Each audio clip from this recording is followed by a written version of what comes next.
这坊间流传，妖孽附在了太子妃的身上，于是这太子妃便为祸人间。这么精彩啊！你借我看看呗。啊，你干嘛？你想看自己买，我还没看完呢。哎呀，你借我看看，给我看一眼，你给我看一眼嘛。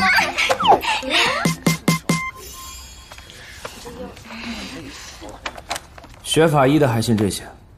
过来跟我练一下。我还要去薛寒宁的粉丝见面会呢。打赢我，还给你。来，薛寒宁，薛寒宁。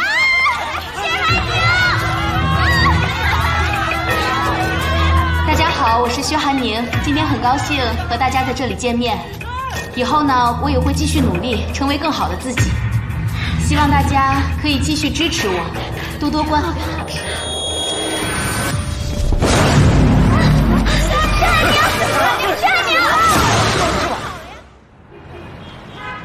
新闻快报：薛寒宁在粉丝见面会上突发紧急情况。本台刚刚得到消息，著名演员薛寒宁因抢救无效死亡。口红一定有问题。你好，我是薛寒宁的粉丝，来给他送花。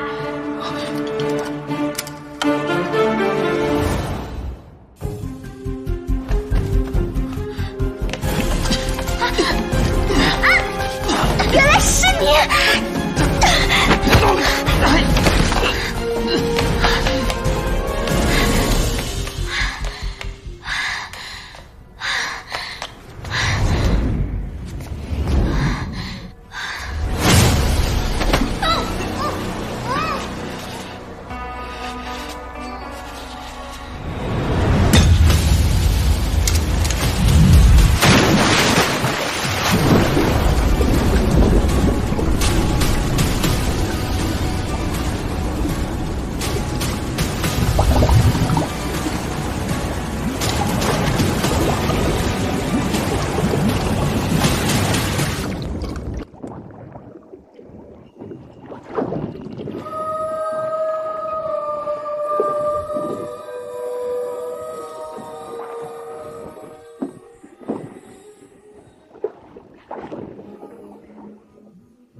什么情况这是？不是大哥，哎，大哥，什么情况这是？不是你们给我绑起来干嘛？拍戏呢？时辰已到，斩！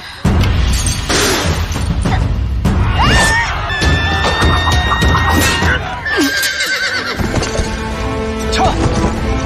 撤！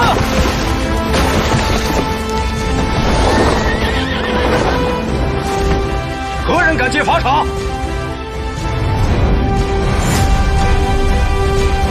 陆景川。下官参见太子殿下。关于司徒莲一案，人证物证皆在，且由圣上亲自审定。殿下，司徒莲可别为难下官啊！异闻录，满口胡言。此案疑点颇多，若是太子妃真的有罪，本太子定不会徇私。这……若大人还有疑惑，可将今天的事禀告给父皇。怪罪下来，本太子定一力承担。那就依太子所言。放人。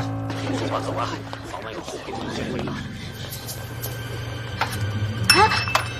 太子妃饶命，曼玉错了，是曼玉走路不长眼睛，您大人不计小人过。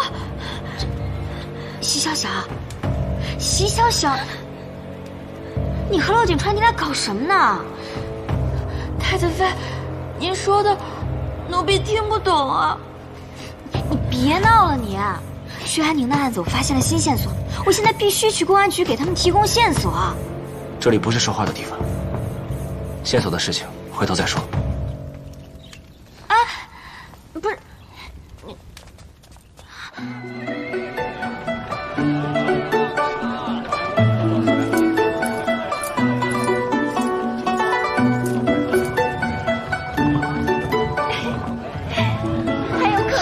真是古代啊！来，客官，进去看看。曼雨，你是说你叫曼雨是吧？奴婢是叫曼雨，是您的陪嫁侍女。那我不会就是那个妖妃秦希月吧？奴婢怎么敢直呼太子妃的闺名啊？完了完了，我怎么跑到异闻录里来了？得想办法回去。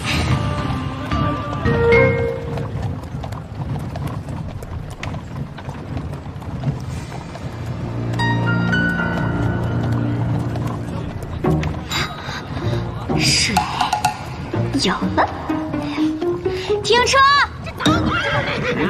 这还让不让我们老百姓活了？去看看。我现在就去衙门告你！走，别在我这摊上。我，大人，你是不知道啊，老百姓现在都快吃不起饭了。这才第4天，米价就涨了这么多，我们以后还怎么活呀？大人，你可得给我们做主啊！拜拜了您嘞！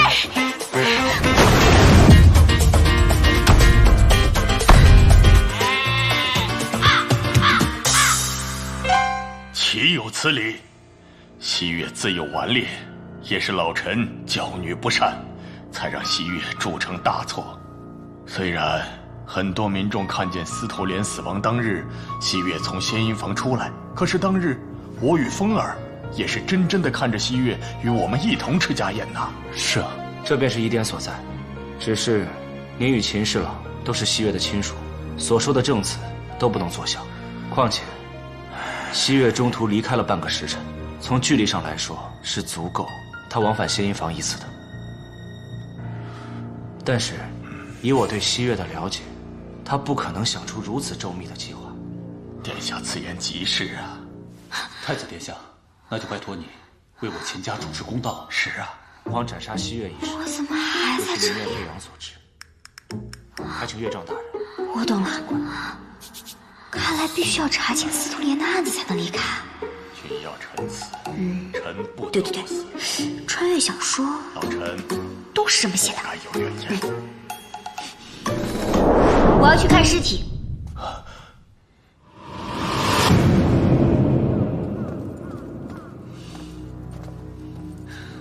太子殿下，太子妃，进展如何？根据验尸结果、百姓证词以及太子妃残留在仙阴房后巷的衣服而言。 太子妃依然是凶手。我去查过了，司徒莲死亡当晚，太子妃确实在丞相府赴宴。我知道丞相的话没办法作为证词，所以，我申请重新验尸。你还会验尸？那当然了，不然我大学4年白上了。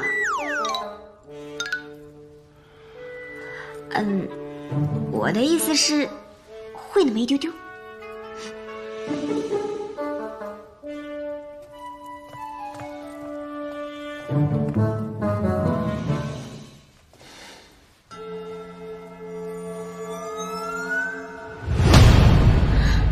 薛寒宁，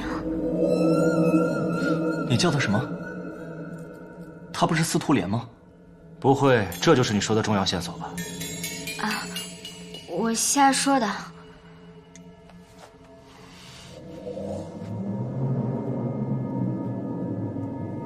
口腔没有异物，颈部没有外伤，眼球突出。死者的死亡时间大概是12个小时到16个小时，跟推理的吻合。何为小时啊？就是你们说的时辰，6到8个时辰。太子妃推理的没错，司徒姑娘死亡时间是昨晚亥时初刻，现在是未正，刚好8个时辰。哎，你们都是怎么推理的呀？这就是所谓的观尸像，并且早有口诀传世。子午卯酉掐中指，辰戌丑未手掌书，寅申巳亥蜷着手，亡人死去不插齿。司徒姑娘死亡的时候是蜷着手的，所以时间大概是昨晚的亥时初刻。原来在古代就有这么系统的验尸方法了。你既然不知道口诀，又是如何推断的？死者面目表情狰狞，肌肉僵硬，眼球突出，看着很像是被吓死的。这也很符合司徒莲死于诅咒的传言。太子妃说的都没错，但恕在下直言，说来说去，这最大的嫌疑还是在您的身上。我怎么跟你说不明白呢？凶手不是我，但是有可能是这个太子妃，因为我是我，但我不完全是我。现在的我不是以前的我，总之我不是凶手，明白了吗？你该不会是想装疯卖傻来洗脱嫌疑吧？算了，有解剖刀吗？何谓解剖刀？手术刀一下。何谓手术刀？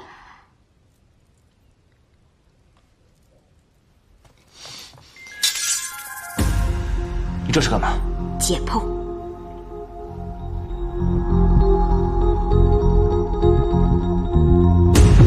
这是什么？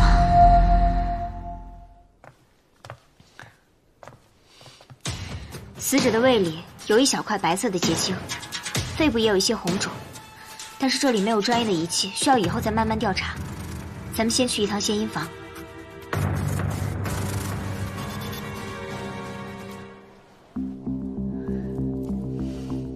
姚思成，这些窗户都是你钉上的吗？不是，据献阴房的人说，司徒莲死前1个月，精神很不稳定，经常做噩梦，说是在后窗见过鬼，然后他就让人把所有窗户都封上，并且上了锁。这个行为太古怪了。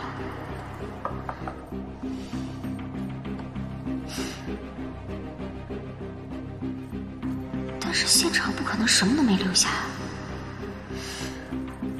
一切物证既不会凭空产生，也不会凭空消失，没有所谓无痕的犯罪现场。凶手一定在某个地方留下了犯罪痕迹。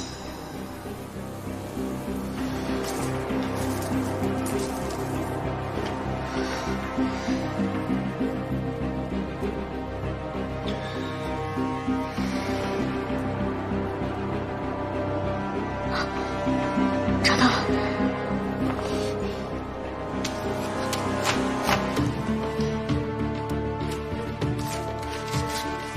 你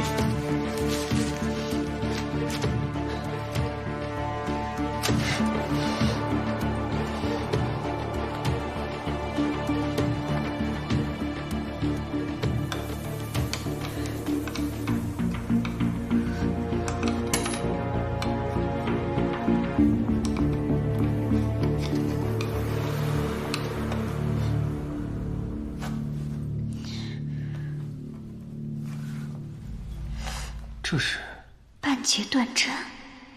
聊天，司徒莲的房间难道只有这一个入口，没有别的入口吗？没有。只有一个入口。可是司徒莲死亡当天，门是被锁住的。难道是密室杀人？那问题应该出在门上。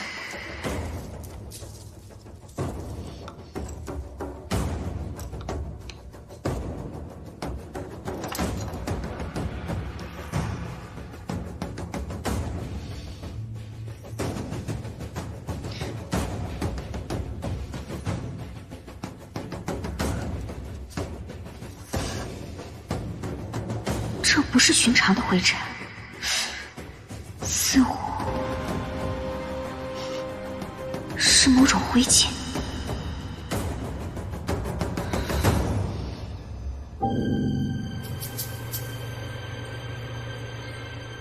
太子妃，太子殿下，你们是有什么发现吗？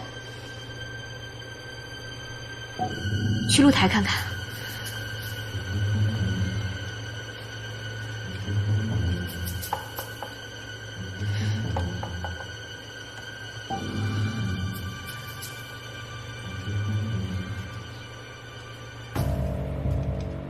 全都封死了。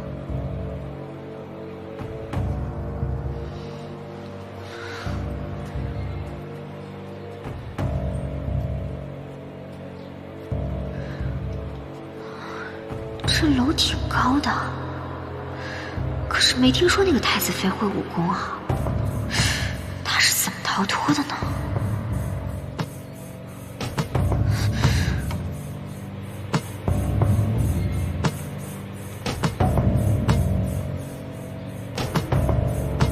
密室杀人，凶手不是齐溪月。姚思成，一会儿呢，你把这些证物带回派出所。不是，你那个什么司来着？监察司。啊，不重要，反正呢，之后我再进行具体的调查。总之呢，你去找几个跟司徒莲交好的证人。照他说的做吧，他有我看着呢。是。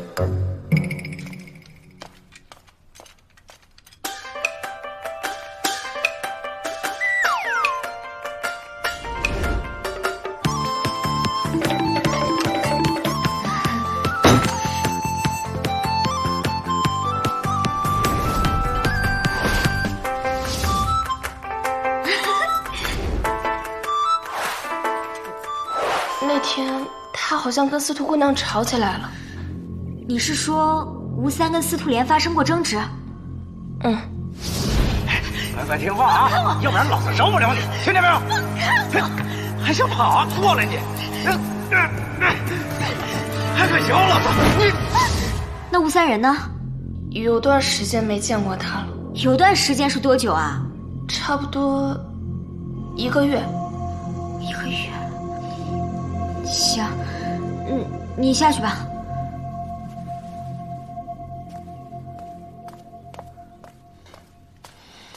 姚天，是，直接搜查这个叫吴三的人。是。哟，没想到你还挺聪明的嘛。行了，反正现在呢，咱们该查的也查了，该问的也问了，回监察司看一下那些证物吧。且慢，太子妃，恕我直言，您真的不能再参与这个案子了。你什么意思啊？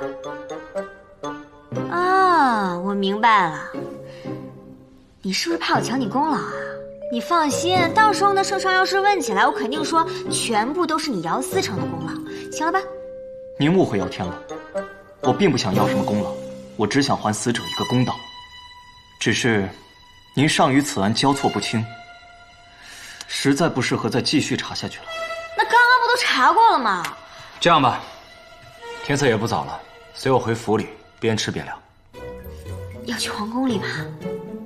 不是，都什么时候了，你还有心情吃饭啊？你不记得了？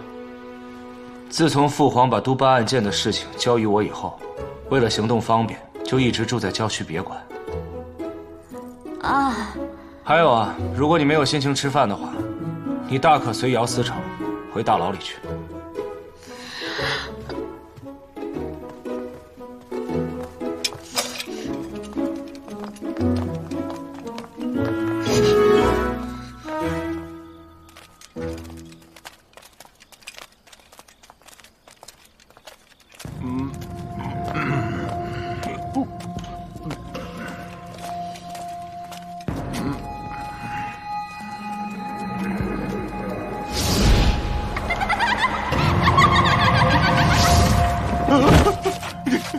姚妃，你是姚妃！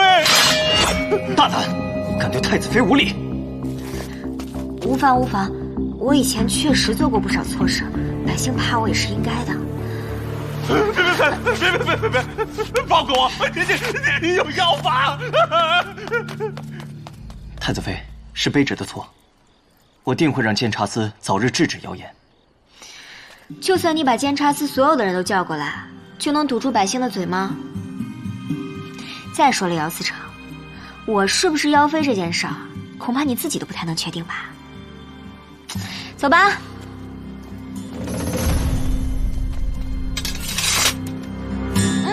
那个，这个，这太子府的饭菜是真香啊！秦希月，你不是没有心情吃饭吗？你没听说过一句话呀，叫做“工作再忙也要好好吃饭”。太子殿下，恕卑职先行一步，要返回监察司查找证物。依照律例，太子妃也必须随卑职回去。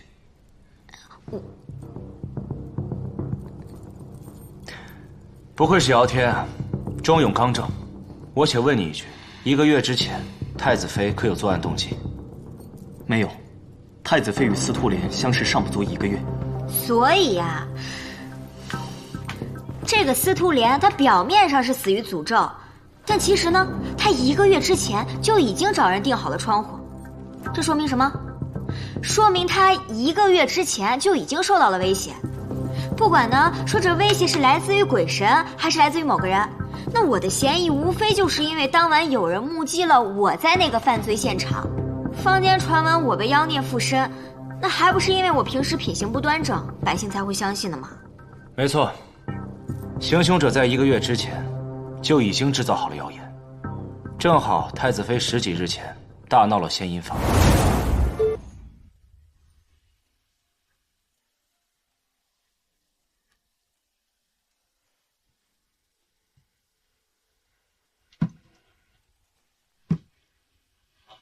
太子殿下，司徒莲姑娘说还是在房间等您。啊，太子妃，把他带下去，打死。是，住手！为什么住手啊？带走！太子妃饶命！他只是个传话的，有什么错？我愿意教训他，把他打死是给他颜面。下面那个传话的可就没这么轻松了。当日，仙阴坊人员嘈杂，肯定是有人知道太子妃与司徒莲交恶，所以就顺势而为，嫁祸给了太子妃。所以说呢，当下最紧要的还是要先找到吴三。吴三恐怕只是个小人物。当天司徒莲约我去他的房间，说是有一个极其秘密的信息要告诉我，8成是跟父皇委托我调查市场物价有关。司徒莲应该是被灭口的。卑职明白了，姚天定将全力搜捕吴三。卑职告退。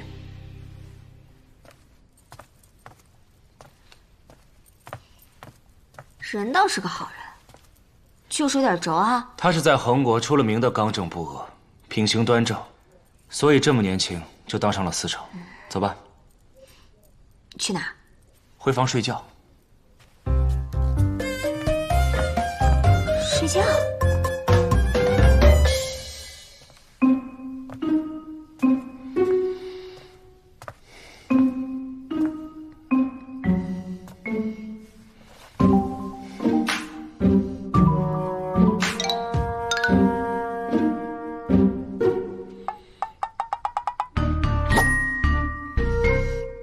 你究竟是谁？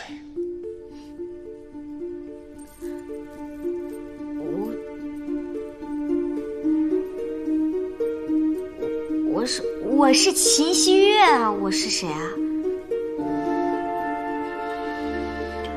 我与秦希月自小就认识，成婚也1年有余。验尸破案不说，他就连100以内的算术都不会。况且，我与他成婚，从来都是分房睡，他从来都不会进我的房间。若你真的是秦希月，今天在街上的那个百姓，恐怕现在已经是遍体鳞伤了。说，你到底是谁？我就是秦希月，那是以前嘛，以前。我现在我重新改过，悔不当初了我。那人都有犯错的时候，不是吗？秦希月悔过，哼，这恐怕比你会妖法更加让人难以置信。你不信算了，我回去吃。不必了。在我没有相信你之前，你不能离开我的视线。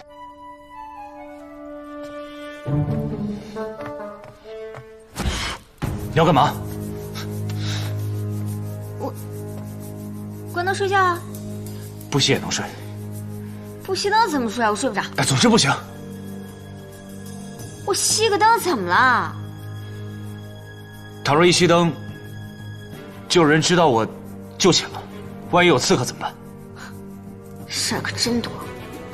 那我睡觉去，我困了。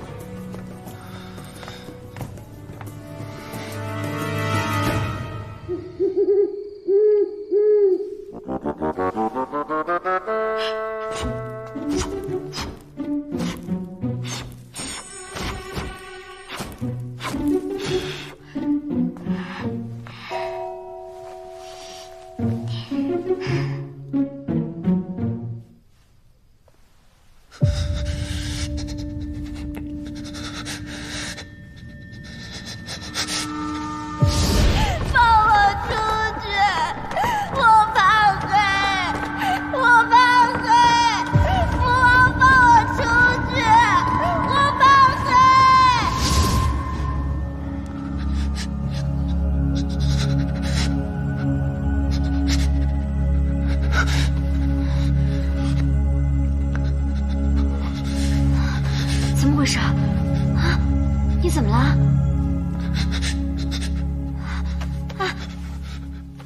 你怎么了？你等一下，我去给你叫人。别走。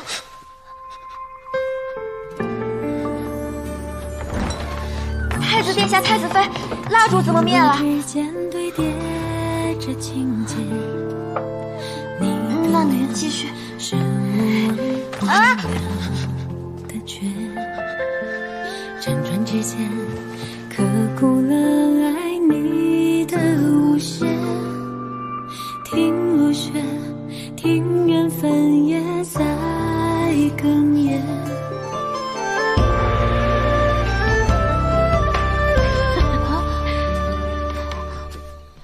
这是什么呀？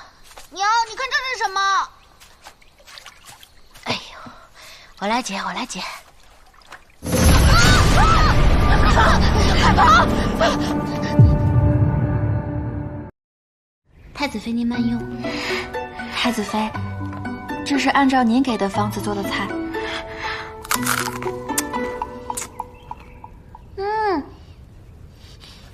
曼雨，你也太有天赋了吧！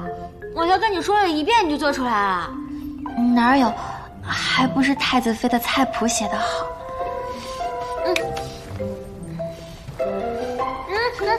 你上哪儿去啊？坐下一起吃呗。啊，太子妃饶命啊！曼玉不敢做，曼玉不敢忘了自己的身份。曼玉，你干嘛呀？赶紧起来，起来，起来！太子妃，你就饶了曼玉吧。不是，曼雨，你看看我，我不是从前那个太子妃，我跟她不一样。你别跪了你，以后咱俩就是好姐妹好吗？曼玉怎么敢？曼玉不敢。不是你起来说话，你下去吧。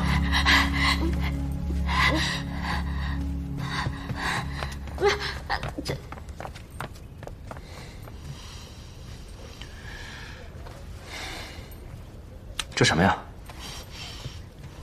这个呢，是我让曼雨做的煎饼果子。太子殿下，太子妃，姚思成派人来报，吴三找到了。姚思成，这就是发现尸体的人，怎么是个小孩？吴三的尸体就是这个小兄弟和他的娘发现的。我且问你，你是何时发现的尸体？卯时。好，多谢小兄弟。来，你过来，把小兄弟送回家。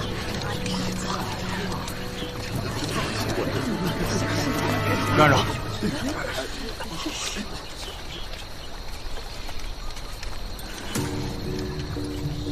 太子殿下，太子妃。司仪，把警戒线拉起来，不要让围观的人群破坏了现场。警戒线？让他们把腰带解下来，系起来围成一个圈，让群众退到圈外去。是。你们3个把腰带解下来，系起来，往后退。是。后退。你是从哪里学的警戒线？我梦里学的。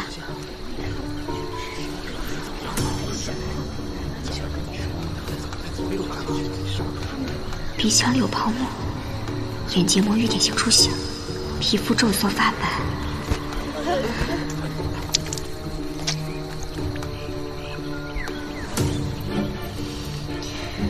溺亡的。确定是生前溺亡，不是死了以后被人抛尸的。口鼻处有蕈状泡沫，泛痒泛白，嘴唇冒青。还有你看，他手里抓着水草，鼻孔里面还有泥，应该是生前挣扎的表现。看来是凶手在他溺亡之后装到布袋里，顺着河水飘下来的。太子殿下，太子妃，都是卑职的错，还是让人抢先了一步。你无需自责，这恰巧说明我们调查方向是对的。你能看出死亡时间吗？大约6个时辰。孙一，你叫人把尸体抬回殓房。是。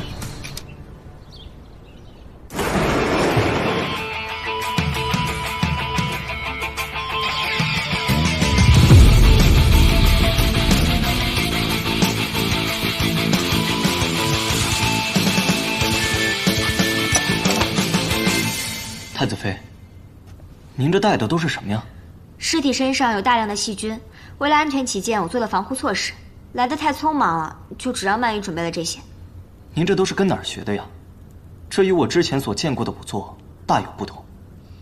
对啊，之前也没听说你当过仵作。我从小就想当仵作呀，所以我拜了一个老仵作为师。只不过后来被我爹发现了，他觉得我们没出息，所以就不让我学了。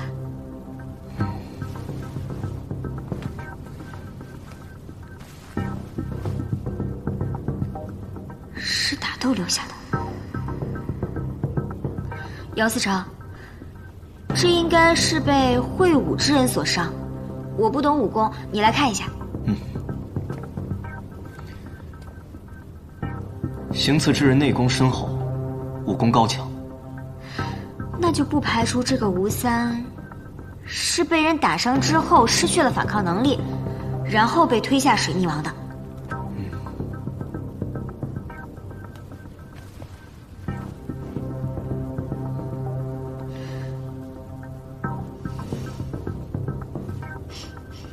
草药的味道。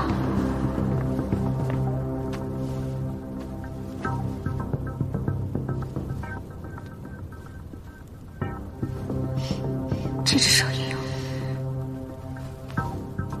这个吴三是个什么人啊？哦，我查过他，吴三应该是个化名。姚天，你现在派人去查查这几年朝廷的通缉人员，或许是逃犯。还有，会医术和懂药材的都要查一下。咱们先去一趟吴三的家。是。主人，他们已经查到吴三了，我们接下来该怎么做？那就让知道这件事的人消失得干干净净。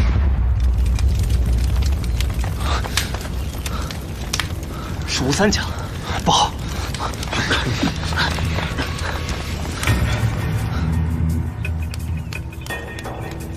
太子殿下，太子妃，卑职探访了一圈，都说没见过纵火之人。既然是毁尸灭迹，自然也不会有线索。下一个可能是献医房。什么？如果说我们的推理成立，这个幕后之人雇佣吴三杀死了司徒莲，那么按照他现在的行为来看，他是要一个一个把知情者全部灭口。这样的话，下一个可能就是献医房的那个丫鬟。快走！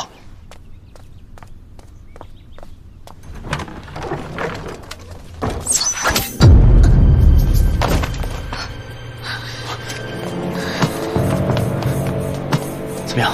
还有救。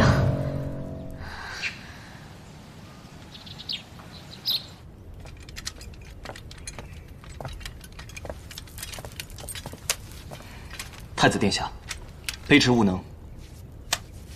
那人似乎很熟悉附近地形，三绕两绕就不见了。你不用自责，等这个丫鬟救醒了，我们自然有办法再见到她。太子殿下，老臣已然尽力，可是此人所中之毒，老臣生平未见，怕是无力回天呐。知道了，下去吧。是。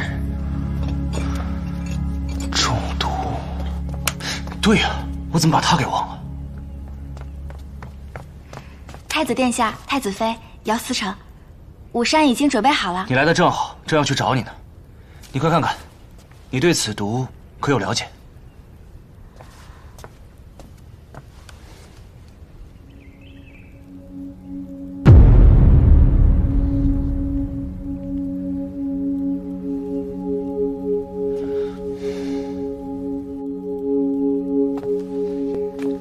噬心蛊。噬心蛊。曼雨，你还会医术呢？这都是我5、6岁的时候就会的了。此乃南疆一种罕见的蛊毒，价值千金，杀人于无形。好在中毒未深，尚可化解。不是，你不是我的陪嫁丫鬟吗？太子妃怎么忘了？奴婢家里世代行医，家里从小就教我食药辨毒之法。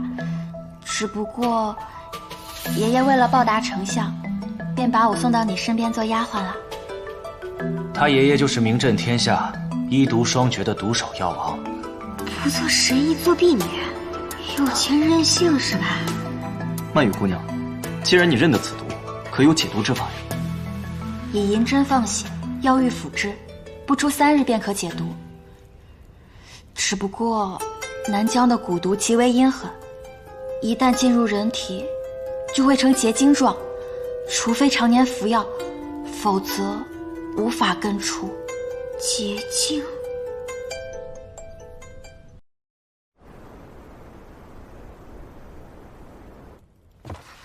多谢太子殿下救命之恩，民女没齿难忘。免礼。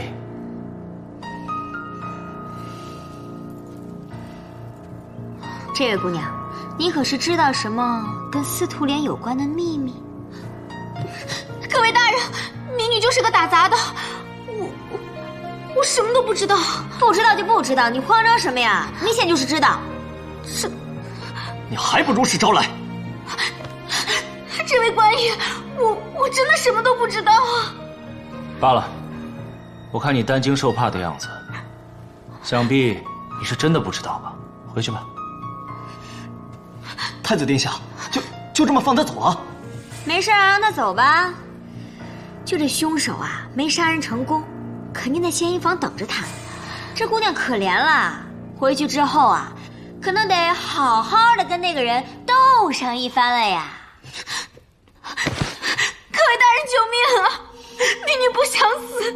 那就好好回答太子妃的问题。是。那天我给司徒姑娘收拾房间，发现了一张没有烧干净的安胎药方。在那之后不久，吴三就总去找他的麻烦，两人常常争吵，但吴三都会让我们留在楼下，他不让我们停。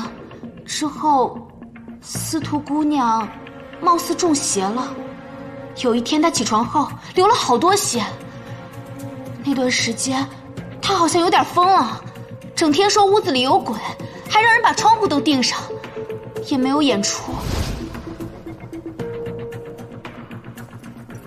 司徒莲，司徒莲，谁啊？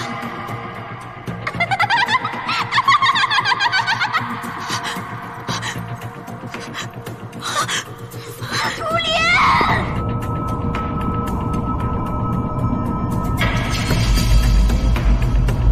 司徒莲！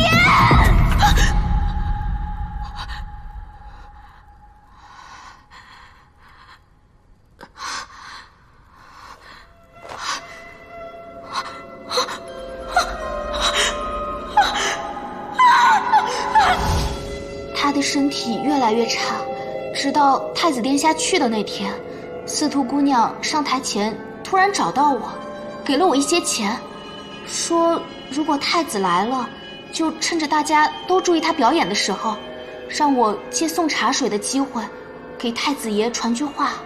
你对这个吴三了解多少？吴三他是我们掌柜的，但不常见。他会武功吗？哦，他说过他会。有一次他喝醉了跟我们讲，他年轻的时候可以飞檐走壁呢。还有呢？啊，我想起来了，他还懂医术，会刑针。刑针？重验2具尸体。曼雨，你跟我走。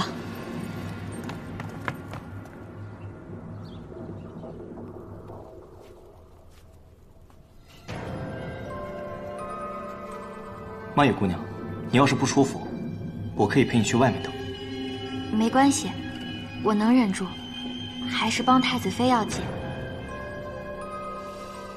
曼雨，你看一下，这可是南疆蛊毒所制的结晶。正是，但这个和小二身上的不同，此为忘忧蛊，是一种能使人产生幻觉、逐渐迷失心性的蛊毒。产生幻觉。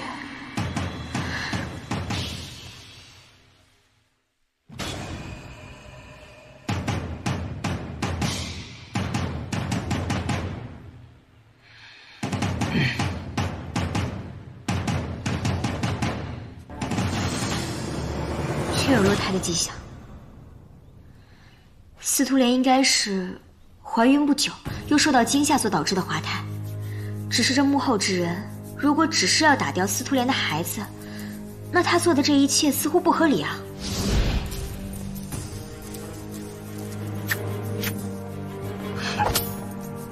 莲儿，跟你说过多少次了，要乖乖听话。好的，我知道了。我不会亏待你的。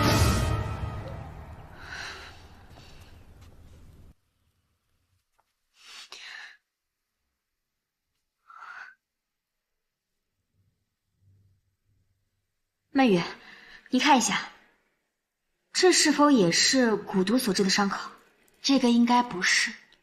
若不是蛊毒所伤，那这伤口红肿不退，可能是有异物。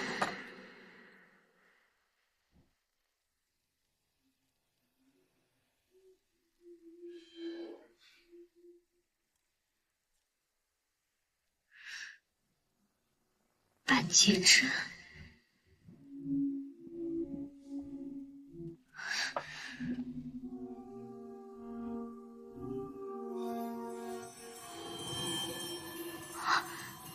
我知道了，这就是普通用来针灸的银针，应该就是吴三杀死他的凶器。那这个吴三一定是擅长用针，他把这根针扎入了司徒莲的体内，但不会立刻发作。于是他等到司徒莲去世当晚，扮鬼吓唬司徒莲，趁机把这根针推入肺中，这才使他立刻丧命。因为是窒息而死，所以死状跟吓死是差不多的。所以假扮你的那个人就是吴三，因为他要让街上的人都看到当晚是你出现在仙音房的。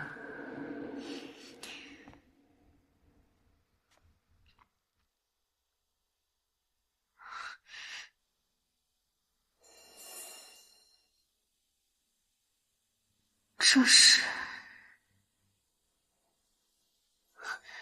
姚司成。咱们当时在吴三的房间也发现了一些白色粉末，你去问一下，可有查出什么端倪？是。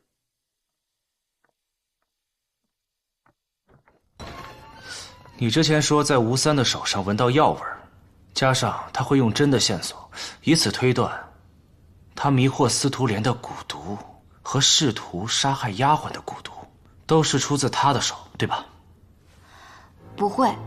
这个吴三看上去只是寻常的一个青楼掌柜，这两种蛊毒极为难得，施展一次就要耗费千金，不是他能用得起的。那想必是他背后还有别人，只是为何要杀死司徒莲？难道就因为她怀孕了？或者说司徒莲知道什么秘密？两种结果都有。能用得起这种蛊毒的人，不是达官显贵，也会是富商巨贾。司徒莲与这样的人交往，导致怀孕，很正常。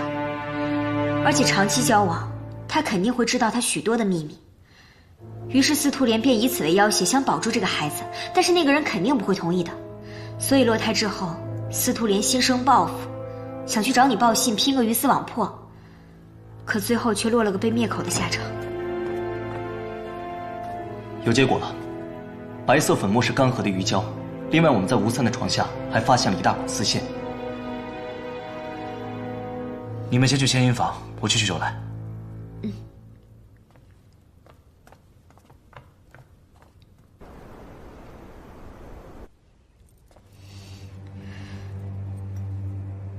鱼胶，密室，我明白了，原来是这样一个简单的机关。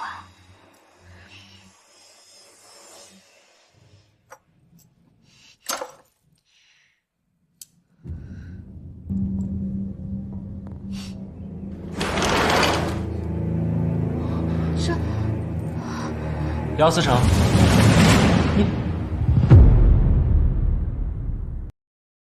姚思成，参见太子殿下。这是太子。哦，我知道了，吴三就是这样扮演太子妃的，再加上晚上夜色阴沉，根本就看不出来啊。没错，所以就连这个密室我也想明白了，吴三这个贼人，趁着司徒莲不在房里的时候，将这个锁鼻拆下来了，还有铆钉他也拆下来了，然后沾上鱼胶，这样的话，就算司徒莲将门拴住，他只用力一推，门就打开了。吴三行凶之后，将这个锁鼻重新装了回去，然后用丝线缠上，拉到门外，然后用力一拉，把门带上，最后用火把丝线给烧了。上次我在地上发现的那些黑色粉末，应该就是他烧丝线留下的。如果吴三是这样假扮太子妃的，那他又是如何在众目睽睽下飞走的呢？姚思成，你还记不记得上次在吴三家搜到了大把的丝线，还有那个露台上木栏杆上的划痕？我之前就不明白，这个吴三如果只是用丝线来拽门的话，为什么要留这么多呢？现在看来，他是用天蚕丝拴在木栅栏上，然后将另一头拴在远处，趁着夜色沿着这个丝线一路滑行，给人造成一种他会飞的假象。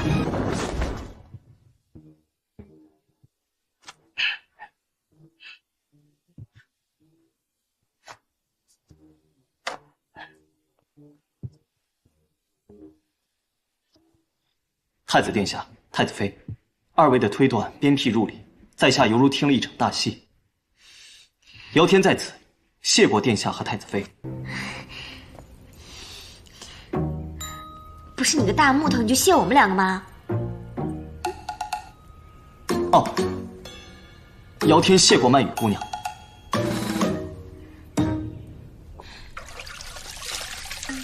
太子殿下，最近几日据阿武的调查，彭国境内多个地区物价翻涨的厉害，此事是否要上报给皇上啊？物价上涨之事已经有眉目了，你切记啊，要秘密调查，不可打草惊蛇。背后之人来头肯定不小。是，属下明白。阿武，下来泡吧。啊，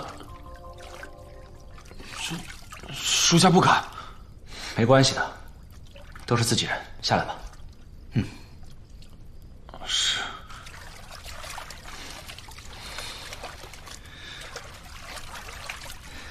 对了，姚天，你觉得太子妃最近是不是不太正常？这，你是知道的，太子妃之前性格特别暴虐，对手下的人十分不好，现在好像跟换了一个人一样。姚天不敢妄言，但太子妃最近突然学会了验尸，还会推理案情，我一直百思不得其解啊。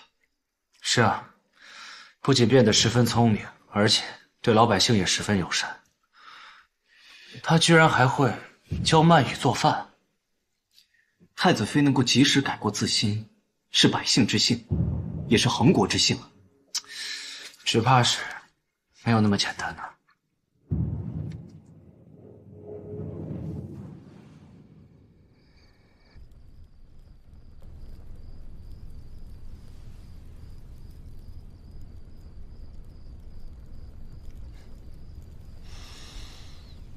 你为什么会变成现在这个样子？别说你改过自新，我可不信。我是从另一个世界来的。你戴的这是什么东西啊？眼罩啊！你不是说你怕黑吗？开灯我也睡不着，只能自制一个眼罩啦。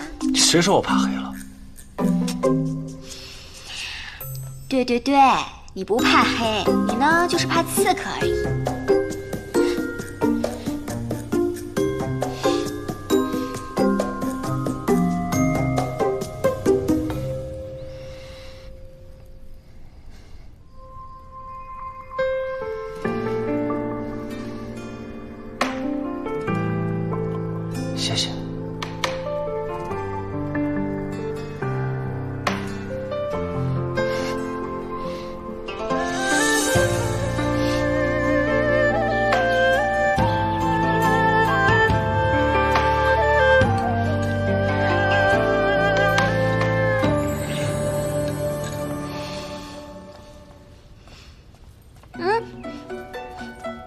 大早干嘛去？怎么一大早发现我不在，担心我呀？少臭美了你！我是担心你无福享受我新研制的早餐。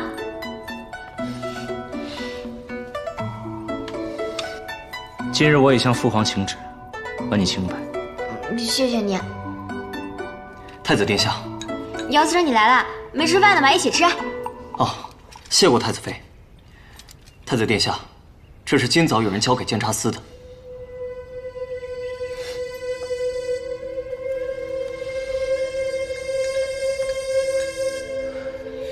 可看清楚了送这东西的人长什么样子？没有。看来送这个东西的人不想暴露信息。姻缘符，司徒莲的。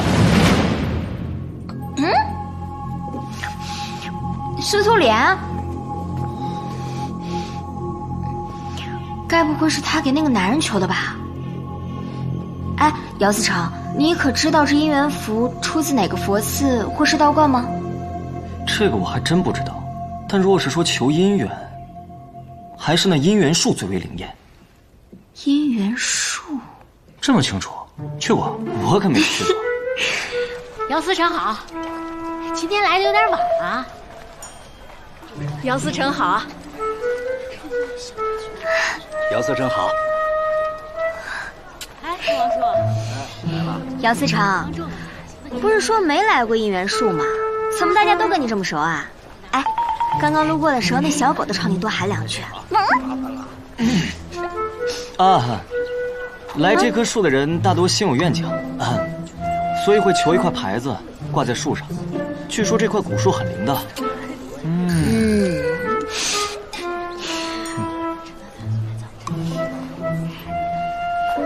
太子凌轩。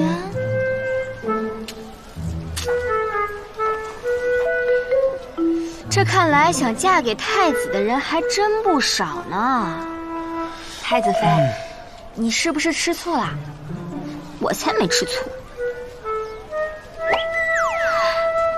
哎，大家快来看，这谁呀？这不姚思成的吗？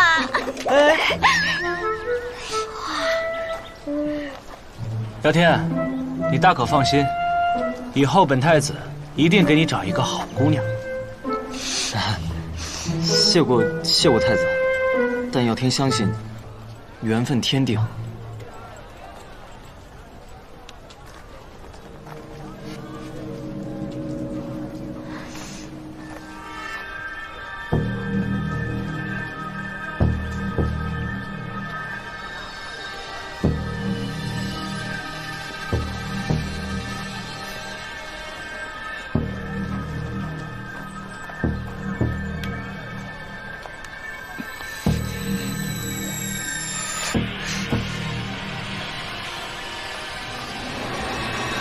你看，都写了名字，就这块牌没写名字。连庄向月明，儿女心相惜，情缘忆往事，风雨来世情。藏头诗，莲儿，秦风。秦风？不会吧？秦风是谁啊？你们这么惊讶干嘛？你连你兄长都不认识了？当今丞相之子，从小对你最好的秦风。我哥？怪不得呢，怪不得他要司徒莲把孩子打掉，原来是怕污了自己的名声啊！这个渣男，我回家找他去。等等，此事尚未定论，稍安勿躁。这还不能说明啊？他堂堂一个丞相之子，怎么可能让一个青楼女子给他怀孩子呢？又不是什么顶流，还不敢说出来，算什么男人？可秦侍郎和司徒姑娘有私情，也不能说明秦侍郎和他的死有关啊。我去问问他不就知道了？他堂堂一个丞相之子，小声一点，这里人多，我们去旁边说。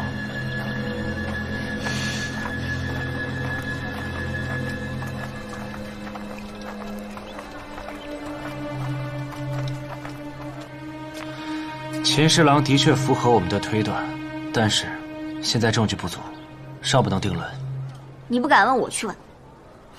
没有说不问，要讲究方法，怎么问？我就问他呀，你为什么要始乱终弃？你有没有想过，倘若我们推断的不对，错怪了秦侍郎，惊动了丞相，到时候该如何收场？太子殿下言之有理，秦侍郎现在是有嫌疑，但不足以下定论。那更要去问了。现在这块牌子就是唯一的线索，秦风又是唯一的嫌疑人。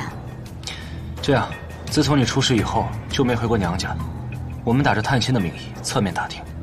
好，有道理。等等，又干嘛？记住了，不能鲁莽行事。明白了。秦希月，从小到大，你我兄妹感情最深，你现在怎么了？竟然怀疑我杀了人，还当着我的面来问我，你太让我伤心了。你就说是不是你吧。哎，希月，太子殿下，你不用拦着他，你让他接着问。反正我又没杀人，我就全当没这个妹妹。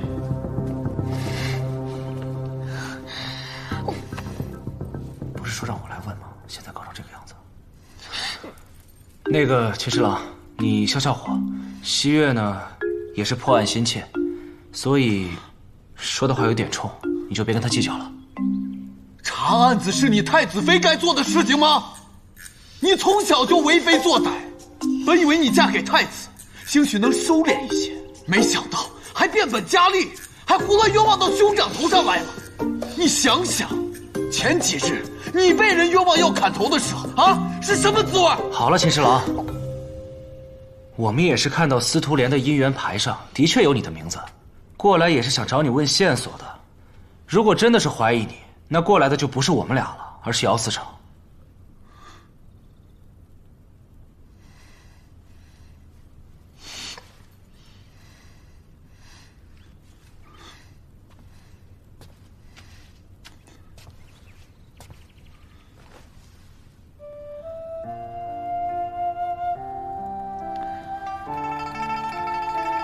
没错，牌子上的人是我。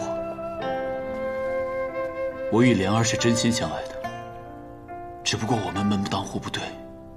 父亲已经帮我安排了兵部尚书徐鼎、徐大人家的亲事，我也刚当上兵部侍郎，还有着大好的前程。这个时候，莲儿她怀了身孕，我总得顾及秦家的颜面呢。渣男！你说什么？我说你不是个东西。哎，你凭什么骂我？当初父亲让你嫁给太子的时候，我心疼你，你是怎么说来着？我们的婚事注定身不由己。你现在反过来还骂我？那是以前秦希月说的，又不是我说的。那个司徒莲后面的态度呢？莲儿她想让我帮她赎身，可父亲不同意，叫吴三安排给莲儿小产，并给莲儿一笔钱，让她远走高飞，安稳度日。你这人也太恶心了，居然亲手杀死自己的孩子！我能做得了自己的主吗？你这就是甩锅，你明白吗？你推卸责任，懦夫渣男！你再说！我就说怎么了？你再说！我就说你。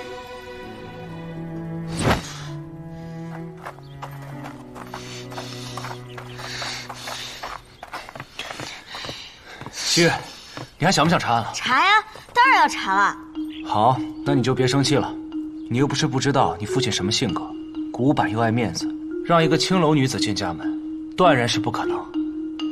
不过，如果是因为这个事情杀一个弱女子，我倒是觉得他不至于。没错。所以呢，从一开始我们的方向就错了，让司徒莲堕胎和要杀死司徒莲根本就是两码事。想必是想杀他这个人，不想让他给我报信。他要举报的话，他不去监察司找你做什么？那如果这个人监察司管不了呢？难怪呢，我从这一开始我就觉得，如果只是怀孕的事情的话，不至于这么大动干戈吧？要把所有知情人士都灭口，还是得把给姚天送信的那个人找出来，他是唯一的线索。既然他不想露面的话，我们主动找他。你说的容易，上哪儿找去？你有没有想过，他既然知道司徒莲这么私密的事情，想必关系不一般。今天晚上是司徒莲的头七，你说他会不会去祭拜司徒莲呢？聪明，来韩国这么久，还没好好逛过呢。哎，刚才那个你看到了吗？好漂亮啊！你看，好漂亮啊！曼宇，有糖葫芦啊！你吃吗？不用不用。几位是来买布的？我是刚好新到的绫罗绸缎。哎，老板啊，你这儿有没有黑布啊？黑布？越黑越好。越黑越好。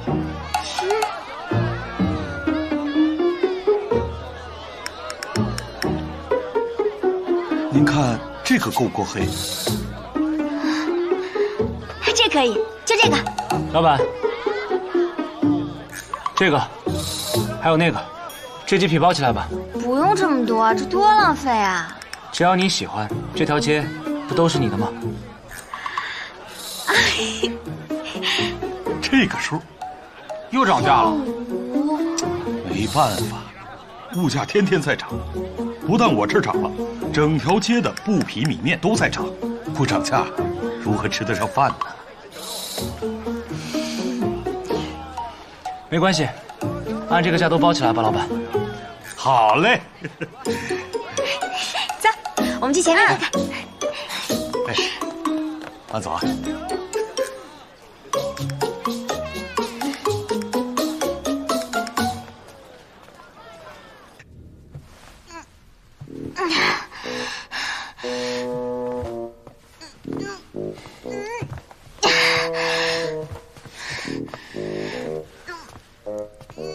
你这是在做什么？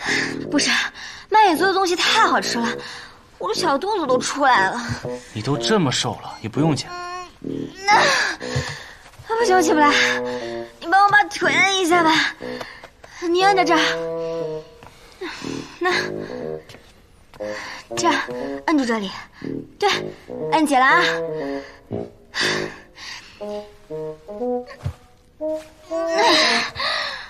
不行，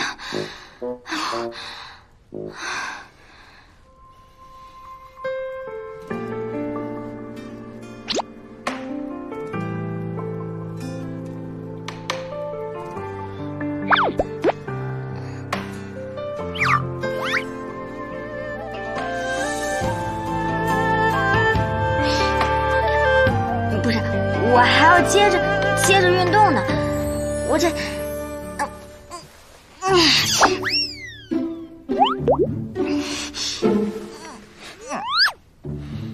继续啊！不行，打住，咱们还有正事要做呢。这个时辰是不是太早了？咦，你想什么呢？我说的可不是那个事儿。不是要去仙人房的事情吗？仙人房？哎，是，我说的就是这个事儿。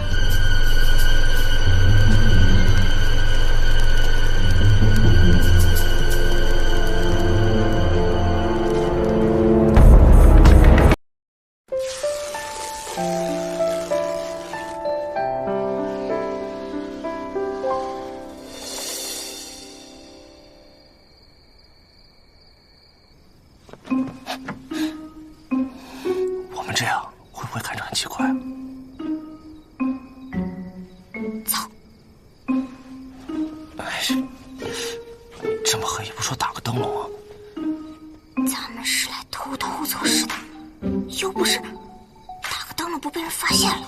咱们是暗访，再说了，我们这打扮的比做贼这更不像贼啊！咱们一起到仙人房的后院。来。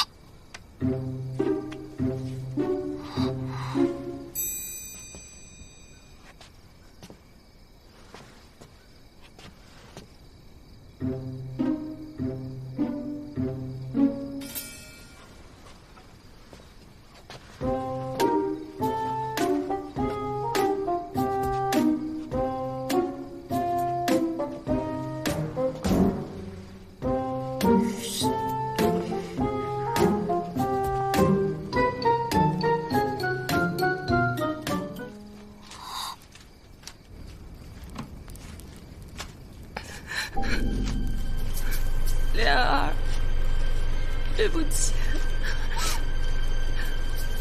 我也帮不了你。莲儿，对不起，吴三他死了，也算是替你报仇了。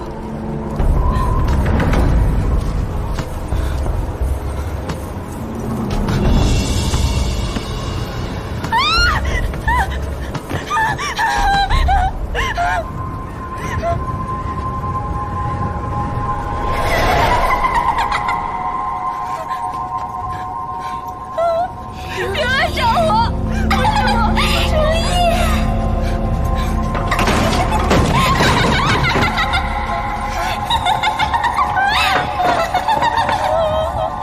如意，不是我，不是我。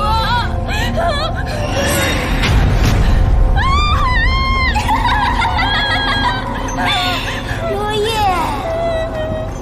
我死得好冤啊！是你们俩，你不要叫我！如意，我就是莲儿，你要替我报仇啊！我这不是替你报仇了吗？谁是贺成啊？他就是之前喜欢你的那个。那你之前怎么不跟太子说呀？太子妃，贺成是太子妃奶妈的儿子。如果我说出了贺成，太子妃肯定会包庇他。谁说我会包庇他的？你知不知道，你知情不报会让凶手逃脱的。太子妃饶命！你跪什么呀？你起来，起来说。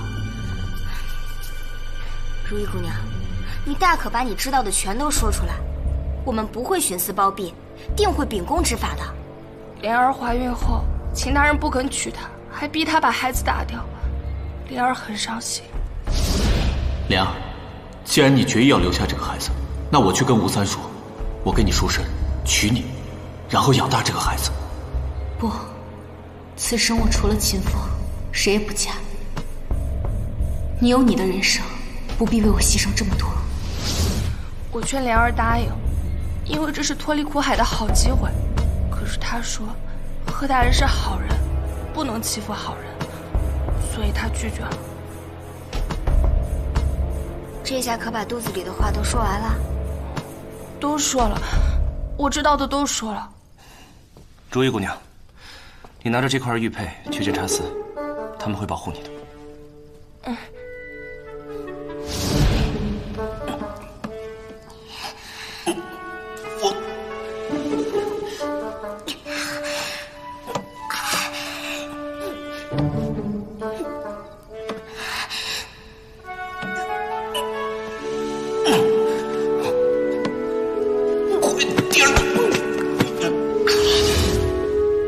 贺成现在还没落网，他知道了你和司徒莲的关系，恐怕会对你不利。谢谢太子殿下。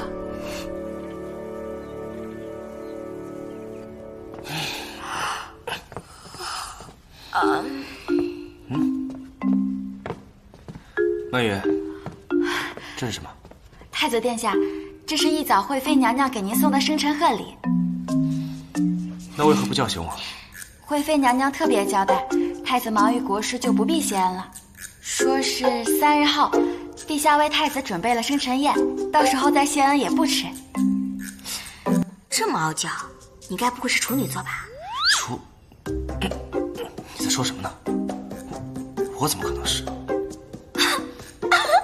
大哥，你想啥呢？大哥，我说的可不是那个处女，是星座，你明白吗？对了，太子殿下，曼羽也给您准备了一份生辰贺礼，虽然并不贵重，但也相当难得。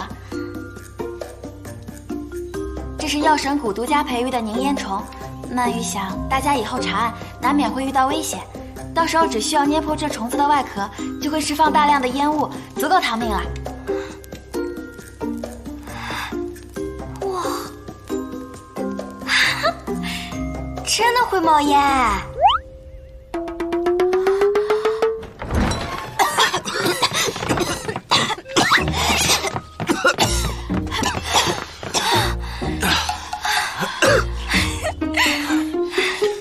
呀你呀！多谢曼玉了。这药神谷的东西果然是神奇，本太子自保还是有余的。这东西留给你吧。少嘚瑟了你！本太子妃可是有功夫在身上。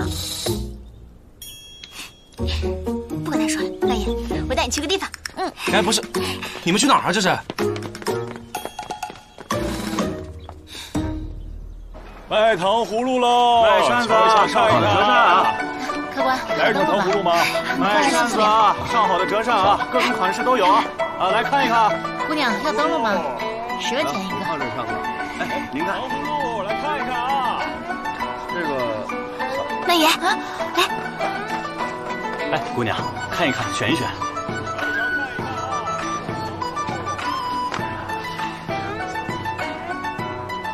原来是要给他买扇子啊！我看他平时老拿一把扇子在手里，再加上呢，这个用来测生日礼物挺好。我上次把他扇子给撕坏了，怪不好意思的。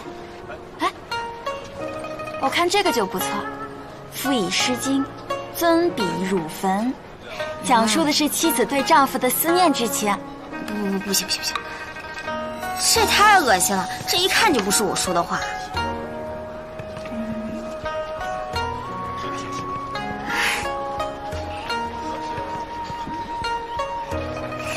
这个好。太子妃，这是你和太子吗？为何看起来模样有些奇怪？这个呢叫做 Q 版，萌萌哒。什么 Q？ 什么哒？不告诉我。贺公，你怎么来了？贺公谁？是贺成的弟弟。你哥在哪？太子妃，贺公无礼，但实在是情况危急，我才出此下策。有人要杀我哥。什么人？我不知道，但是我知道前几天死的那个花魁司徒莲，他在死之前给我哥一包东西，说事关重要，让我哥一定保存好。可是没几天，我哥就被追杀了。他听司徒莲说过，如果遇到危险，就去求救太子，所以我今天特意来找您。东西在哪？就在城门外的一个小茅屋里，这几天我一直藏在那里。这样，我跟你去拿东西，你带路吧。是。我回去找太子，让他到城外小茅屋来找我。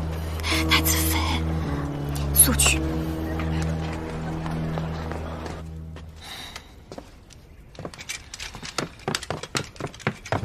有贺成的下落吗？城里城外都搜过了，贺成家很久没有住过人。有消息传他已经出城了。出城了。再多派人。贺成现在是唯一的线索，不能让坏人抢先一步。遵命。太子殿下，姚思成，你怎么一个人回来了？太子妃呢？我们在路上遇到了贺成的弟弟贺公，他说贺成现在很危险，要请太子妃见面详谈，有重要线索呈上，就在城外的茅屋。太子妃随他先过去了，让我回来叫你一起去。城外茅屋一带，我们早就搜过，根本没有贺成的线索。不好！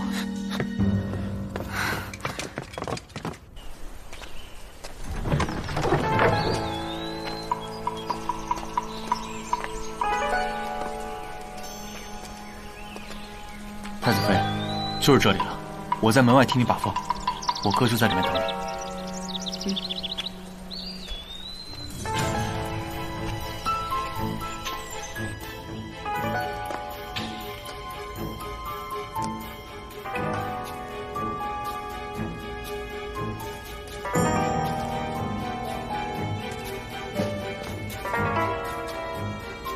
贺成，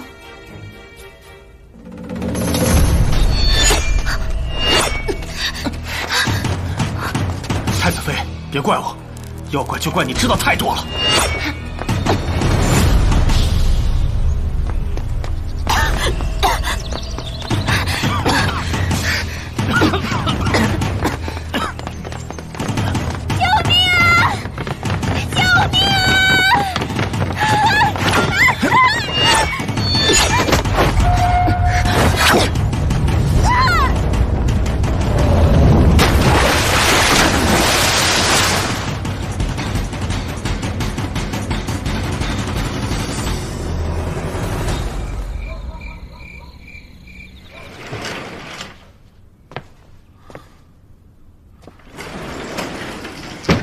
贺成，谁在哪儿？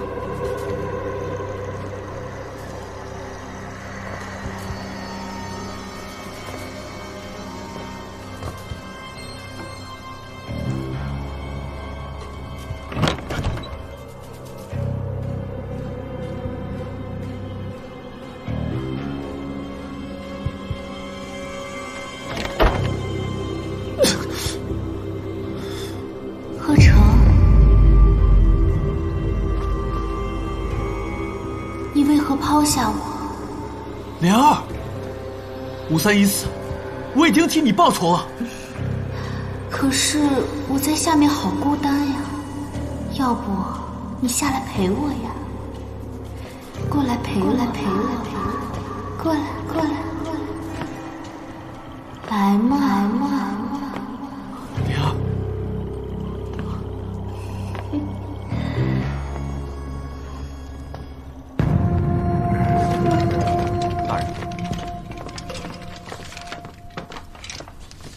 禀告姚司成，贺成找到了，不过已经死了。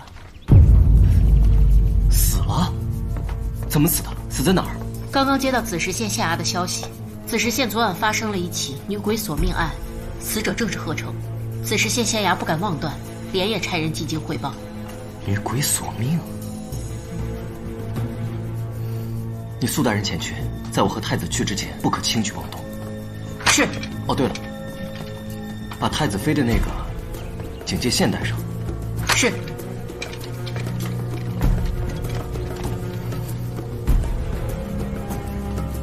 女鬼索命。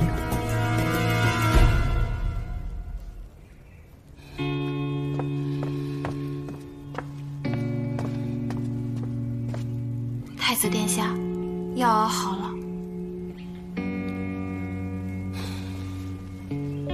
我来吧。太子妃脉息虽弱，按理说服药1天后也该苏醒了。都怪我学艺不精。曼玉啊，你也无需自责，西月会没事的，下去吧。是。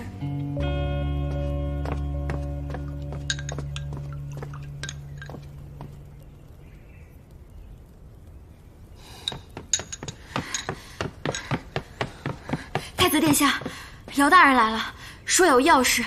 让他进来吧。是。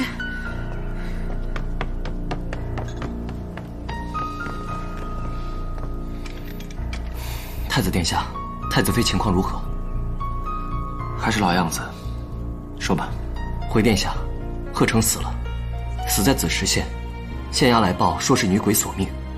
看来还是让他们抢先一步了。您的意思是，女鬼索命只是个幌子？鬼神乃虚妄之说，怎可相信？想必是那幕后主使为了杀人灭口做的弄虚作假的把戏而已。小天，你先去，这边西月还需要我照顾。是。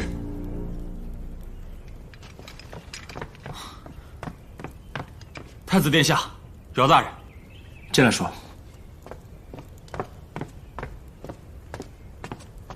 太子，最近几日米价涨了3倍，盐价跌了1半，布匹和柴炭也都翻了1倍。太子殿下，您觉得是何人在搞鬼啊？物价波动，就连我父亲都受到了不少冲击，连姚大官人都受到影响了。是，父亲设立的行业广泛，方方面面都会受到冲击。连姚大官人这种级别的商贾都受到影响的话，那用不了多久，便会动摇国之根本呢。看来，自从西月遇刺，贺成死了之后，他们又开始肆无忌惮了。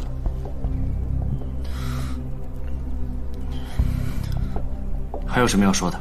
属下找人打听了一番，好像牵扯到朝廷里的人。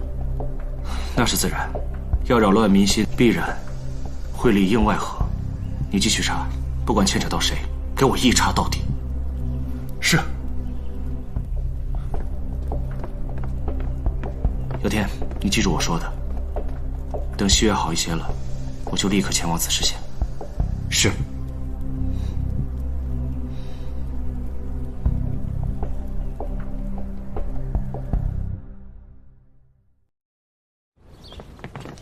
姚思成，姚大人，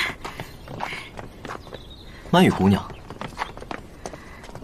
姚大人，曼雨有事相求。曼雨姑娘，请说。我想跟你学武功。学武功？嗯。这是为何呀？我要是会武功，这次就能保护太子妃了。曼雨姑娘，习武乃是男子该做之事，况且曼雨姑娘精通药理、毒物，姚天望尘莫及。此次之事乃是意外，今后姚天必定派遣3、5好手保护太子妃的安全。姚大人此言差矣，女子怎就不能习武？这分明是瞧不起女子。再者，太子妃千金贵体，若是身边有3、5好汉，这成何体统啊？曼雨姑娘教训的是姚天思虑太少了，只是一来习武辛苦，二来在下尚有要事在身。没事，我不怕辛苦，我等你回来。哦，那便依曼雨姑娘所言。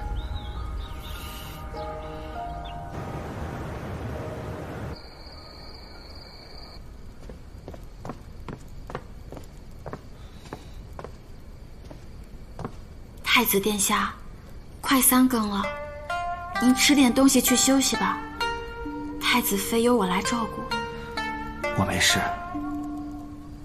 你下去吧。是。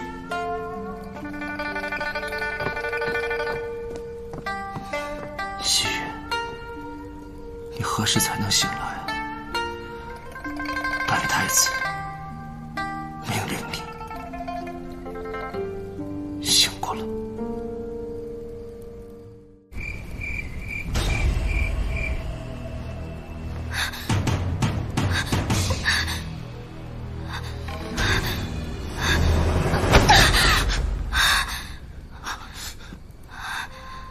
西月，西月，你醒了。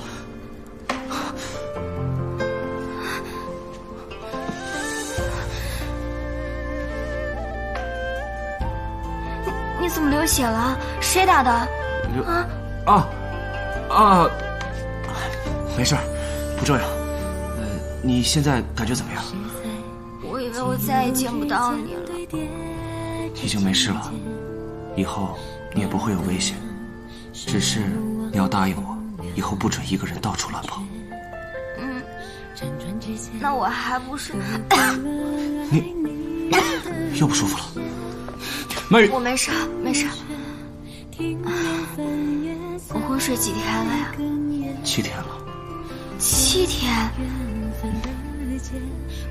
那你生日已经过了，我给你，我礼物呢？我扇子呢？哦，是这个吗？是这个，是这个。曼雨在河里面捡起来的。怎么都糊了呀？这可是我花了好大精力才画的。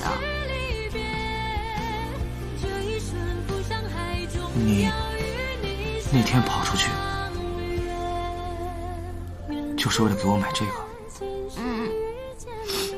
不都说了吗？夫妻之间也是需要小惊喜的。你刚才说什么之间？你分明就听见了。娘子，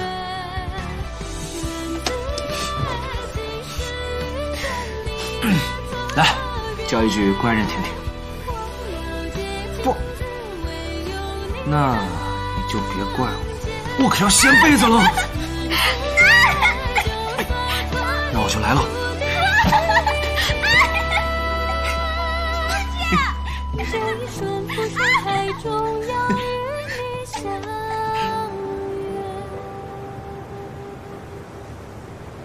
太子妃，这是您之前教曼雨做的皮蛋瘦肉粥，您尝尝。哎，小心烫。太子妃，您可算是醒了。您要是再不醒啊，太子就要累晕了。这几天为了照顾您，都没怎么合过眼。好了，曼雨，你下去再看看其他菜好了没有。是。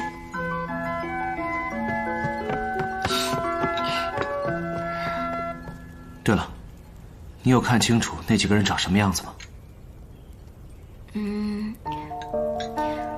除了贺公之外，那个人蒙着面。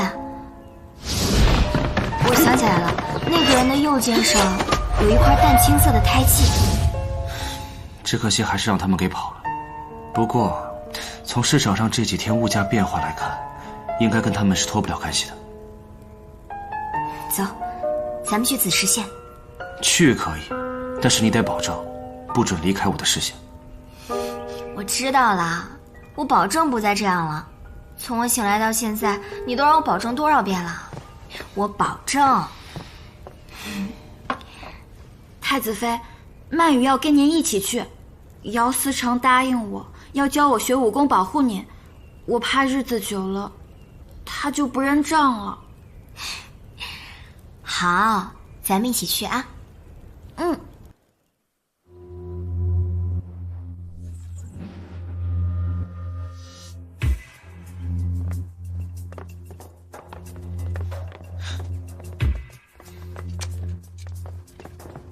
太子殿下，太子妃，情况怎么样了？尚未发现什么异样，只是这贺成的死状有些蹊跷。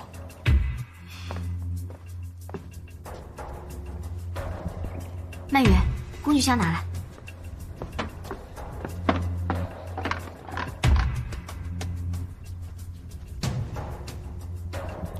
那些东西是已经被拿走了吗？现在还不好确定，不过想必这么重要的东西，贺成不会随意摆放，应该藏在了某些隐秘的地方。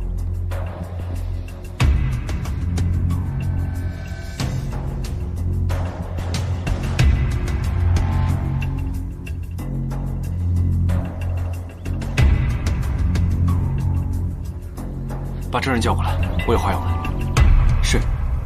孙毅，去传证人。是。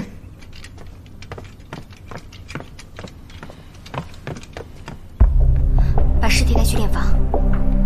是。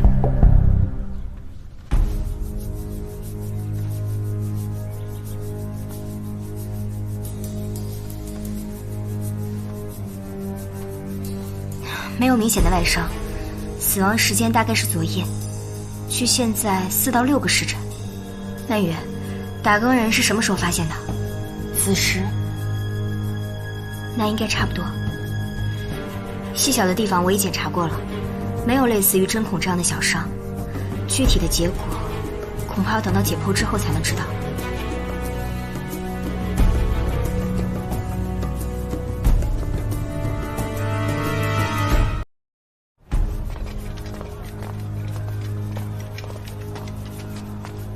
太子殿下，参见太子殿下。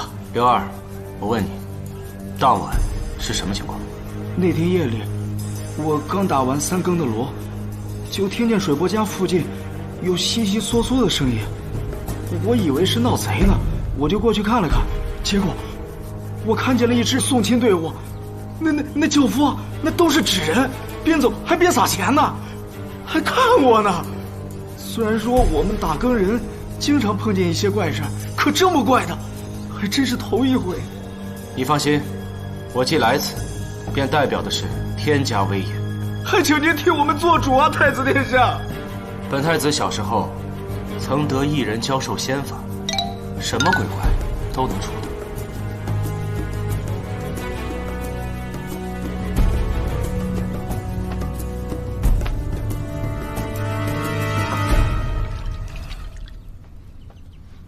死者的心脏和脑部都有明显的充血迹象，这么看来，他应该是因为过度兴奋导致的心脏衰竭而亡。过度兴奋？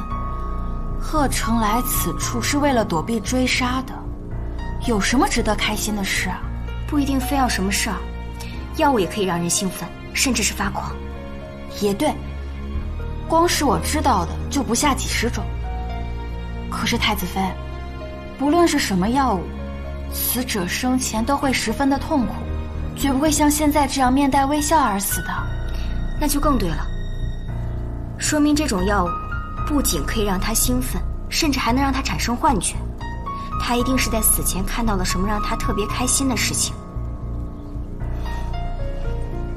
曼雨，这个可是蛊毒结晶。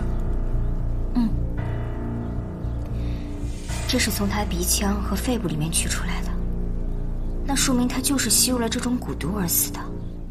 这还是噬心蛊，只不过这比杀死司徒莲的还要厉害得多。这是经过多次炼制而成的，也就是说，司徒莲的那种还需要混在饮食之中，而这种已经化成毒液的，便可变成烟雾散发出来。人一旦吸入之后，毒发也会更快、更猛烈。可是我记得你上次说，这种蛊毒一旦炼制便要花销千钱，如果炼到如此纯度的话，岂不是要更贵？那是自然，只不过想不到世上居然有人能如此精通炼蛊之术。棋局，姚思成，你们可有翻找到棋谱一类的东西？有一本，孙毅。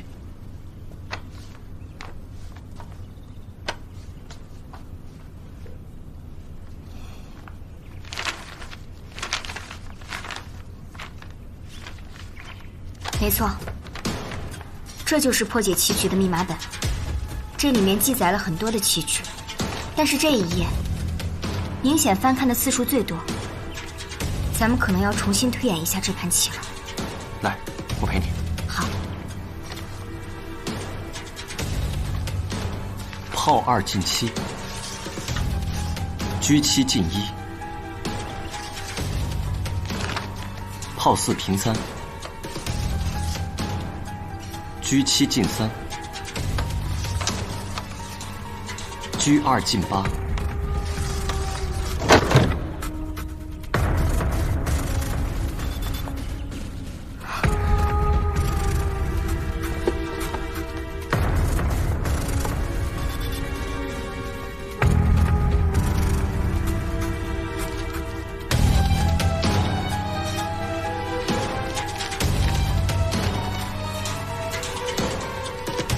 这是什么？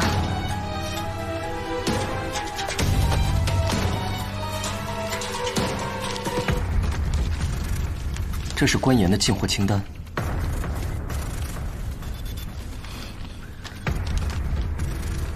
盖戳人是户部盐政官吴世正。吴世正有这清单和盐引，也不足为奇啊。只是这司徒莲为何会向我举报呢？除非涉及私盐。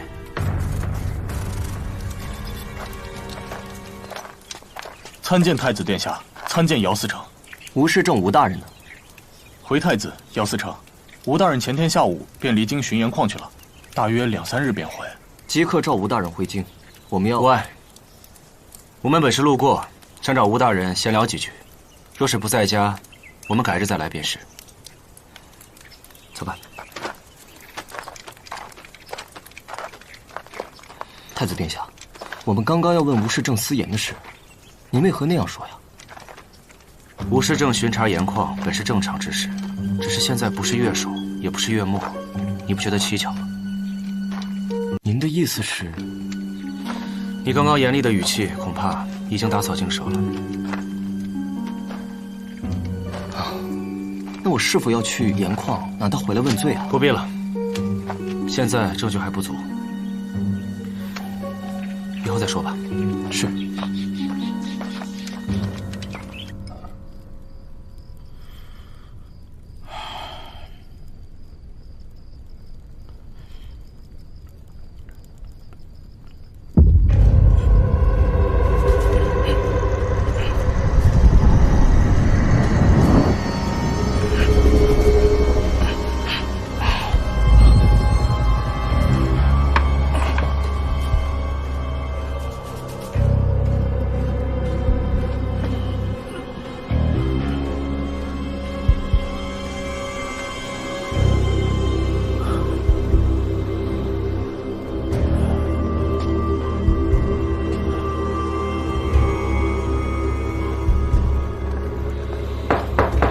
客官，您的晚饭到了。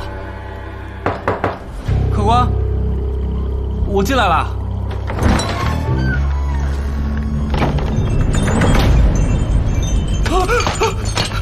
死人了！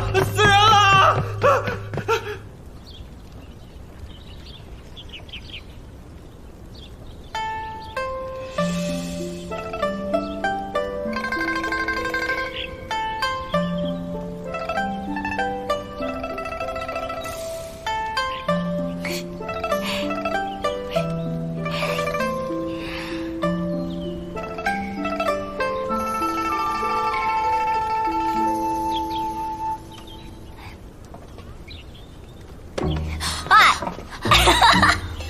太子妃，您吓着曼雨了？不是，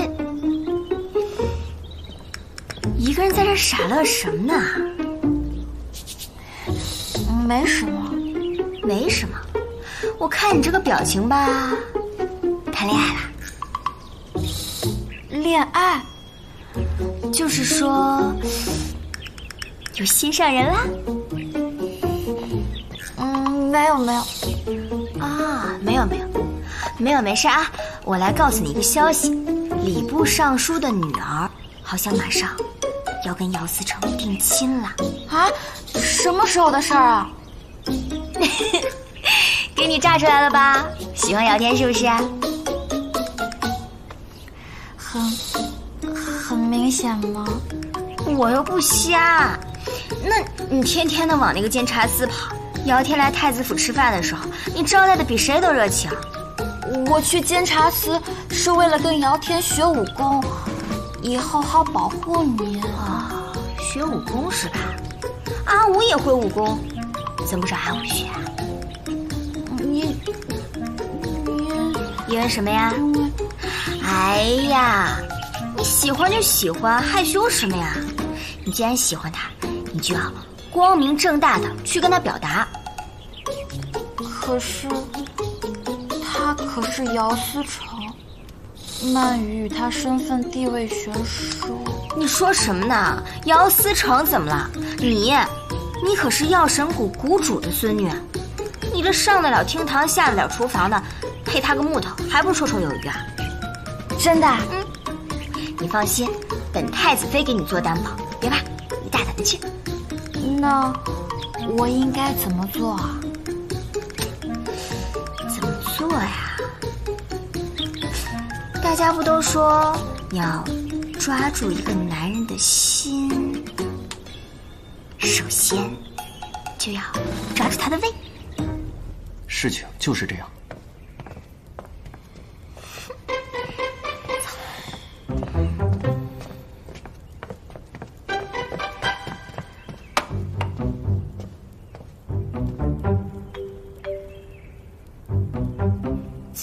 怎么都闷闷不乐的？发生什么事了？市场的情况比想象中的更糟糕。不错，百姓在围攻衙门，商户们也已经很久没有开市了。啊！而且还有人私自把官银的盐引售卖给商户。吴世正干的吧？应该跟他脱不了干系。若光靠他一个人，他做不到。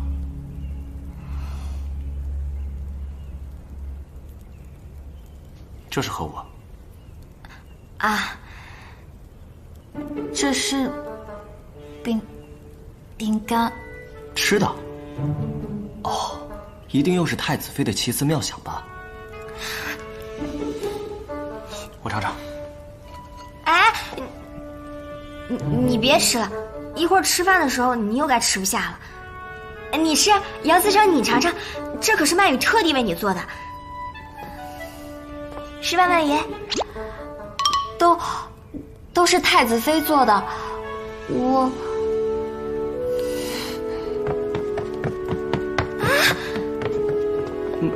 曼雨姑娘怎么了？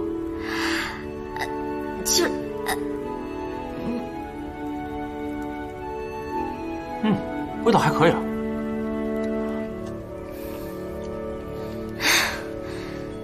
两个大木头。父亲，您这次远行归来，可有什么收获吗？收获不敢说，只是在下这次游历了各国的集市，倒是想出了一个救市的方法。哦，姚大官人，但说无妨。眼下市场物价混乱，倒不如把粮食、油、盐、炭火、绸缎等各种民生物资集中在一个集市里面，由朝廷统一管理，合理定价，这样就能起到稳定市场物价的作用。短时间内就能平抑物价，从长远看，还能给朝廷增加税收。只是这计划听起来过于庞大，不是一蹴而就的事。不破不立嘛。在下纵横商场多年，恕在下直言了，眼下恒国的经济已经烂到了根，朝廷虽有雷霆手段，却腰不对正。那是自然，管理经济还是得多请教姚大官人才是。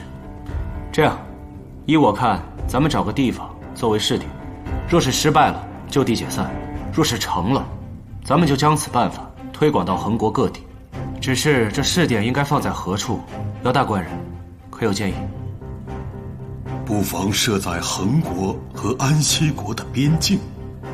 如今两国交好，集市建成，也能促进两国的贸易往来。这安西国与恒国的边境太过遥远，朝廷不好管理啊。是啊，父亲，边境离京城日夜兼程赶路也要2天1夜呢。管理并非难事，可派一名户部理事驻守，边境大将军亦负责集市的安全。在下之所以想把试点设在边境，就是因为集市会远离京城，如果试点不成功，也不影响朝廷的核心。言之有理啊！不愧是恒国的第一商国。此事重大，明日早朝后，我便向父皇禀报此事。那就等着太子的好消息了。老夫先告辞了。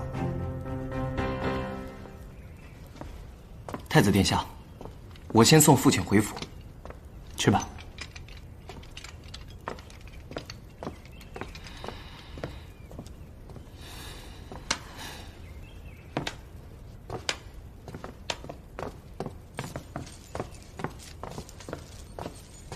谁啊？那是？哦，姚天的父亲，恒国第一商国，富可敌国。嚯，真的假的？想不到这姚天还是个超级富二代呢。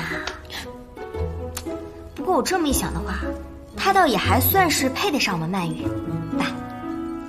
配得上？他俩不都是那种如果不好好工作就得回去继承家产的废物吗？比如说，为什么说继承家产的都是废物？因为我怎么跟你说呢？我说的是一些网络用语，我说你听不懂，别问了啊。太子殿下，出什么事了吗？吴世正死了。啊！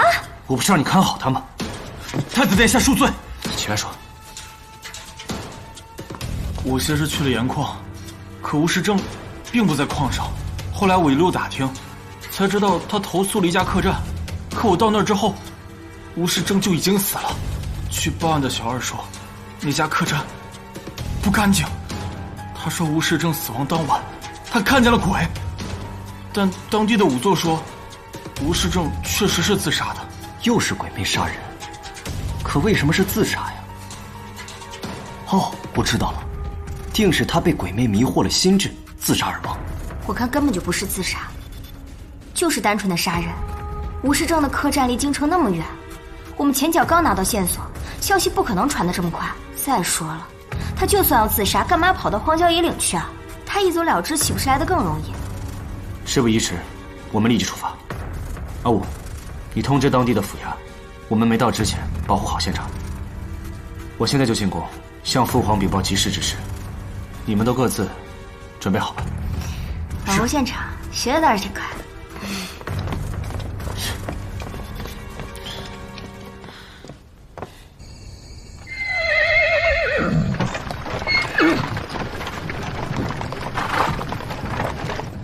太子妃，曼雨身份卑微，还是步行相随吧。我跟你说，让你坐着你就坐着就行了。但咱俩坐着是不是太挤了？你坐对面去，那儿看着。去，慢点啊。集市一事，父皇很是开心，不久以后就会颁布圣旨。另外，父皇说安西国的使者来京城，他会设宴招待。圣上如此看重此事，父亲也必不会辜负圣恩。姚天替父亲谢过圣上及太子，都是立国黎民的好事，顺水推舟吧。一会儿呢，我怎么说你就怎么做，明白了吗？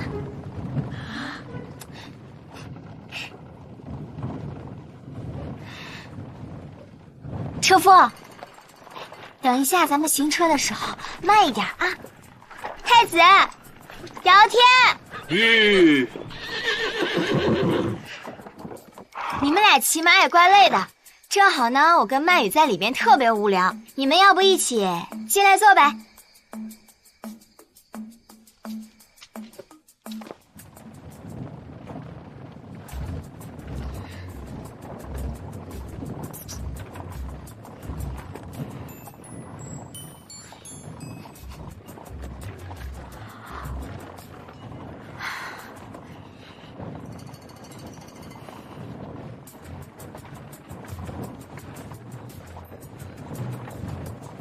上曼雨。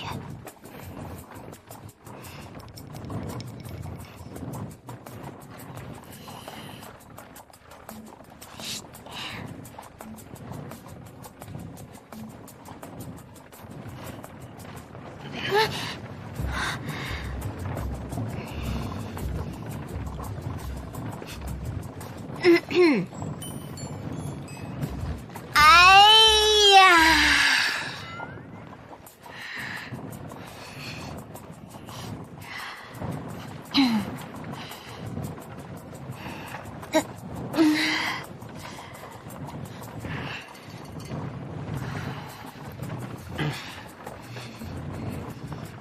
上。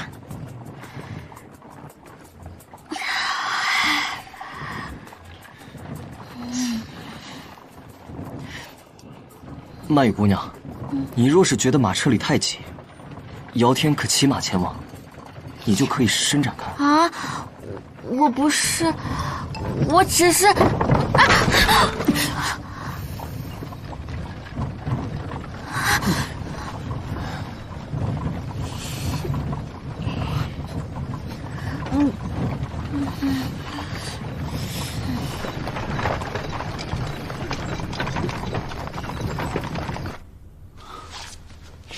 下官参见太子殿下、太子妃。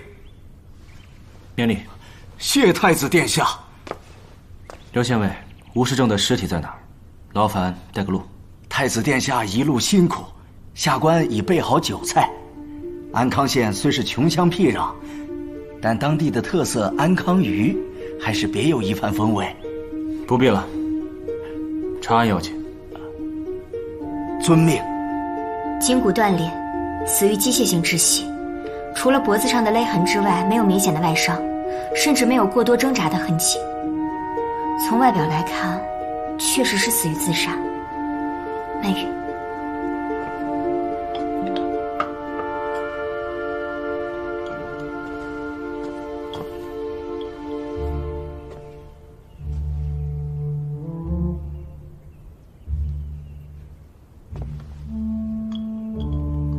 你看一下是否有制毒的成分。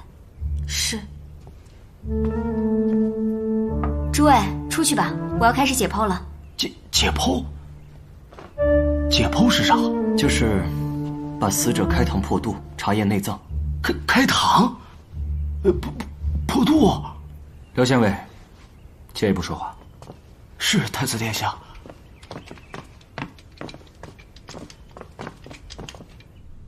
刘县尉，这吴世正自杀的客栈是何人开的？太子殿下，安康县地处边境，百姓贫苦，唯有玉顶山风光秀丽，常有游山玩水之人游行至此，他们便私开客栈，补贴家用。县里虽有新馆，但是奈何人手不够，倒不如让他们自给自足，也解决了他们的生计问题。狡辩！你身为一方父母官，岂可如此懈怠？姚司成，事情也没有你想的那么简单。倘若刘县尉用雷霆手段的话，必然会断了山民的生路，到时候激起民愤，恐怕只会问题更加严重。况且，安康县人手本来就不足，这样已然是最好的办法了。谢太子殿下体恤。刘县尉，可有新的线索？卑职无能，并未查到任何线索。况且此案涉及鬼怪，衙役们也心生畏惧。看管客栈的衙役多有怨言，自然就……既然如此，那便不必查了，把衙役全部撤回来吧。是。太子殿下，这是为何呀？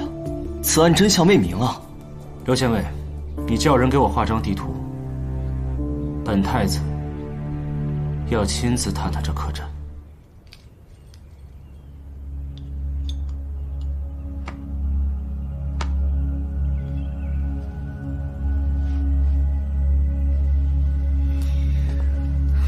太子妃，吴世正的口鼻中没有任何药物的成分，你解剖的结果怎么样？与司徒莲和贺成不一样，他的胃里面没有任何噬心蛊的残留。但是不可能，吴世正不可能死于自杀。看你的表情，应该没有找到想要的答案吧？那你也一定猜到我接下来要干什么了。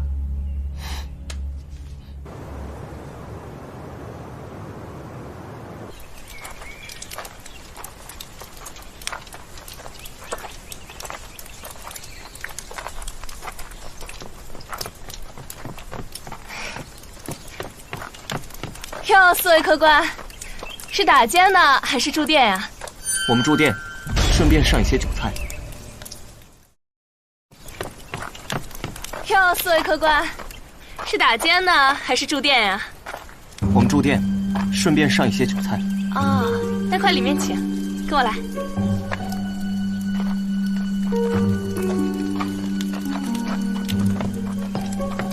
来，快，里面请。快请坐。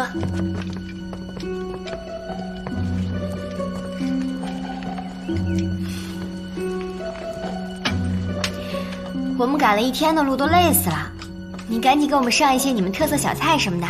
嗨，我们这山野客栈的哪有什么特色菜啊？无非就是一些农家小吃而已。无碍，先来点酒吧。小二，上酒。哎，来了。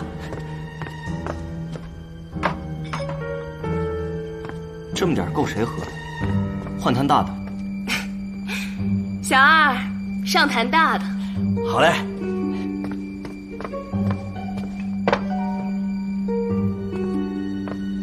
好了，没什么事了，你去给我们准备些菜吧。那四位客官请慢用。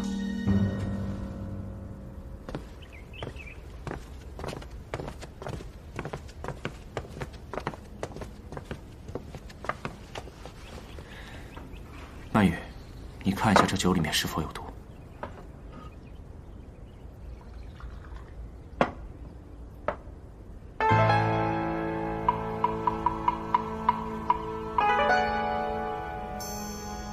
酒无毒。太子殿下，您是怀疑？他不是怀疑，那帮人根本就不是开客栈的。作为老板，我们进来之后竟然不向我们介绍他的特色菜，而且连当地有名的安康鱼都不知道，分明就是不熟悉。而且那几个杂役步履沉重，一个那么精瘦的人扛一大坛却毫不气喘，似乎是有功夫在身。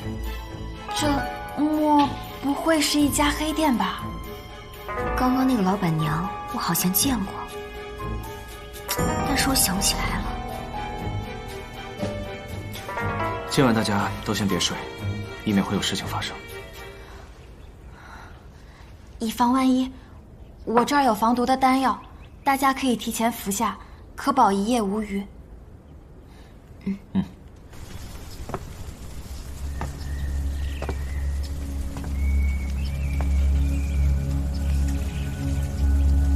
老东西，后面的人可都料理干净了。这个山野村夫有什么难的？他们到了吗？到了，都在里面呢。既然他们想死，那就成全他们。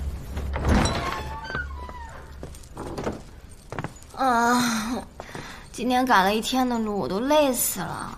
那你就先休息一下，我在门口帮你看着，有事情叫你。好，哎，你一定要注意安全啊。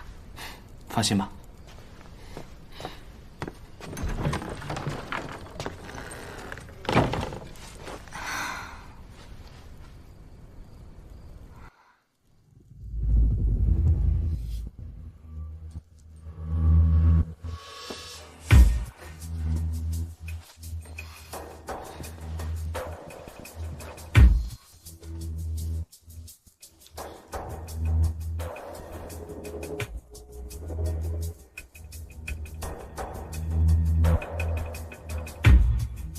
西月，西月，西月，你过来。你怎么过来了？我给你一样东西。什么东西啊？好看吗？好看。特别漂亮，我给你戴上。来，快点戴上。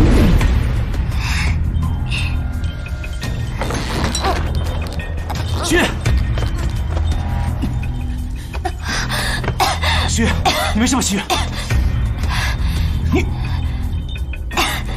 这怎么回事？我还想问你怎么回事，要不是我刚才赶到，你都被吊死了。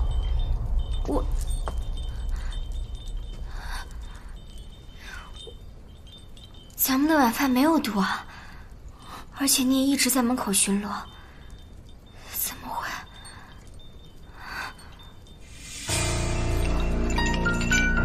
幻术，我好像知道了，吴世正到底是怎么死的？吴世正。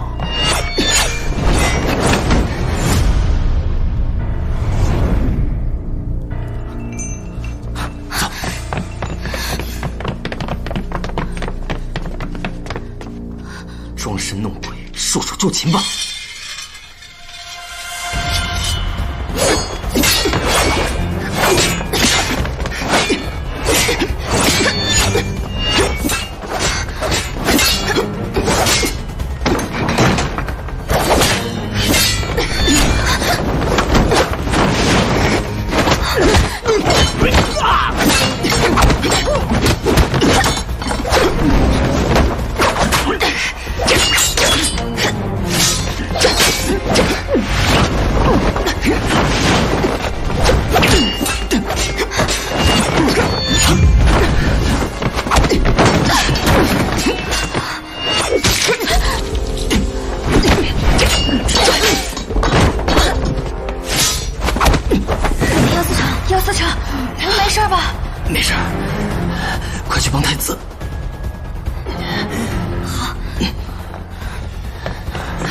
说吧，你们究竟是谁？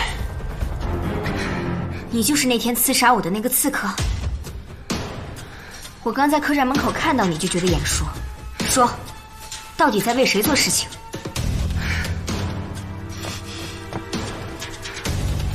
胎记呢？我什么都不会说的。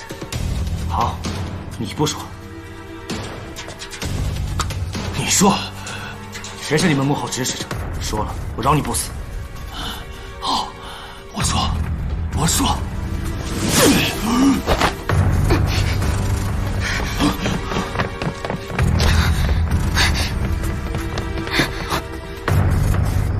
通天锁。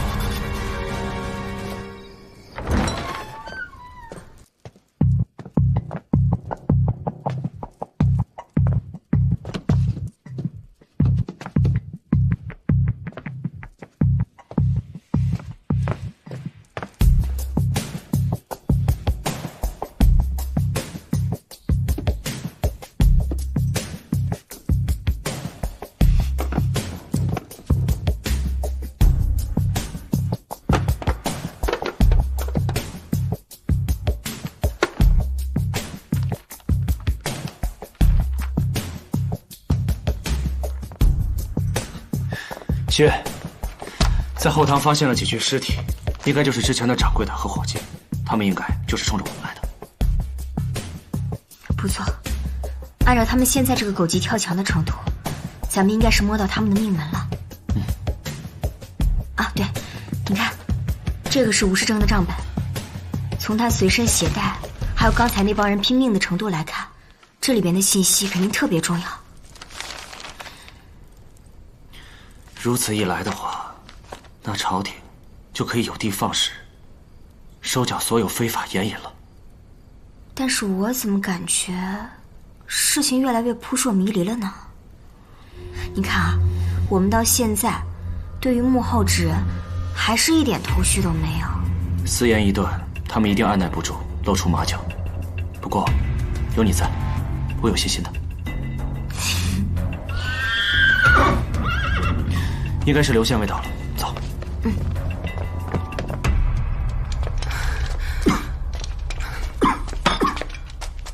主人呢？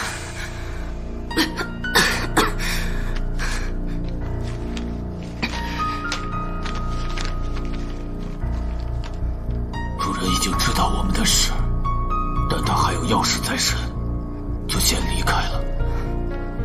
那这信上还说什么？主人命我们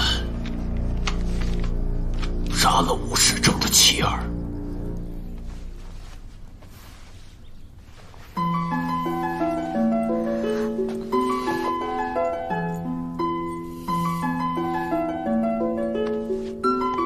曼雨姑娘的丹药果然神奇啊！才1晚上，我这伤臂便恢复如初了。你别乱动呀！痛楚虽解，但经络血脉的恢复还尚需时日，不可大意的。此处药草稀缺，等回到京城，还需要重新用药才行。曼雨姑娘多虑了，姚天乃一介武夫，受伤是寻常之事，抹点金疮药也就好了。那怎么行？怎么说你这次受伤，也是为了保护我。曼雨无以为报，只能尽力帮你医治好伤了。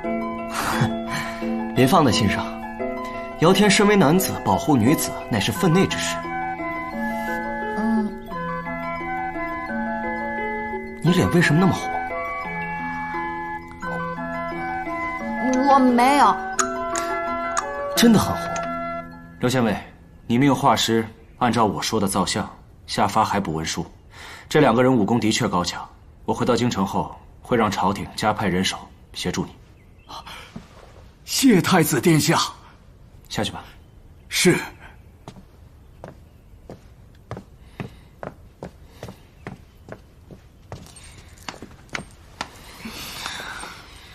阿武那边怎么样了？阿武说，吴世正离开的最后几天坐立不安，逃走之前还捎信送给他的妻儿。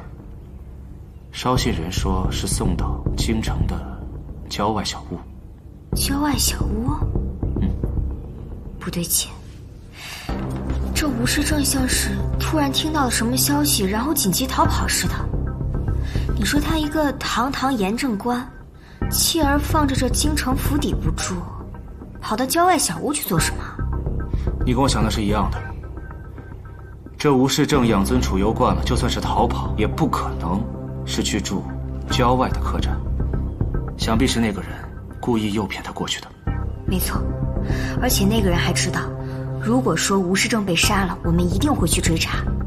所以呢，在这个什么乡下客栈下手，可比在京城下手方便多了。这样看来，这个人对我们是了如指掌，而且对吴世正也是清清楚楚。如果我是他的话，定不会放过他的妻儿。那现在怎么办？我们要赶回京城的话，少说也得3日呢。放心吧，我已经让姚天快马加鞭将书信送回监察司了。好。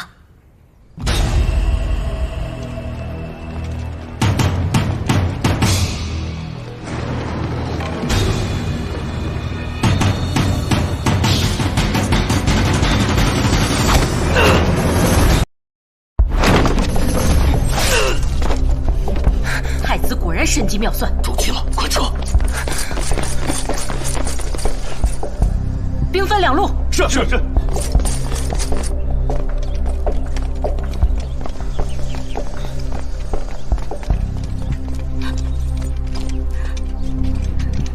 太子殿下，姚思成，孙毅将吴世正的妻儿平安带到，只是让那2个恶徒给跑了。无碍，辛苦孙捕快了。这2个人武功的确极为高强，就算是我跟姚思成，也没有十足把握把他们活捉回来。还好能带回他们，也算是十分圆满了。太子殿下，求你保护我女儿的安全。夫人大可放心，本太子定会保你平安。只是夫人也要知无不言，言无不尽才行。好，请听公母。娘，这里是哪里呀？爹爹什么时候回来呀？灵儿乖，你爹他去了很远的地方，有好多年才回来。娘，你怎么了？娘没事，没事，没事。灵儿，姐姐带你去那边玩好不好呀？去吧。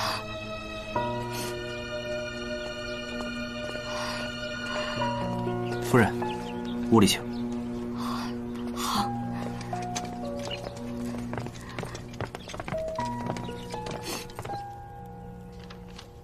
他刚刚当上严正官的时候，是很正直的，可惜既无门路，也没后台，我们的日子也不好过。渐渐的，他就迷了心智，但我知道，他是想让我们手头宽裕一些。夫人，你可知道是谁在与他做私盐交易？不知道，他从来都不会跟我说这些，但都是些看上去凶神恶煞的人，还有一些说话叽里咕噜的异族人。异族人？夫人可知道具体是哪里人？不清楚，他们说的话我一句也听不懂。然后突然有一天，他就让我搬出府去，说是怕哪天东窗事发，连累我们。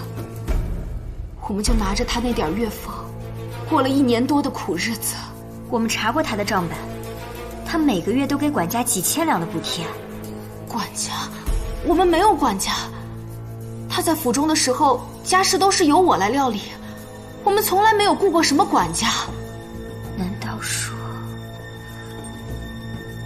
这个管家有可能并不是真正的管家，他只是一个代号？有道理啊。这吴世正把这些赃款都给了这个管家，自然也就没有钱给家里了。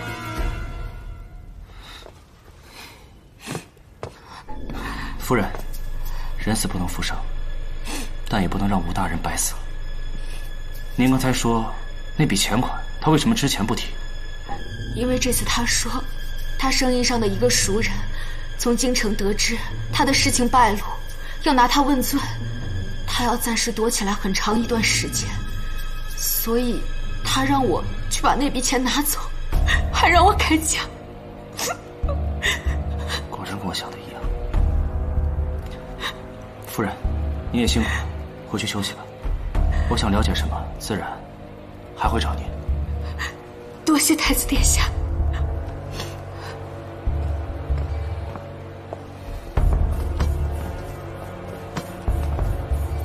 接下来你打算怎么办？收复民心。户部严正官吴世正竟然让人杀了！大家都看清楚了，吴世正贩卖私盐，已经东窗事发。太子掌握了确凿的证据，已经禀报了圣上。圣上有旨，即日起，凡吴世正处购买盐引子，全部作废。主动上缴者免于刑罚，否则与贩卖私盐者同罪。这不浪费了吗？如果给私盐案提供相关线索或者确凿证据者，朝廷有重赏。好，各位不论是商贩还是百姓，都深受私盐荼毒。严查私盐案不是在为朝廷，而是在为您自己。太子说了，涉事者不论身居何位，官为何职，将一视同仁。说得好啊！那些私盐贩子们的好日子算是到头了。是啊，各位父老乡亲，赶紧回家想想有什么线索可以提供的吧。是啊，对，有线索吧？走吧。自从颁布圣旨以后，就收到了很多的匿名举报信，大多数都是举报秦风的。你怎么看？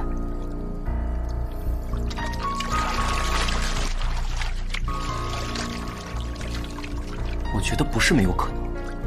据我所知，秦侍郎在京城有很多产业，而他的吃穿用度大大超出了他的月俸。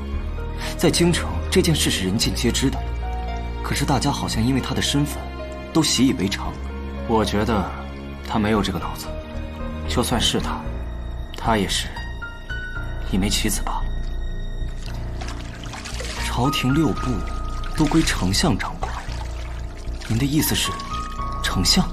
也不是，丞相位高权重，扰乱国家对于秦家来说没有任何好处。那这么多人举报秦侍郎，会不会是因为他私下背着丞相与他人勾结？秦侍郎虽然鲁莽，但是在大是大非上还是拿得准的。明日是丞相的生辰，太子妃会回去，我让他找机会把秦侍郎带过来，我侧面问一下。哎，你轻点儿。嗯。你弄疼我。这儿。啊。哎，这边。啊！哎，你轻点嘛。你再往上一点。谁？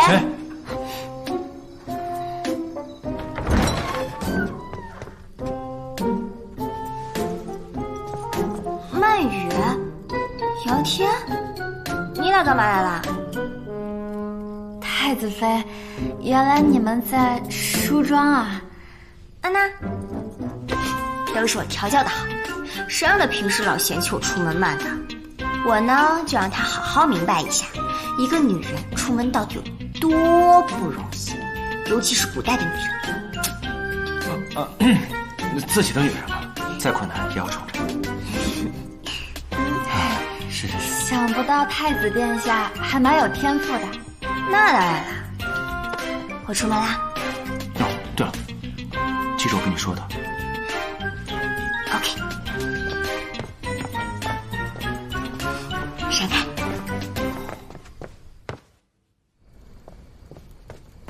哥，喜悦，这么晚还没回去啊？回去好好休息，有时间多回来看看爹，他可是很想你的。没问题，你跟我一起回去呗。刚才人太多了，咱都没说上话。就像你平时多喜欢跟我说话一样。说吧，又想干嘛？没事儿，我就是，我真就是找你唠唠家常。太子他太久没看见你了，再说了，你看着外面天这么黑，你就放心让我一个人回去啊？好，送你回去。哥最好了，走。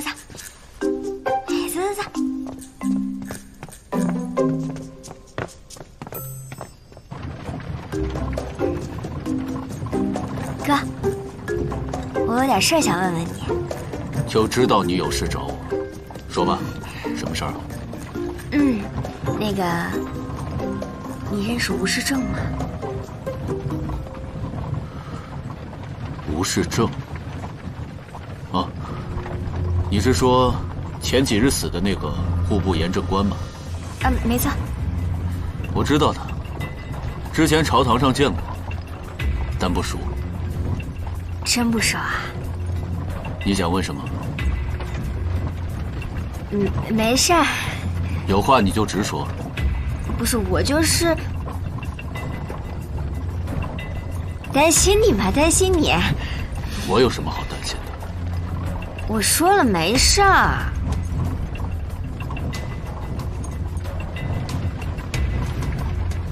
我明白了。吴世正死了，你担心我，是在怀疑我跟此事有关是吗？上次莲儿死了，你怀疑我也就罢了，这一次八竿子打不着的吴世正死了，你也怀疑我？在你眼里，我真就是一个……真不是啊！不是什么不是？还狡辩！我就是担心你被利用了，真的。是太子怀疑我跟吴世正勾结，贪污和走私官盐，然后让你套我的话，对吧？你们还真是好一个夫唱妇随。你看看你又扯哪儿去了？怎么还扯上太子了？行了，你也别装了。是，全天下所有的坏事都是我干的。反正我在你眼里，就不是好人。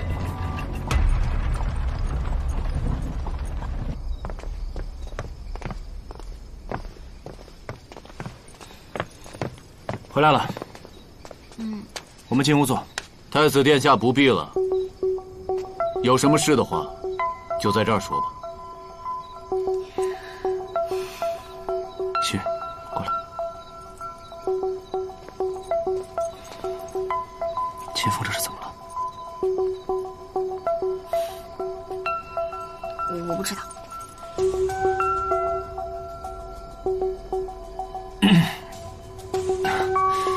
秦侍郎，好久不见，越发精神了。太子殿下召臣来，臣不敢不来。但臣与私盐之事毫无瓜葛。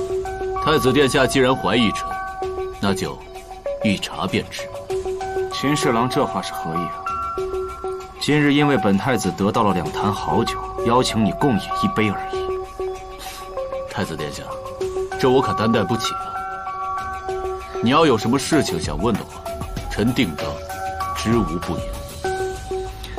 想必是西月说错了什么话，惹恼了秦侍郎。也罢，若是秦侍郎今晚没有雅兴，本太子也不强人所难。来人，送客。不必了，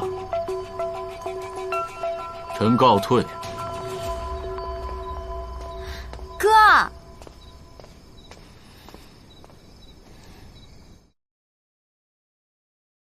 我再三叮嘱你，叫你不要冲动，你为什么就不听啊？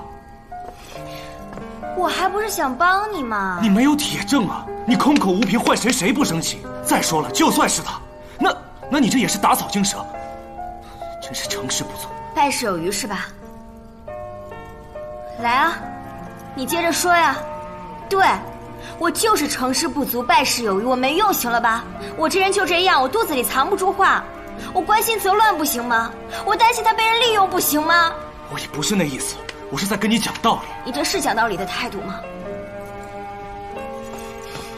徐月，徐月，徐月，你干嘛呀？这大晚上的你要去哪儿啊？我用不着。徐月，我用不着你管，别跟着我。我错了还不行吗？你哪能有什么错呀？都是我的错，行了吧？我想一个人静一静。不是，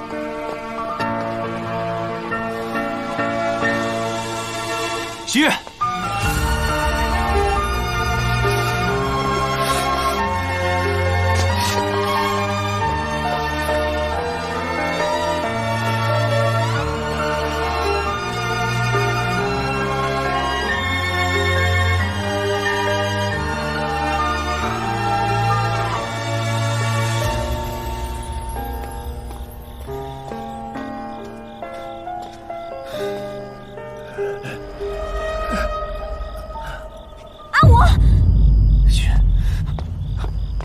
徐月，阿我，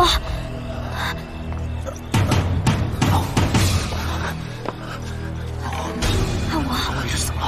阿我，阿我，阿我。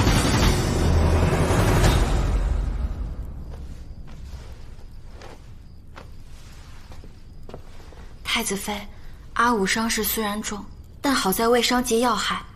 待会儿我配几副补血的汤药，服用3、5日就无大碍了。好，也不知道是谁下手这么狠，他这件伤要是不好好处理的话，会得破伤风的。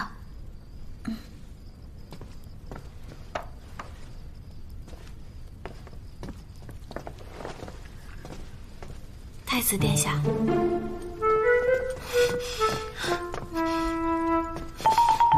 你故意的吧？太子妃，别叫我太子妃，我不是你的太子妃，我叫唐冰儿。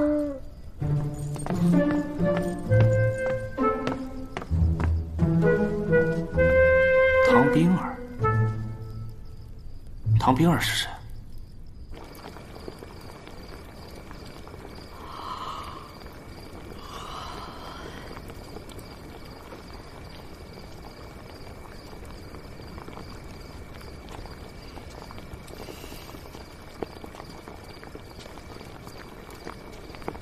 曼玉姑娘，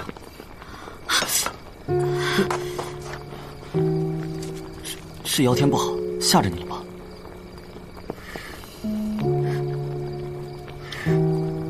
怎么样，还疼吗？哦，曼玉姑娘，刚刚一时情急，多有冒犯。不会不会。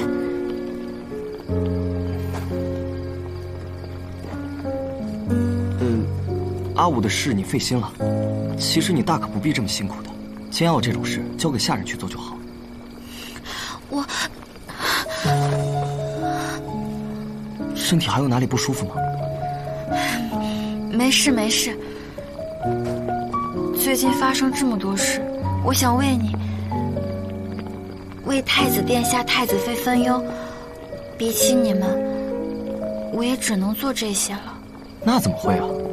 要不是你的灵丹妙药，上次在那荒郊野岭，我这条胳膊怕是早就废了。你是不可或缺的。你真这么想？嗯。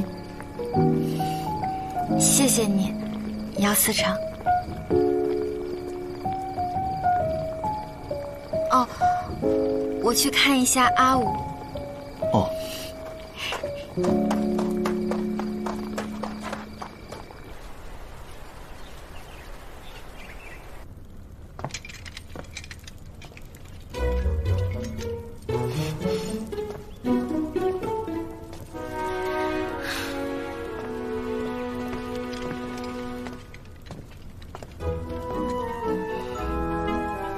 阿武情况怎么样了？你帮我转告他，就说呢，阿武的伤口没有感染的风险，已经比之前好多了，就等着他醒来。啊？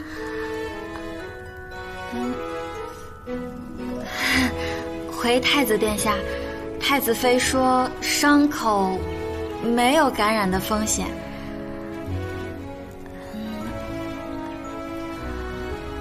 后半句是什么来着？哦，情况已经好多了。好了好了，不用转达了，我都听到了。药快好了，我去开眼药。我跟你一起去。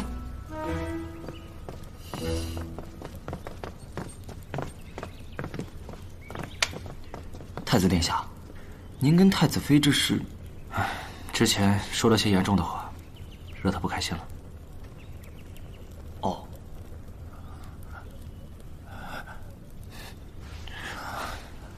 阿武，阿武，怎么样了？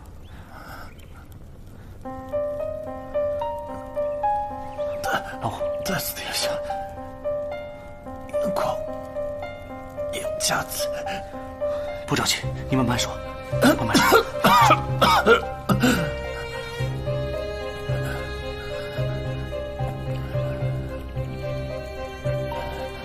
那天我在关卡的眼眶外。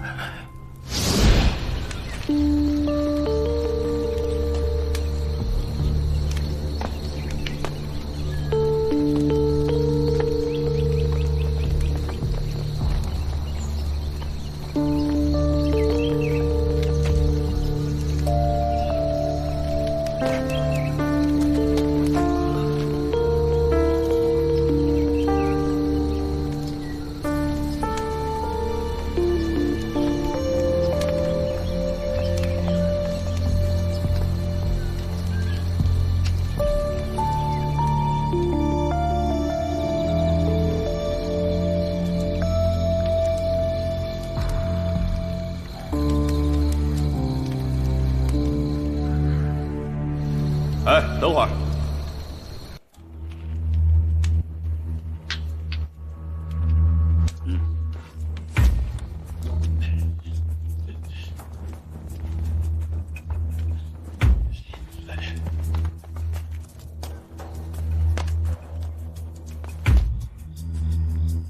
很得사이다。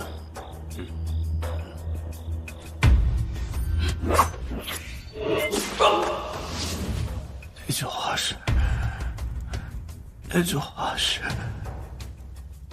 跟他撒依来，对，跟他撒依来，这是哪国语言啊？姚天听着耳熟，可一时想不起来。手势，对，有个手势。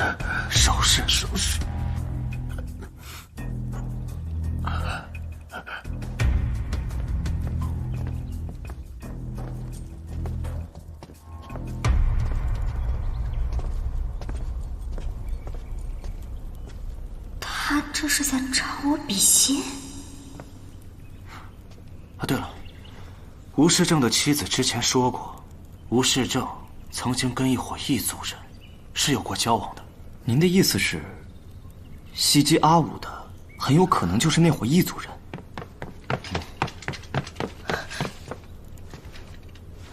禀告太子，出大事了！安西国的使臣被杀了，皇上震怒，让太子您亲自督查此案，3日之内必须找到凶手。什么？什么？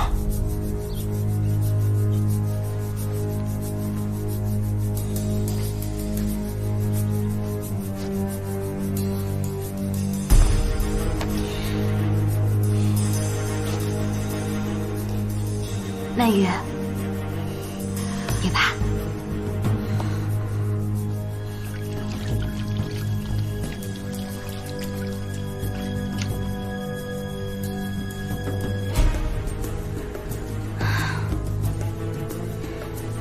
死者死于斩首，但是死前却并没有过多的挣扎痕迹。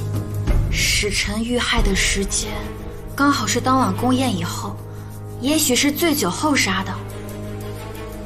难道是得罪了什么人吗？这种手法一般都是朝廷用来处决犯人使用的，凶案现场很少会有，因为会留下大量难以清洗的血迹，除非凶手跟死者有什么深仇大恨。所以凶手将他枭首，实际上是为了让他赎罪，也不太合理。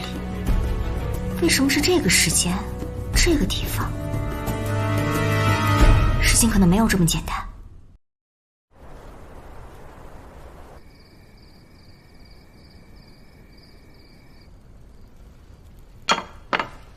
今日的晚膳，酱烧黄鱼、香辣猪蹄、红烧狮子头。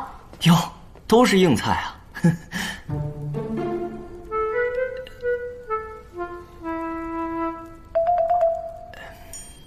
曼雨，坐。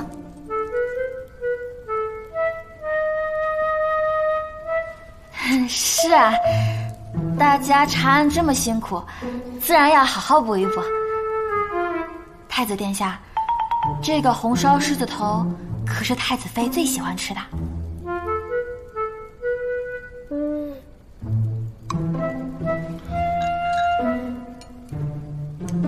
我刚验完尸，吃不下。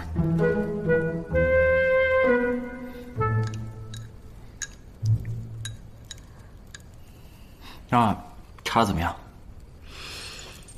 不知道。我和太子殿下从宫里回来也有2个多时辰了，您2位一直这样一言不发也不是个事儿啊。使臣之死，真的不能再拖下去了。我认为，2位应该齐心协力投入办案，这样才更好破案嘛，对吧？太子妃，监察司彻查使臣之案是皇上的命令。你之前协助破案有功，所以皇上特意让你参与案件。太子妃用点心才是。既然是皇上吩咐的，我自然是责无旁贷。只是呢，我这个人吧，成事不足，败事有余。我就怕我又参与进来呢，惹得某些人又不高兴。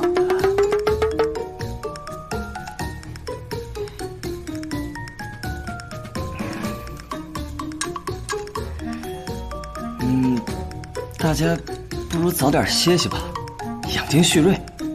明天姚天再来府上，接2位去现场勘察。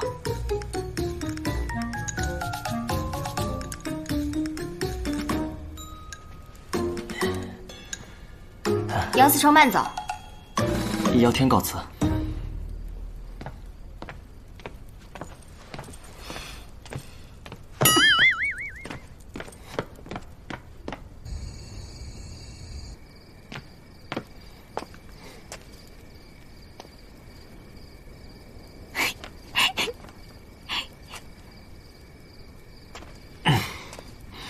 曼玉，可是有什么伤心的事？太子，你拿着什么呀？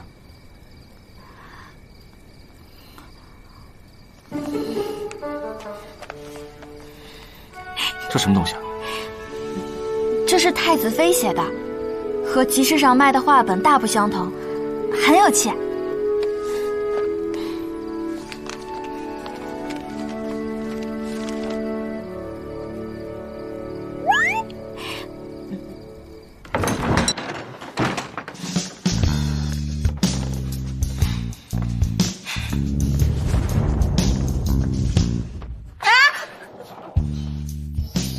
你逃我追，你插翅难飞。眼神不对，女人，你这是在玩我。你这什么霸总语录呀？啊！这不是你要的爱情吗？你从哪儿学的呀？不对，你不会也是从现代穿越过来的吧？是，你书里面不是这么写的吗？书？你看了我给曼玉写的那本书？对啊。啊！这也太丢人了。我倒是觉得挺有趣的。那，你原谅我了吗？原谅你啊，想得美。今天晚上，你继续睡地上。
看看我这茶，这怎么了呀？不知道，别看了，走吧。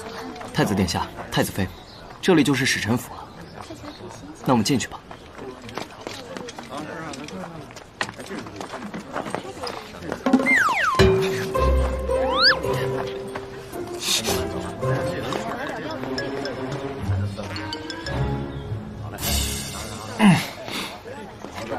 客官看看这个。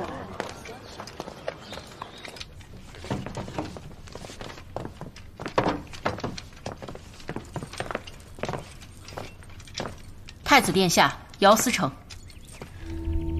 你们继续查。是。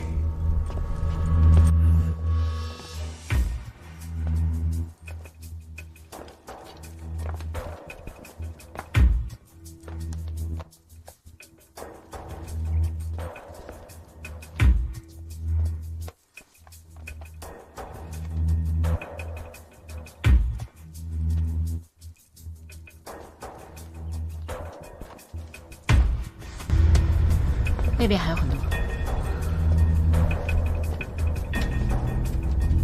不对劲。可是发现什么了？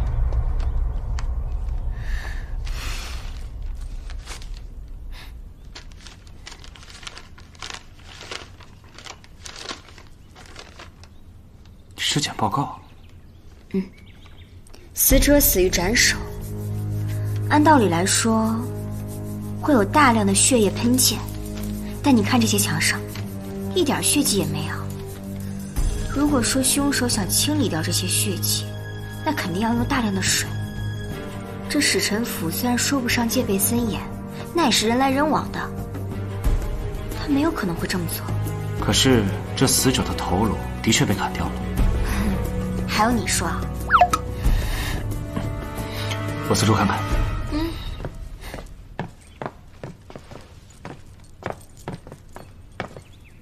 孙一，你们这边查的怎么样？我们在现场发现了凶器，是一把军用的坡刀。这个房间是使臣用来存放贡品的地方，有很多翻找的痕迹。丢失的除了黄金以外，都是一些名贵的珠宝。丢失的都是一些便携又贵重的东西，有没有可能是谋财害命啊？谋财害命。还有一个值得怀疑的地方，我查了一下那个使臣，他是我们恒国人。20年前随父亲到达了安西国经商，后来因为精通2国语言，又深谙商道，被安西国国王选为使者。恒国人叫什么？吕岩。立刻派人去查卷宗，查出这人的底细，另外把剩下的使节带过来。是。吕岩。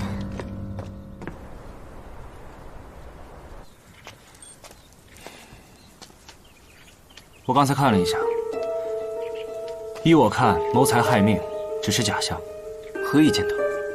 这一次安西国来的是一个使节团，除了吕岩死了之外，其他的使节都安然无恙。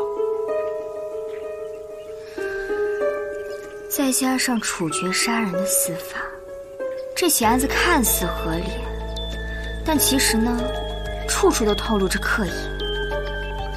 有人在引导我们的调查方向。太子妃说的极其有道理。切，这么说来，凶手想误导的就是杀人动机，那我们就应该从这里下手。我已经派人去调查吕岩在恒国时期的所有记录。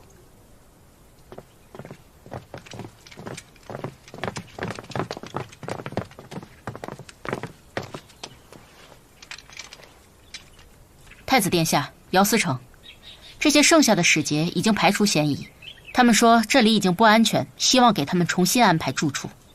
那是自然，这次务必重兵把守。是。谢太子殿下。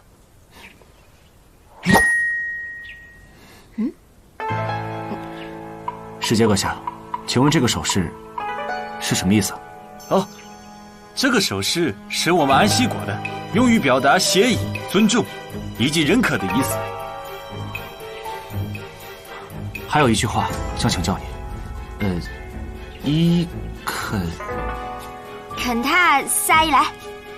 太子妃说谁是内奸，已经被你干掉了。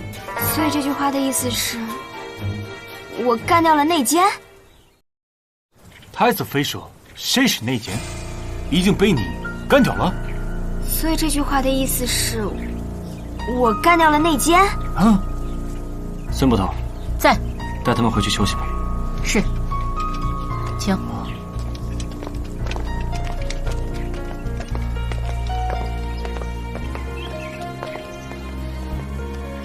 盐矿上刚出现安西国人，偏偏在这个时候，安西使臣死在京城。太子殿下，可算找到您了。刚刚丞相大人去了府里，说有十分紧急的事情找你商议。知道了。姚司成，务必尽快把吕岩的底细查清楚。是。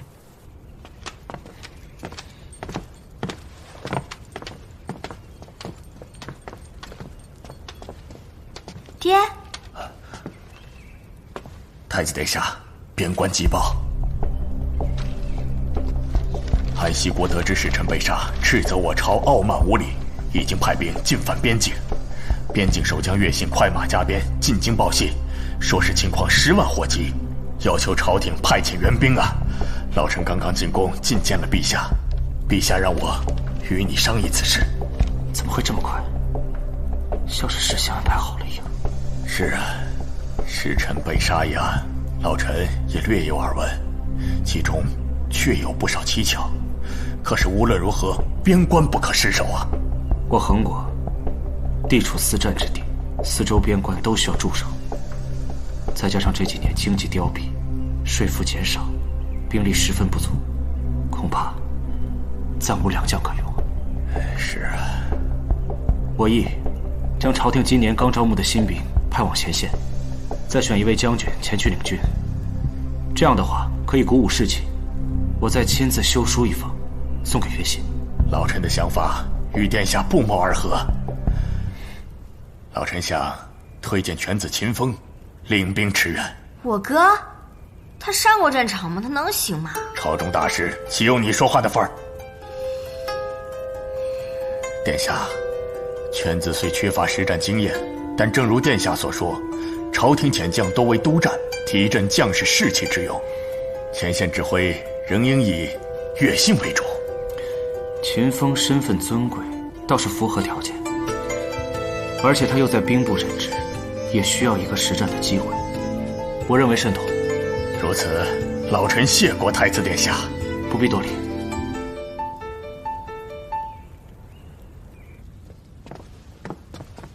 父亲，风儿来了。父亲，您从宫里回来了，什么事这么着急？好事，皇上要派一名主帅领兵驰援边境前线，我推荐了你，皇上答应了。边境前线？我们和安西国打起来了，怎么这么突然？是啊，安西国和恒国虽然在皇上的治理下维持着和平稳定的状态，可是安西国一直不满于成为我们的附属国。现如今安西国的使臣无缘无故在恒国被杀，安西国怎能轻易放过这样的机会？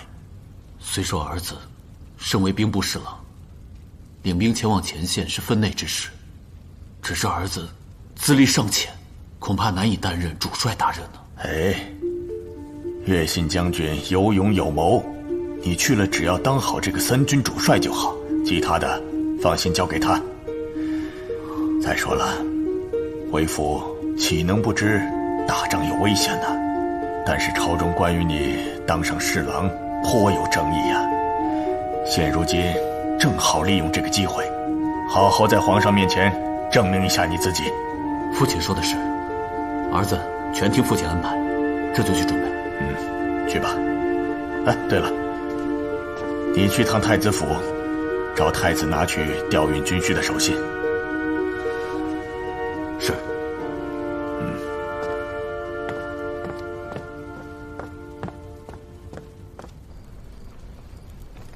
太子殿下，秦侍郎来了。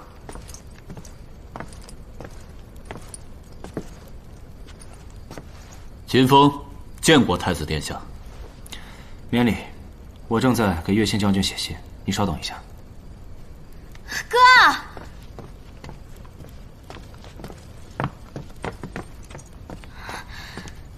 我听说你要上战场了，你准备好了吗？就差太子殿下调运军需的手信了。秦风正是来取手信的。那就好，你一定要万事小心啊！自古沙场征战几人回，我不过是为国尽力罢了。倒是要劳烦你们帮忙转告姚司城，让他好好研习一下如何提升办案能力。使臣被杀，我们迟迟抓不到凶手，这才引起了边境的战火。但凡他办案尽点力，也不至于由我去边境帮他收拾残局了。行了行了，你别说了，就一个案子没破而已，你至于这么阴阳怪气的吗？太子督察办案，你在这指责太子办案不力啊？再说了，你刚刚都说了，你是兵部侍郎，为国效力的，怎么又变成给我们收拾什么烂摊子了呀？啊，你平时不务正业也就算了，是不是该做点正经事了呀？我上次就问了你2句，你至于这么小心眼吗？记到现在啊！好了，秦侍郎为国出征，责任重大。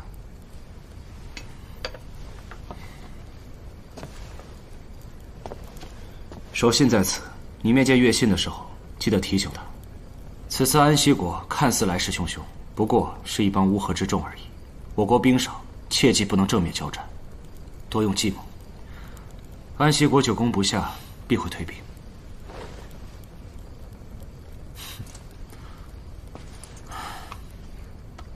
太子殿下运筹帷幄，秦风拜谢。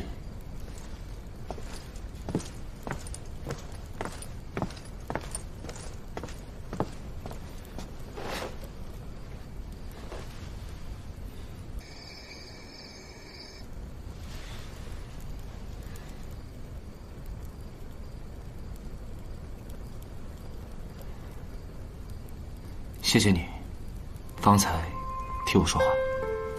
谁替你说话？我就是看不惯秦风阴阳怪气罢了。我们和好吧，唐冰儿。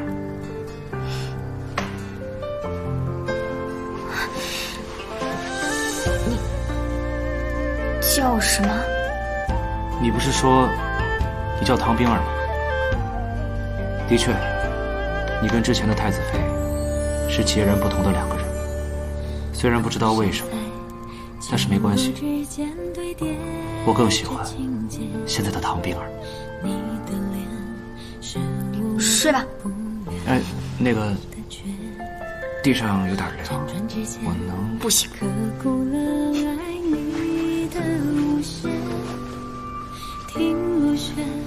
听缘分也在哽咽，这缘分的结，我只愿与你相携。是狂野蝴蝶会为他人恋，你和我若能相识无的渊源，只圈住今夜莫谈诀别。缘自约，今世遇见你的特别，我了解情字唯有你能解。缘自约，就算和你注定是离别，这一瞬浮上海中要与你相约。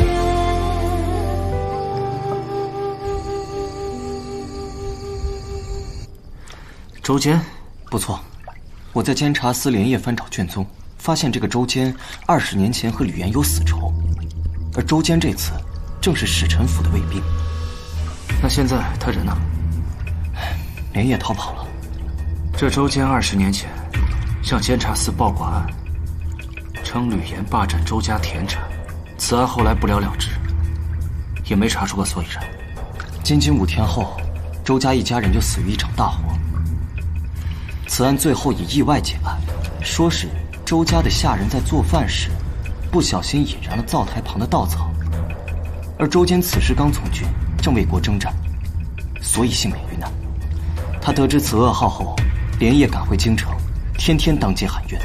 监察司因为证据不足，并没有重审此案，倒是朝廷为了体恤他，将他招入了御林军，负责京城的卫戍工作。后来吕岩就以做生意的名义改头换姓，现在以使臣的身份出现。不错，这纵火案有很多蹊跷，周家的人有手有脚，看到着火了，既不逃跑也不扑火，就任凭大火活活将他们烧死。想必是吕岩指使的。周家以前是本分的生意人，后来被吕岩看中了他们祖传的田产，用不正当的手段夺了过来。他怕周家报复，所以杀了周家所有人，唯一活下来的只有周坚，而周坚现在好不容易熬到了可以复仇的机会。还有一件事我想不通，周坚是如何知道这个吕岩就是使臣的呢？我去查过当天卫兵的当值记录，周坚早就换好了班，说明他早有计划。那或许是有人通风报信。周坚是如何知道这个吕岩就是使臣的呢？我去查过当天卫兵的当值记录，周坚早就换好了班，说明他早有计划。那或许是有人通风报信。卑职明白了，我这就返回监察司，调查周坚最近接触了什么人。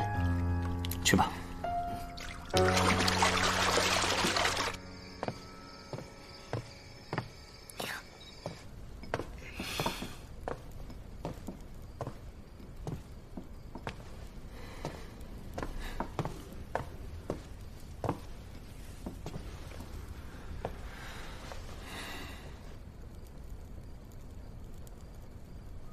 你别生气了，我真诚地向你道歉。之前是我说话说得太重了，你对我来说很重要。有多重要？就是帮我破案，还有帮我……哦，我明白了，我就是个工具人呗。不是，我不是那个意思，不是工具人。你是我的太子妃，虽然之前你刁蛮任性，心狠手辣，我特别讨厌你，但是后来你变得聪明懂事，温柔善良，还特别可爱，还特别……行了，别夸了。原谅你呢，也不是不可以。但是你得答应我一个条件。你说。如果有一天我不在了，或者是消失了，你必须要永远记得我。什么意思啊？我不想再瞒着你了。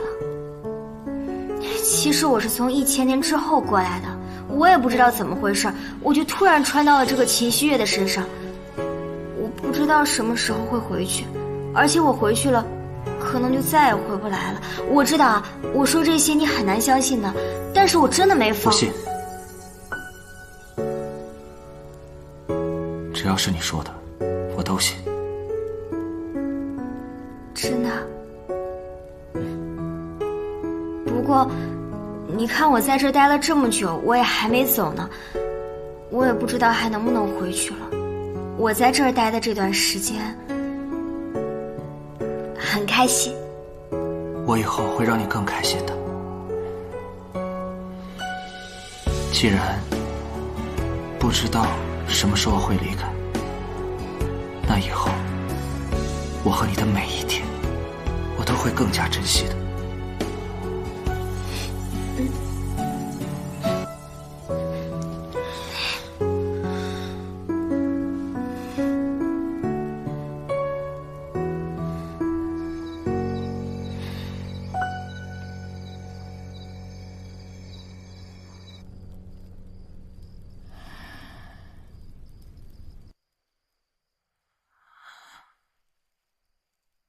如今你大仇已报，可想好如何报答我吗？周坚从军20余载，愿以全部家资相报。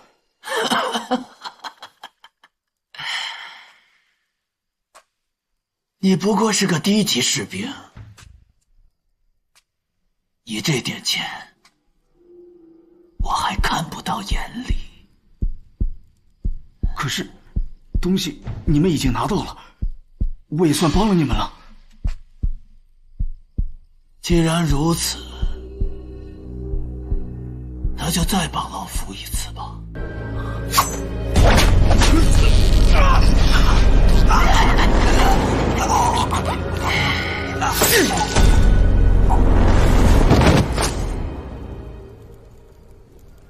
不对，我要跟你一起去周家祖坟。我越想越觉得不对劲，吕岩的那个刀口上血迹那么少，现场血迹也很少，怎么看都不像是斩首的现场。还有周坚，他大仇得报之后，肯定会去周家祖坟祭拜一番，然后再亡命天涯，说不定那儿会留下什么线索呢。事不宜迟，我们一起出发。好。怎么了，曼雨？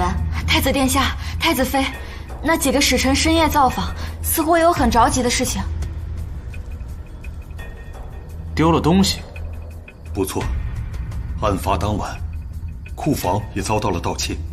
因为当场混乱，我们也没来得及细细盘点，以为只是丢了一些金银器物。可是第二天安顿下来，却发现有一只玲珑宝盒不见了。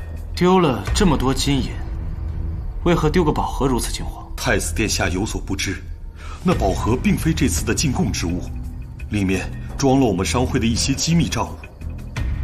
这次穆斯大人打算借朝贡的机会，顺便和京城里的其他商人做些生意。穆斯，就是那个死去的吕岩。是。你可知道与他做交易的是什么人？这我可不知，这种事情都是由穆斯大人亲自安排的。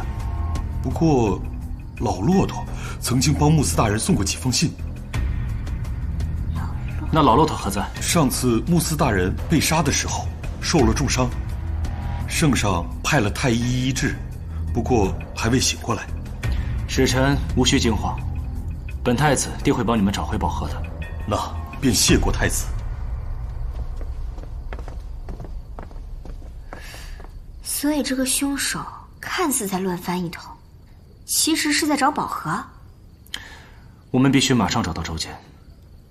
看来他不光是报仇这么简单。走吧。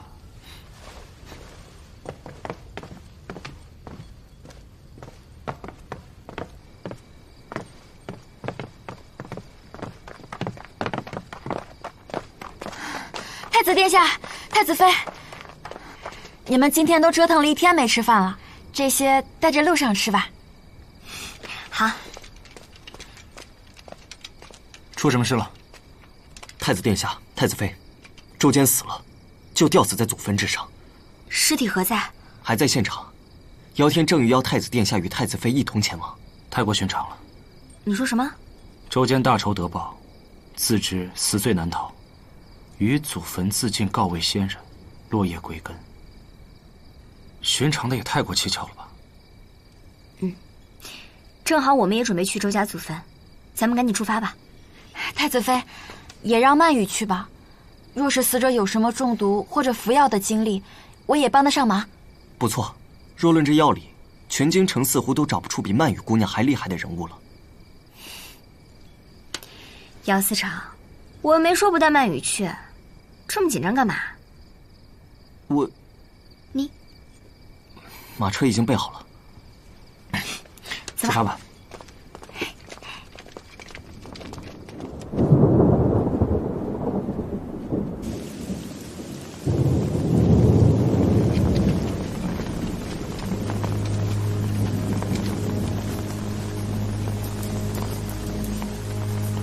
怎么样？是上吊自杀，脖子上的勒痕很深，有特别严重的内出血。但是我还是觉得很奇怪，这个周坚他拿了宝盒，但是什么都没做他就走了，难不成他就觉得宝盒好看？即便如此，那宝盒去哪儿了呢？况且，这宝盒里面藏的是吕岩的机密。这周坚哪里也没有任何作用啊！太子殿下，太子妃，这个是在下游的河滩上发现的。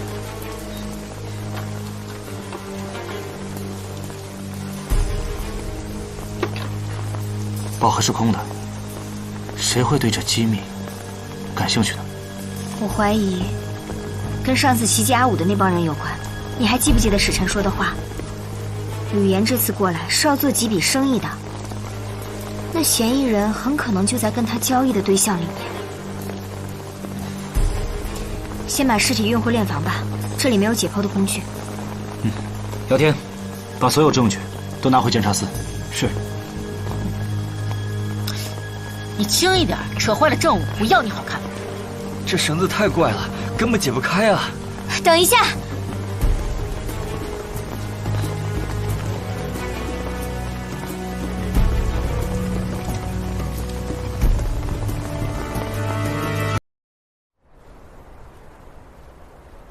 这种绳结很特殊。姚思成，这可是你们监察司或者军队常用的绳结。不是，监察司和军队用的都是最简单的手扣结，这样怪异的结，我还是第一次见。你的意思是，周坚从军多年，就算是自杀，也是用自己最熟悉的手法。你以此推断，他是先被勒死的，然后被人伪装成上吊自杀的。可是，你之前不是说尸体的？有没有可能，他也是被勒死的？只不过凶手当时为了掩盖他真正的死因，情急之下打出了他最熟悉的绳结，只不过因此露出了破绽。廖天，你去找个画师，把此绳结给画下来，贴张告示，若是有人了解此绳结，重赏。是。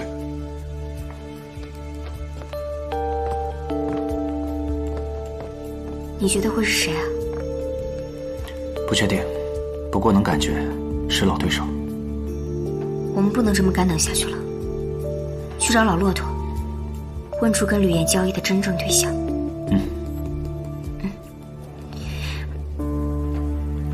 冰儿，来人！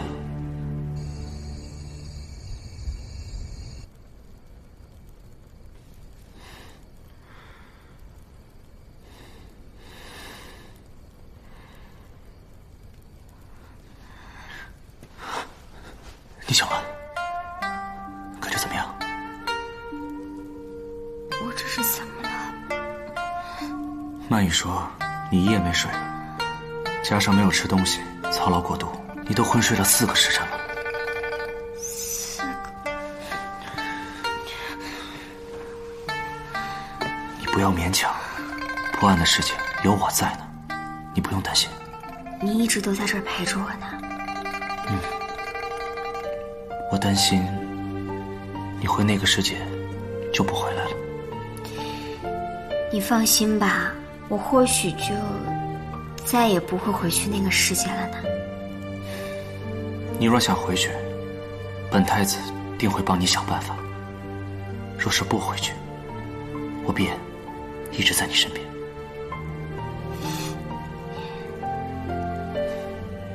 不过现在我们还有更重要的事情。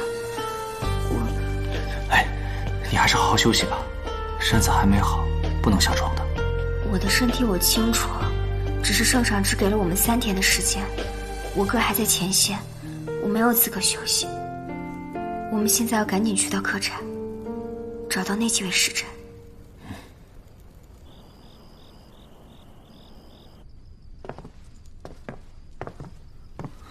怎么这么安静？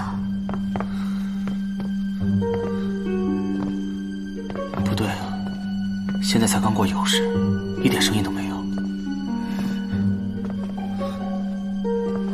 门口的侍卫都不在。不好，老骆驼有危险，走。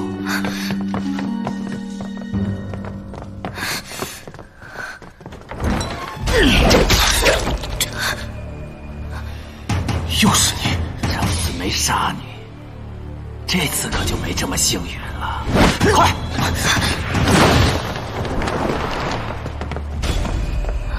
走。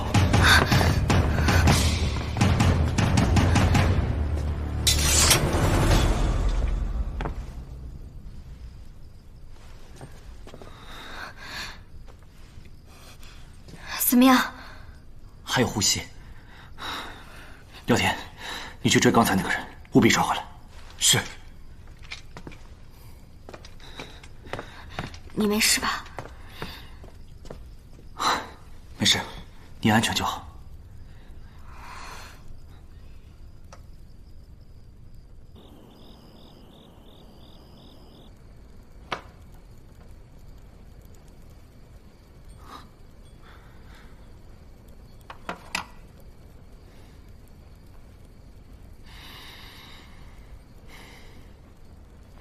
廖天，你在想什么呢？你为什么会出现在客栈呢？因为我在京城遇到了那个客栈的女杀手，我便料定他们必定会出手。进来坐会儿吧。不用了。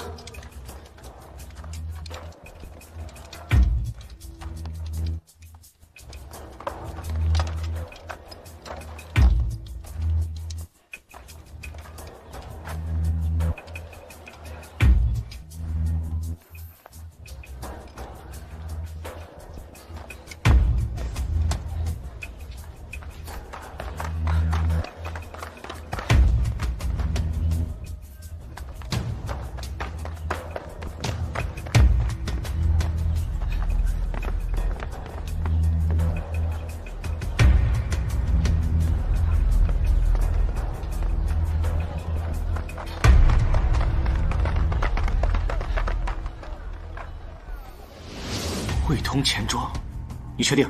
千真万确。你这什么表情？那还不赶紧去查？那是你哥哥的产业。秦风？怎么又是他呀？我不是没有怀疑过他，只是秦风这个人，他性格我太过了解，他敢做这种灭族的事情吗？仅凭杀手出现在汇通钱庄，确实不足以指认秦侍郎。况且他正在前线为国征战，万一错怪了他，岂不是动摇军心吗？这样吧，你派人盯紧汇通钱庄，另外也留意一下他的其他产业。只是这时间也太过巧合了吧？使臣被杀，安西国来犯，就在这个时候，杀手出现在京城，秦风也被派到前线，还是你爹极力保举的。你们是怀疑我爹？我只是觉得时间太过巧合了。老骆驼那边怎么样了？曼宇正在医治，有府兵把守着。圣杰那边有线索了吗？还没有，我找人打听过了，但都没有什么头绪。上次跟这个凶手交手的时候，发现他对这个绳子运用得很好。那看来这个人就是杀死周坚的凶手。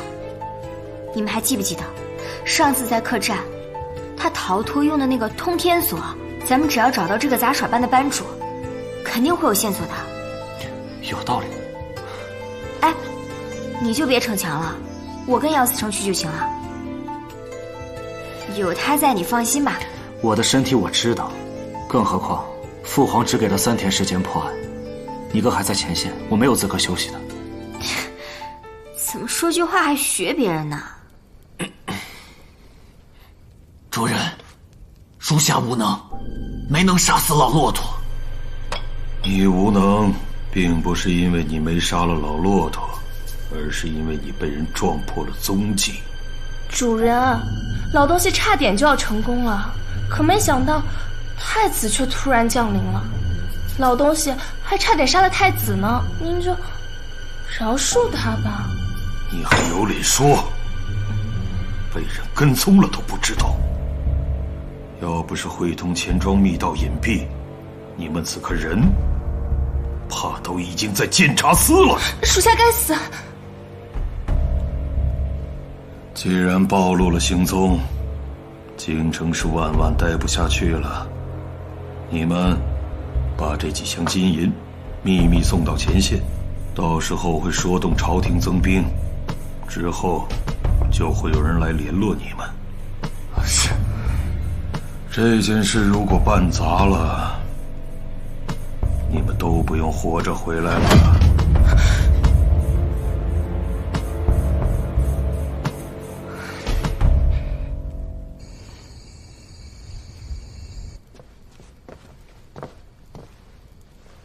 班主，监察司查案，请问你有看过这种绳结吗？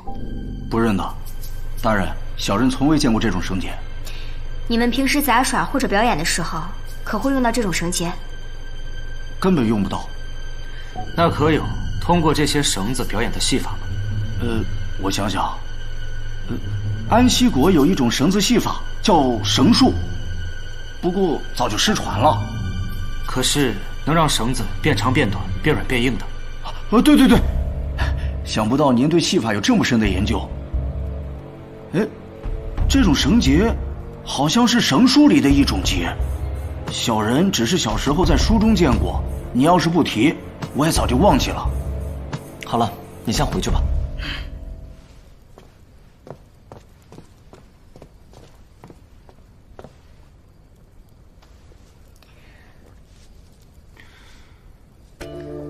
看来那个鬼魅杀手用的就是这种绳结，吕岩也是被他杀掉的。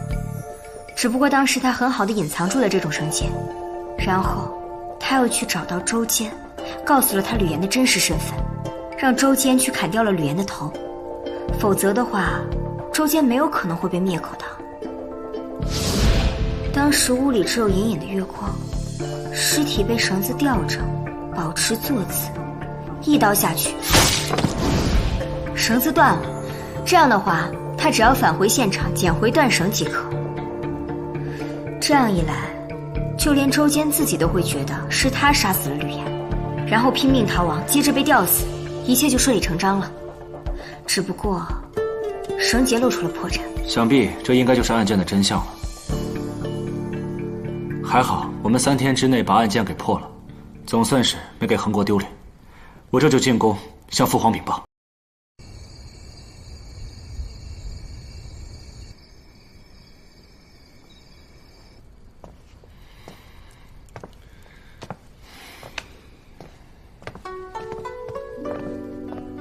你怎么了？怎么那么不乐的？父皇说，没想到你还会破案，他很高兴。就因为你父皇夸我了，你就不高兴啦？小气鬼！我又不是小孩子。从今天起，父皇封你为密使，秘密督办扰乱恒国之人。那你是不是也听我的？怎么可能？我可是太子。啊？以后你会很忙的，我担心我们就没有时间好好相处了。自从和你相见以后，案子一个一个的发生，我怕案子一破完你就……哎，你放心吧，我都说了，我这说不定就永远都回不去了。放心。怎么了？我是不是碰到你伤口了？我看看。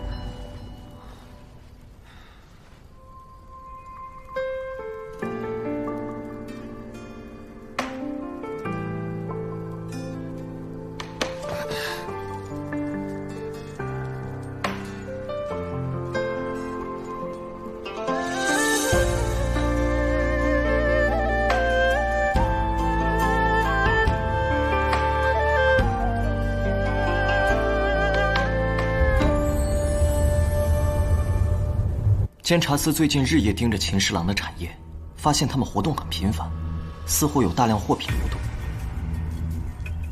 这很稀奇吗？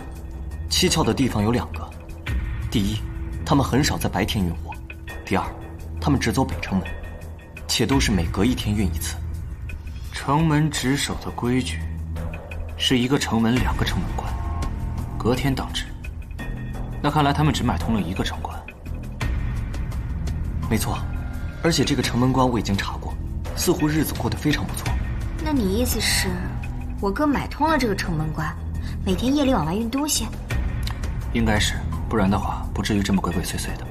那很简单啊，我明天回趟丞相府，正好我哥不在家，我去看看他房里有没有藏什么东西呗。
不孝之女，你在干什么？说，谁指使你来的？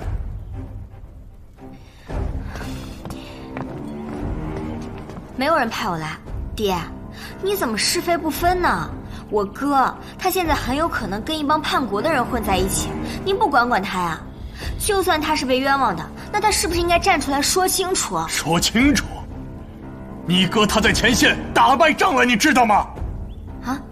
我军将士一溃千里，连失3座城池，圣上大怒，要抓你哥回来问罪。战败失地，那是死罪呀！我本想让他出去锻炼锻炼，没想到是我害了他呀。爹，你先别难过。这个安息国不都是一帮乌合之众吗？怎么会突然变得这么厉害？安息国不知哪里冒出了许多先进火器，你哥他们是一点准备都没有啊。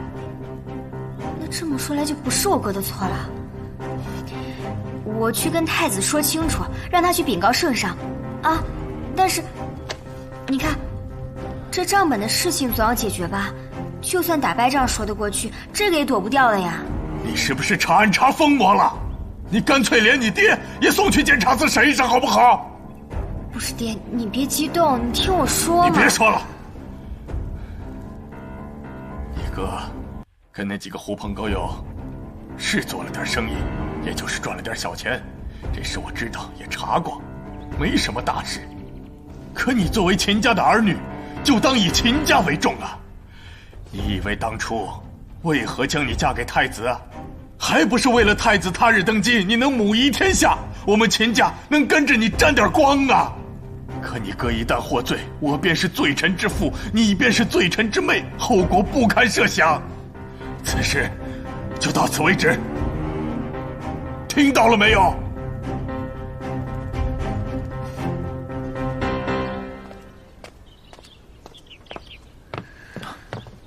太子妃，您来了，怎么样了？我找到了秦风的账本，上面有他和管家的交易记录，跟吴世正那本差不多。不过那些都是晚上才进行运货的商家。这些都是重要的线索，你为何看起来不开心的样子？是吧？我爹他不让我查呀，我就不明白了。这有什么不明白？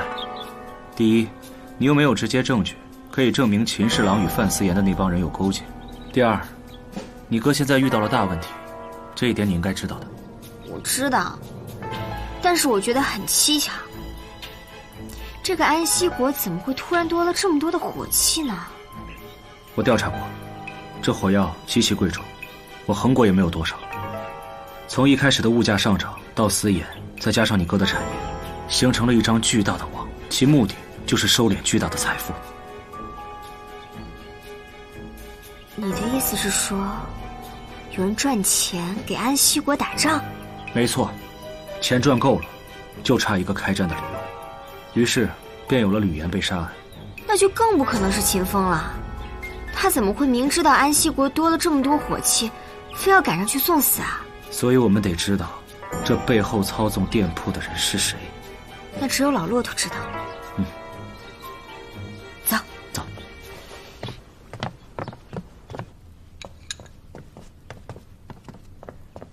曼雨，怎么样了？今天情况好多了，但是也不能说太长时间的话。老人家，我能问你几个问题吗？您是太子殿下吧？感谢您救了老夫的命。哎，不必多礼。我听使臣说，您之前给吕岩送过2次信，是送到哪儿的？吕岩，就是穆斯。哦，穆斯大人，那2封信，我一封送到了京城的会同钱庄，另一封送到了边境的盐矿里。送给谁了？没有名字，只知道叫管家。那你可见过管家？没见过，信是别人拿走的。是一个妖娆的女子，还是画着鬼脸的怪人？是一个妖娆的女人。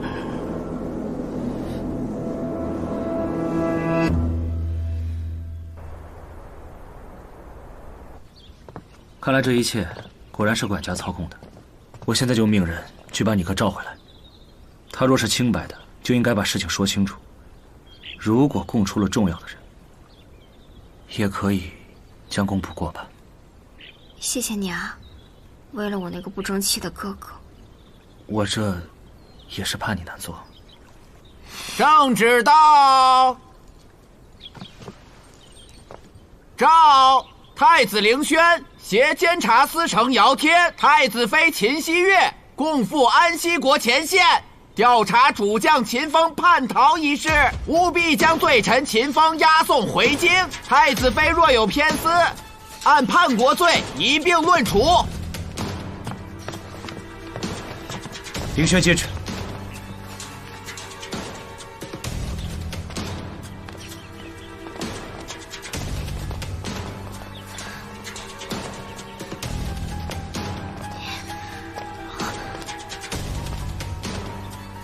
我哥跑了，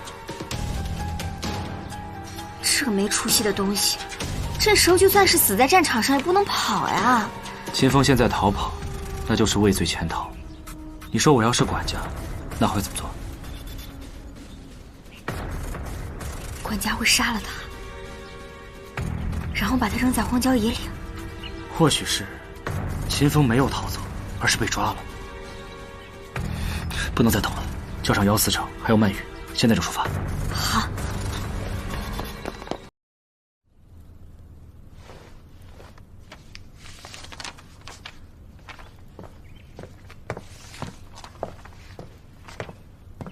父亲，这是刚刚炖好的参茶，您快趁热喝了吧。好。哎，我说天儿，你可是难得回来一趟啊！啊！父亲这亲自看账本的习惯，这么多年都没变啊。是啊，做生意还是得自己上心为好。眼下边境打仗打得这么凶，咱家那个集市，唉，怕是要毁了。罢了，不说这些了。哎，你这次回来，应该不只是给为父来敬茶的吧？果然瞒不过父亲。父亲在商场多年，可曾听过一个叫管家的名号啊？管家？从未听说过呀。哎，天儿啊，听为父一句啊，不是自己分内的事儿，少管为上，免得惹祸上身啊。是。父亲，孩儿要去前线一趟，可能有些时日回不来京城了，您自己多多保重。公务为上，现在边境也不太平，我儿切记，凡事少出头，自保为上。孩儿谨记。快趁热喝吧，父亲。啊，好。好喝。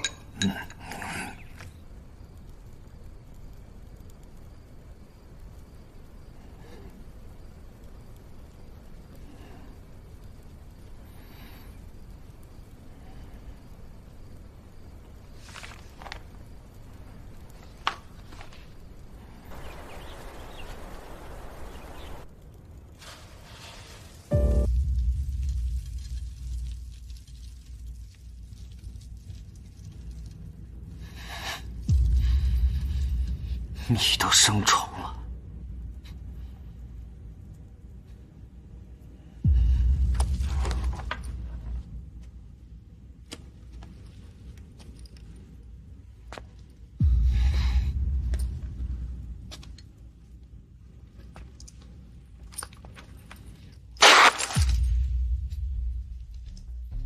将士们就穿这个上战场，你给我好好看看！将士们在前线替国排忧解难，你就给他们吃这些东西，穿这些东西，你就是让他们上战场上送死！启禀太子，臣自从来到前线之后，只负责教场练兵和带兵打仗，军需补给一事皆是由秦侍郎和乐信将军负责的。那乐信呢？乐信将军独自带队去搜索秦侍郎，至今已经3日未归了。昨日为何不报？臣本想等太子到了营地之后，再向太子相禀的。姚天，在，你立刻派人去给我找乐信。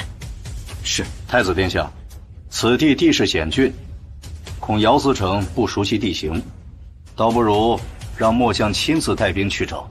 不必了，军营不可一日无主，你还是做好你自己的本职吧。是。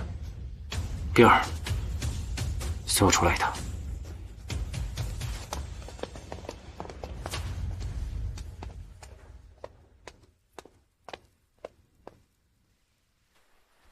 你觉不觉得穆渊有点奇怪啊？是啊，他口口声声说这些劣质装备是月信和秦风提供的，可这两个人现在都不在，全凭他一面之词。秦风叛逃是众所周知的事情，现在什么脏水往他身上泼不都可以吗？可是月信这个人我是了解的，他不可能做出伤害士兵的事情，而且他也不可能跟任何人同流合污。月信肯定是被冤枉的。你看他失踪3天了，他们一点都不着急。我也这样觉得。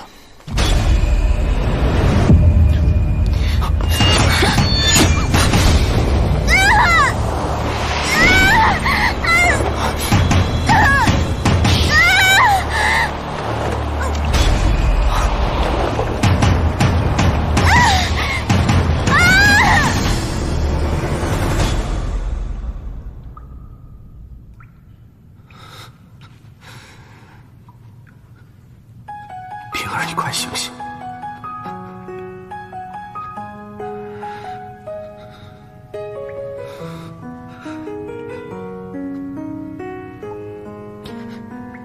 平儿，你怎么忍心把我一个人置身于黑暗之中？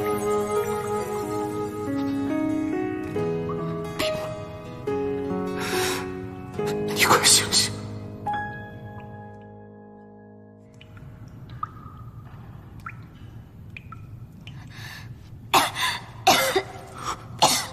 冰儿，冰儿，你没事吧？我没事。冰儿，我们都还活着。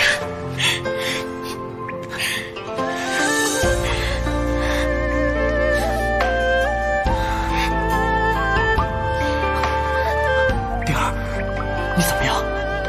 我没事。没事就好，没事就好。你有没有受伤？我没事的。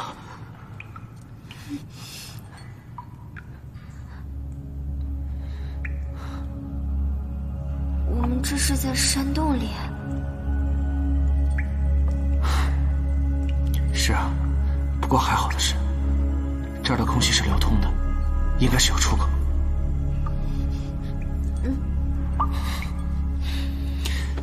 走，慢点，小心。这么黑，你怕不怕啊？不怕，有你在呢。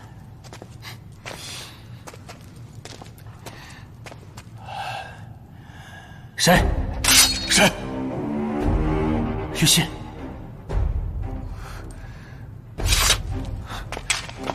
月信，真的是你！太子殿下，太子妃，你们怎么会在这里？说来话长，倒是你，军营的人不是说你说我失踪了吗？对，还有我哥。穆远当然希望我活不见人，死不见尸。至于秦大人，我怀疑他是被抓走的。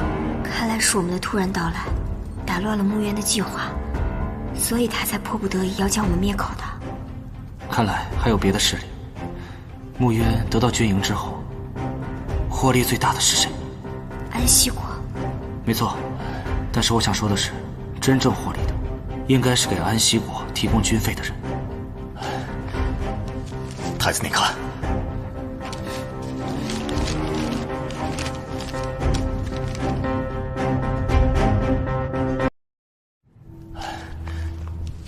太子，你看。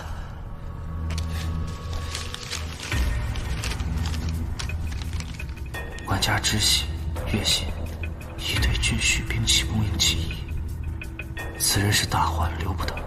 想不到管家的手已经伸到了军队里。月信将军，此信你是如何得到的？禀告太子殿下，末将来到军营之后，军需都是由我来调配。但随着安西国的大举进攻，我军应对不及，吃了几场败仗。穆渊奉朝廷旨意来到军营主持军事，军需供应来源就由穆渊一手把控。当我发现战备军需都是劣质后，向穆渊追问来源，穆渊跟我说都是朝廷调拨，我不相信。暗中查到，他伙同外人在路上，偷偷将朝廷调拨的军需调包换掉。我拦截了他发往京城的密信，才知道，此人是管家。管家。据我所知，穆渊是丞相一直向父皇保举的。从上次我回到丞相府，发现那个账本开始，我就觉得他的态度非常让人怀疑。此处就有一个他们的秘密场所，我正欲前往探知，说不定会有新的线索。秘密场所？没错，我发现了穆渊的事情之后，想写信给朝廷检举，没想到他对我动了杀心。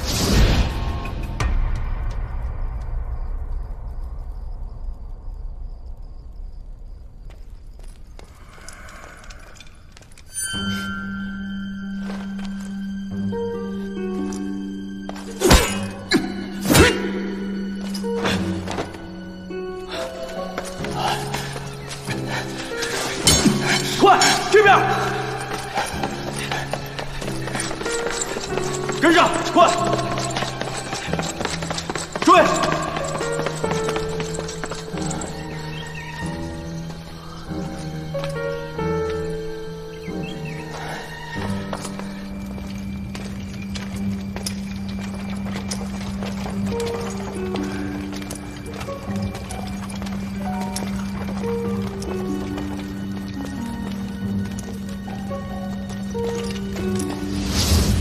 我受伤后就一直躲在这个山洞，这些天一直想找机会潜入，却不得而入。没想到碰到了您和太子妃，那就没错了。他们将盐矿获取的暴利投入在兵工厂当中，这是一起联合安西国的巨大阴谋。倘若得逞了的话，边境很快就会失守。边境一失守，国家最后一道关隘便不复存在，攻到京城也是迟早的事情。玉信将军，你可知兵工厂在何处？不是太远，大约1个时辰左右。岳信将军，带我前去。万万不可，太子殿下，前方危险呐！我意已决，走吧。末将领命。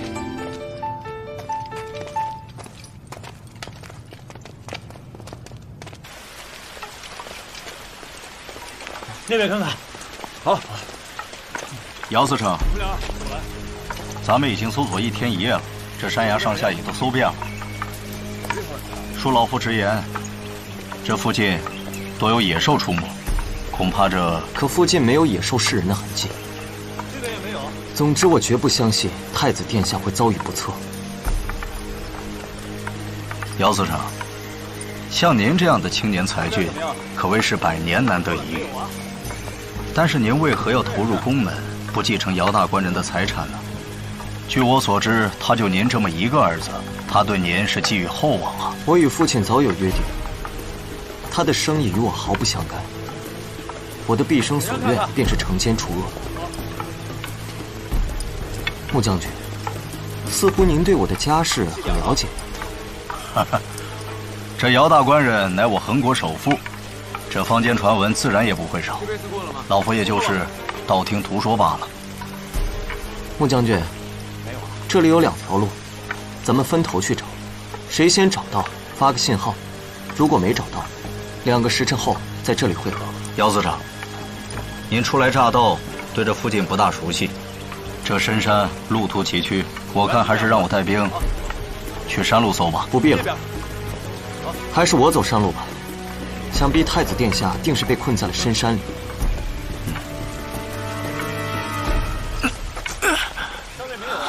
穆将军，您这是受伤了？前2天巡逻摔了一下，不碍事。走。是。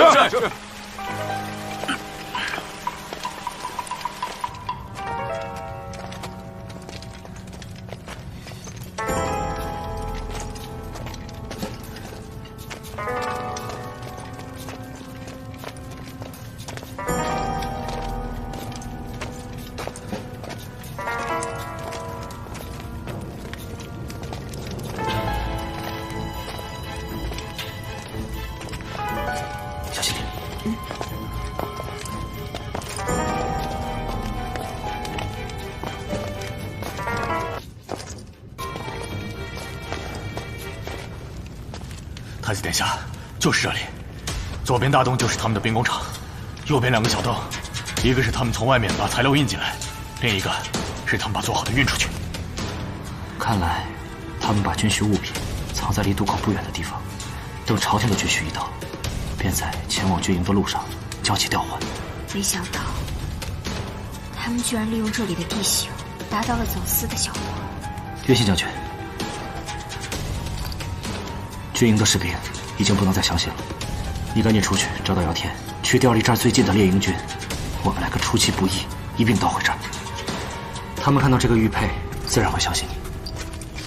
末将领命。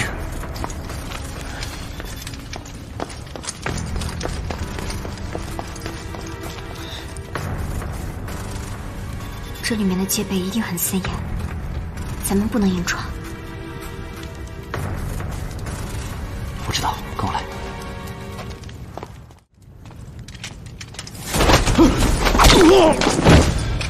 走。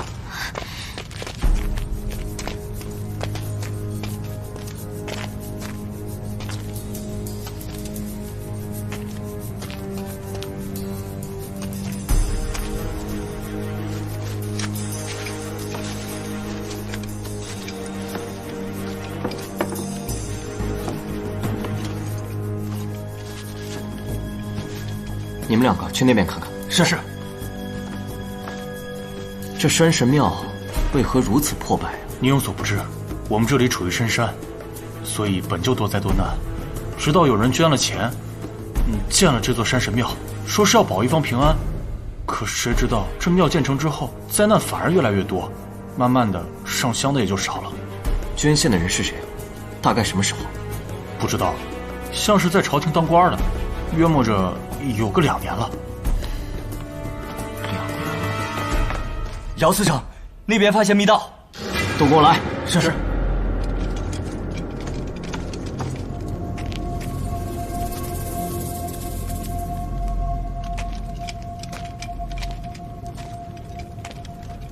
太子殿下，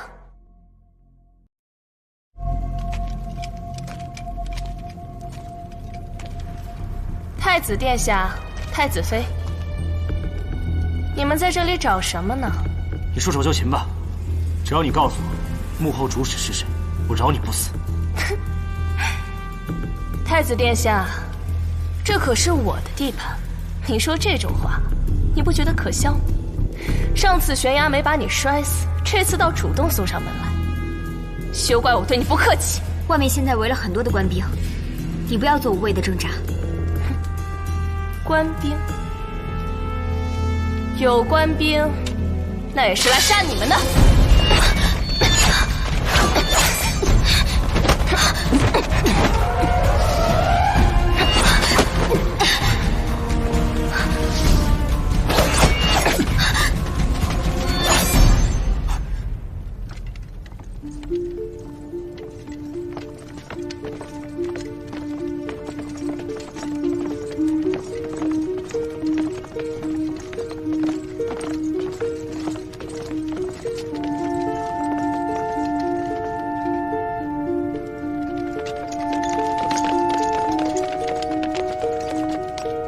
双胞胎，哼！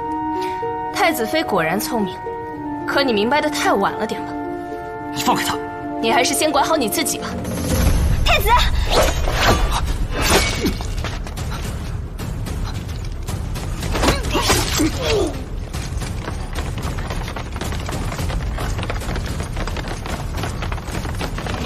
妹妹，快杀了他！主人必定重重有赏。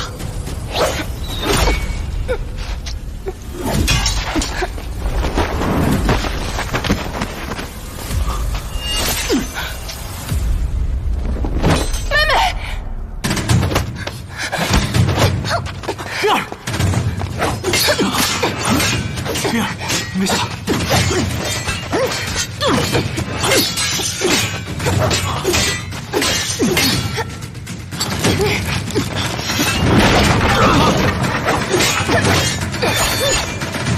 太子殿下，按照约定，援军是不是已经到了？对呀，岳信已经调好部队在外面，一会儿就会让他们一网打尽的。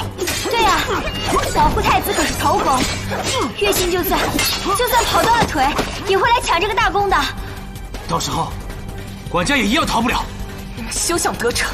别抵抗了，说，管家到底是谁？我就是死了，也不会告诉你们的。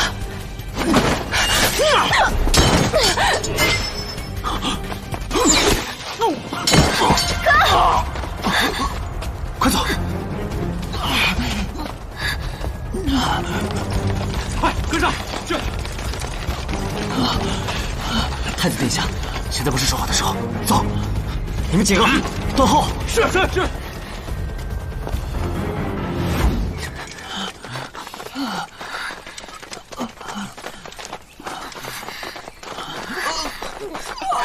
哥，金凤，哥，金凤，怎么样？你怎么样？姐，我知道你一定有很多问题想问我，但我没有机会跟你一一作答了。但你要相信我，我从未叛国。你先别说话。姐，你答应我，不管爹做过什么，你都要原谅他，行吗？爹，你是说这些事情都是爹做的？太子殿下，朕恳求你，能否对我爹宽大处理？金凤，哥，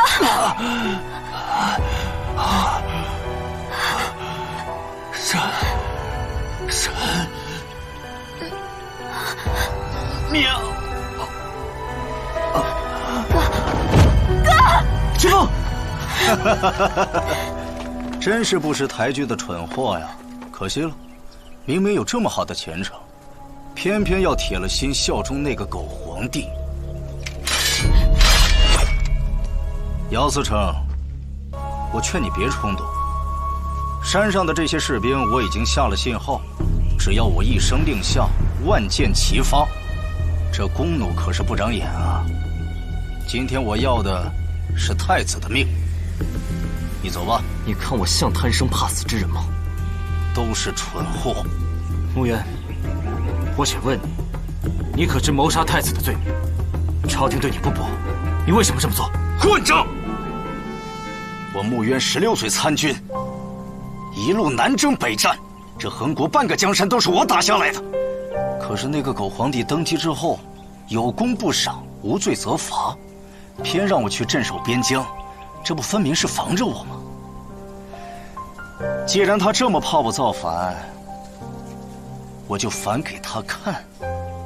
我不光要弄死你，等我攻入京师之后，我要亲手了了那个狗皇帝的命。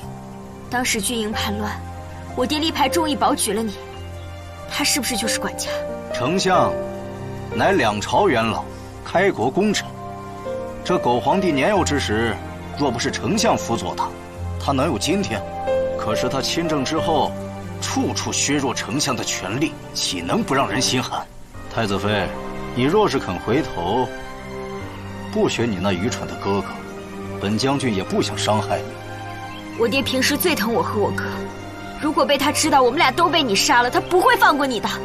好，那为了丞相大业，我也只好事后再去请罪了。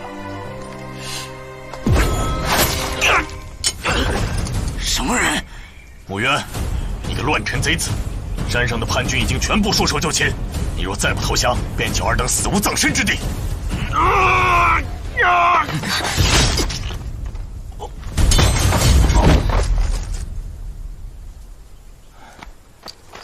末将来迟，请太子殿下恕罪。玉佩在此，现连营军全由太子殿下节制。有劳岳信将军了。请太子殿下随末将回军营暂歇，再做打算。不必了，叛军刚刚平定，况且我们还要好好安顿一下我哥。末将领命。你没事吧？太子殿下、太子妃，你们没事吧？这一路上我听姚思成说起你们的经历，真是担心死我了。哎，我们没事儿，你吓得干嘛呀？都过去了啊。太子殿下，您受伤了，让我来给您敷药吧。皮外伤而已。倒是你啊，你一直在军营里，穆渊没有为难你吧？还好，也可能是我无足轻重，还不足以让穆渊对我起杀心。曼雨姑娘不要妄自菲薄，那是她不知道你的价值。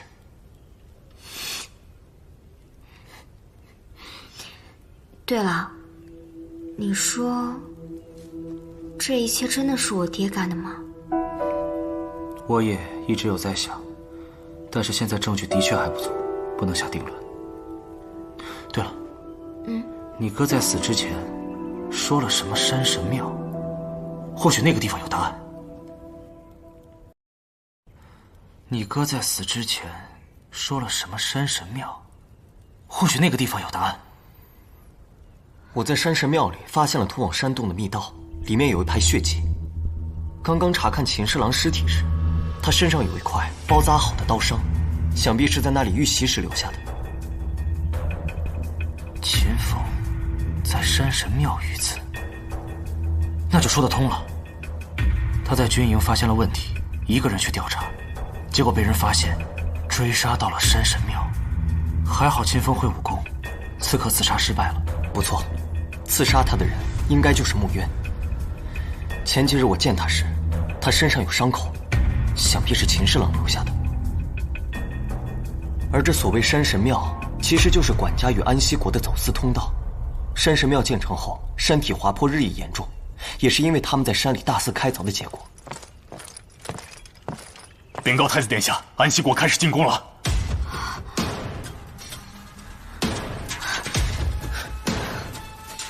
敌军此时进攻，无非是想让我军分身乏术，借此机会从兵工厂撤离。我们现在留在这儿，对战局也没有任何帮助，还是得回京城。月心，现在眼下我们能够相信的人不多，但我相信你可以不负众望，守住这里。另外，把这儿全部封锁起来，不要打草惊蛇。定不辱命。姚天，把秦风还有穆渊的尸体带回京城，如何处理，还需要父皇亲自定夺。是。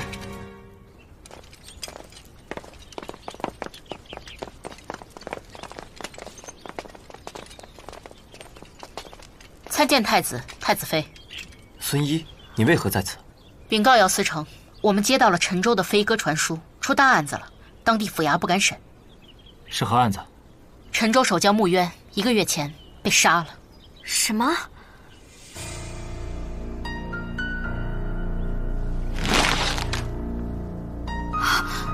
是他？你认识他？此人是我小师叔，也是药神谷入门最晚，但最有天赋的弟子。可惜因为心术不正，偷炼禁药噬心蛊。另外，他还精通制作，用多种名贵药草制成人皮面具，经常做一些为非作歹的勾当。之后被爷爷发现，就把他扔进了五毒窟里。没想到，他居然还活着。孙毅，那陈州现在的守将是何人？李岳将军。李岳。在父皇登基之前，李岳一直是丞相的护卫。直到父皇登基之后，丞相一直保举他，这才当上将军。又是我爹的人。想不到，他已经掌握了两边边境的军队。不是，他想造反？不像。若是造反的话，没有必要与安息国开战。定是秦风知道什么不可告人的秘密，又不想跟丞相同流合污，所以穆渊才会放出消息，说秦风叛逃，置他于死地。可是这不像他说的话啊！秦侍郎为国捐躯，冰儿，你随我去趟丞相府，安抚一下丞相。行啊，但你这是想……姚天，你带些……姚天呢？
父亲，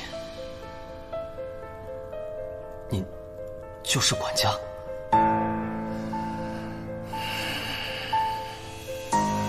天儿，我从小将你送入宫门，学的是忠君爱国。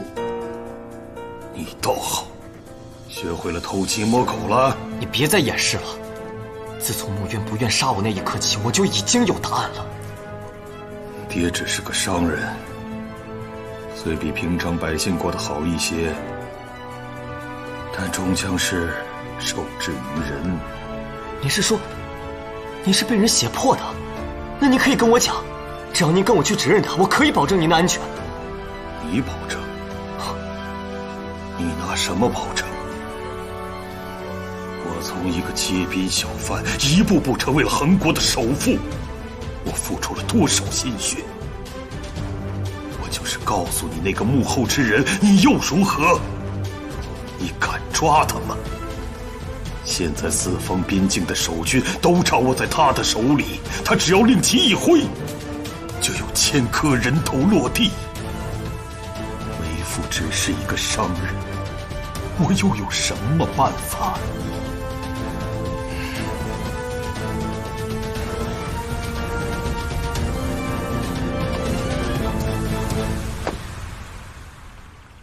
要想活得久一些，最好是少知道一些事情。父亲，这些事太子殿下已经查清了，不日就会禀报圣上。凭皇家权威抓捕丞相不在话下。您看看现在外面多少百姓流离失所，饿殍遍野。够了！我不做这些事，你以为就没有人做了吗？为父只是一个商贾，哪里敢对朝廷说三道四？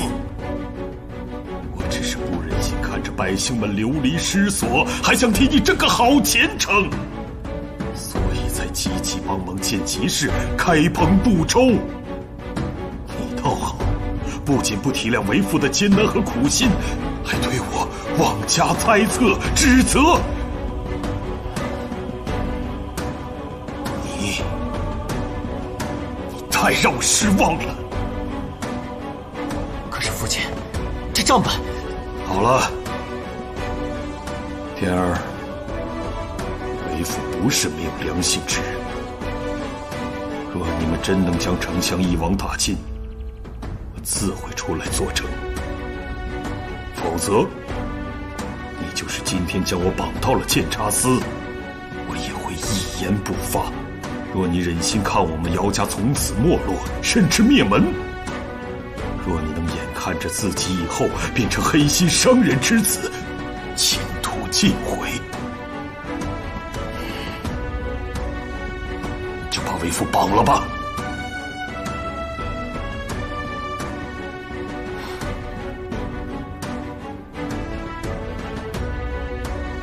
父亲，孩儿劝你好自为之。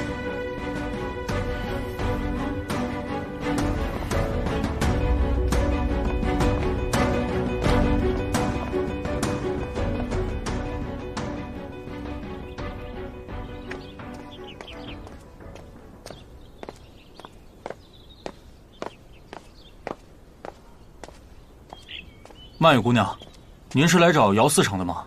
是啊，我就不打扰他的公务了。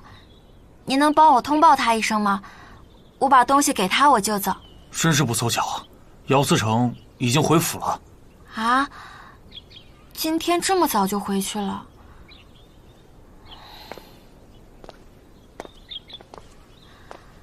姚司城，曼玉姑娘，你怎么来了？我是来给你送点心的。曼玉姑娘有心了。有酒吗？酒？你要喝酒啊？没有就算了。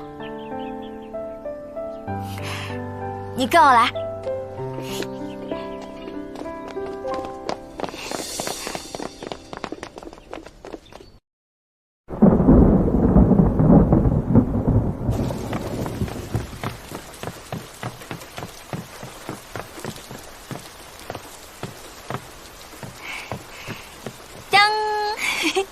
给你。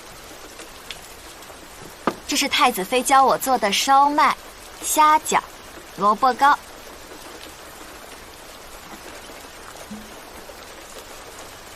哇，好香啊！这梅子酒也是太子妃教我做的，搭配起来正好。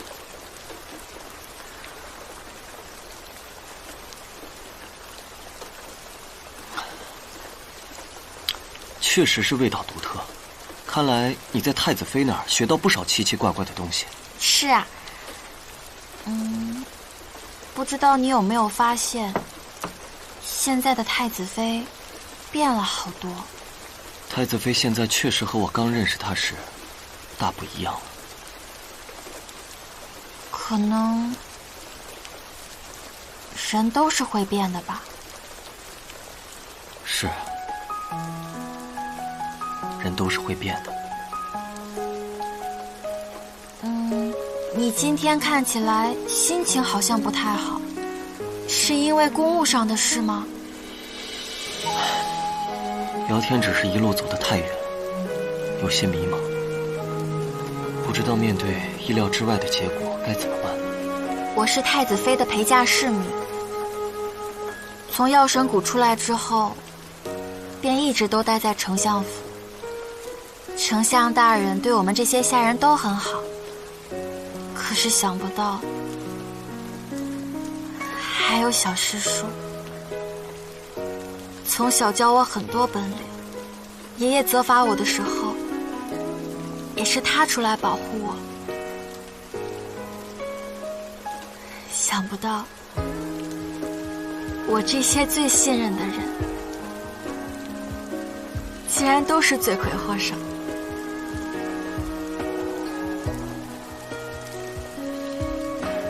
曼雨，你被他们背叛，一定很难过吧？是真的很难受，但是幸运的是，曼雨遇到了太子殿下、太子妃，还有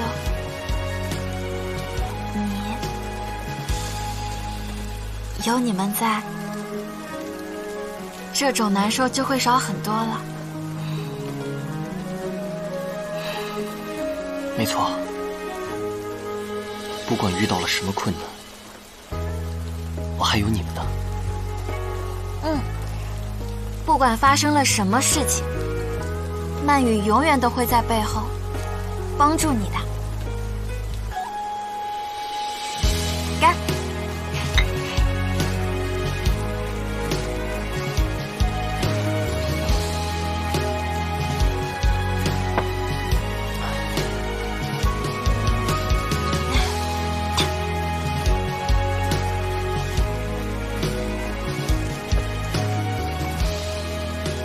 姚思成，你知道吗？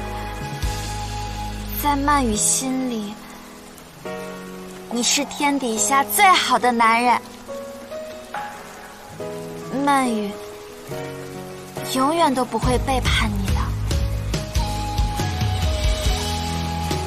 哎，笑一个嘛，不要老是板着个脸。不是还有我在吗？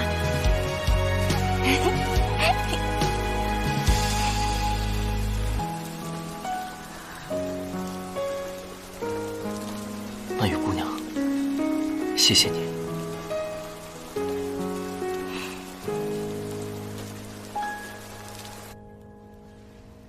丞相大人，我敬您一杯。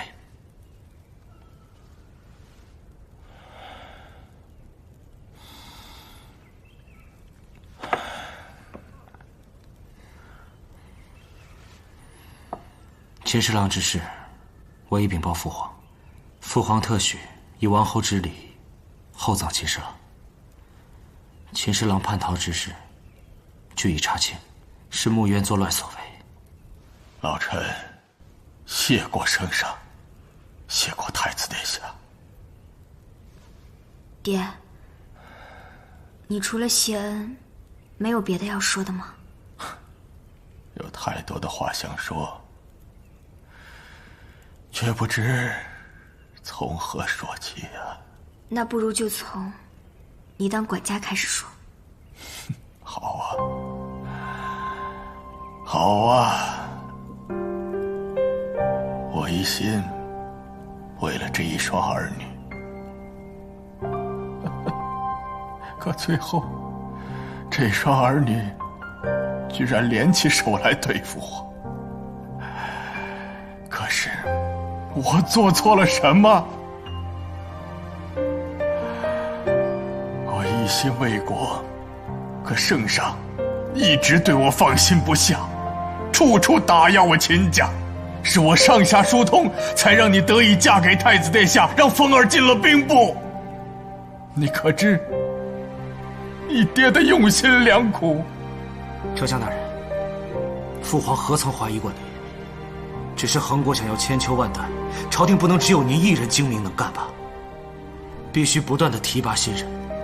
您有没有想过，倘若您100年之后，父皇能将朝廷、朝政交给谁呢？您真是糊涂啊！圣上真是这么想的？那是自然。若是他不信你，怎会让西月与我成婚？以后让西月成为皇后，母仪天下呢？老臣糊涂啊！爹，您现在后悔还来得及，若真的等起兵造反，就一切都来不及了。造反？你可知你爹被裹挟其中有多难受吗？起初辽高找到我，说给我资金的供应，保我秦家的地位，前提是要我在朝中运作，助他姚家的生意。这是今年1年宫中采买的清单，全部由你供应。谢过丞相大人。丞相大人，令公子进兵部的事儿，在下已经安排妥当，请丞相放心，绝对不会怀疑到您的头上。姚高啊，赚钱赚得差不多就行了，万不可失了底线。有朝一日朝廷追查起来，老夫可帮不了你。丞相大人，我送您的每一件礼物，这上面均有记载。我是个商人，有记账的习惯，您别介意。若有一日东窗事发，你我都脱不了干系。你威胁我？丞相大人，您早就回不了头了。眼下小姐已经嫁入了太子府，若有一日她当了皇后，您所做的一切都不会有人再来追究了。来人！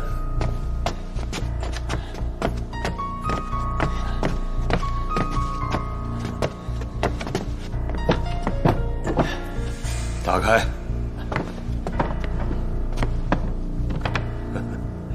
这是外面带来的一些小礼物，不成敬意，望丞相大人笑纳。喝茶。好，喝茶。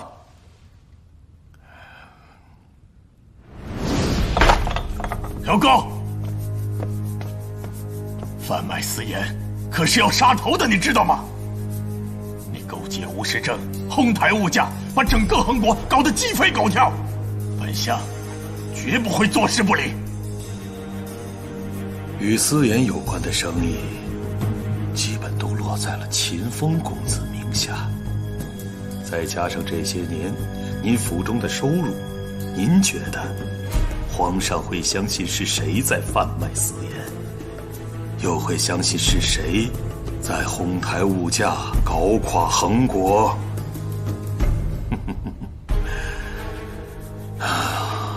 要我看呢，就是丞相您为了夺权而儿故意制造的小把戏。好你个姚高，你好深的算计！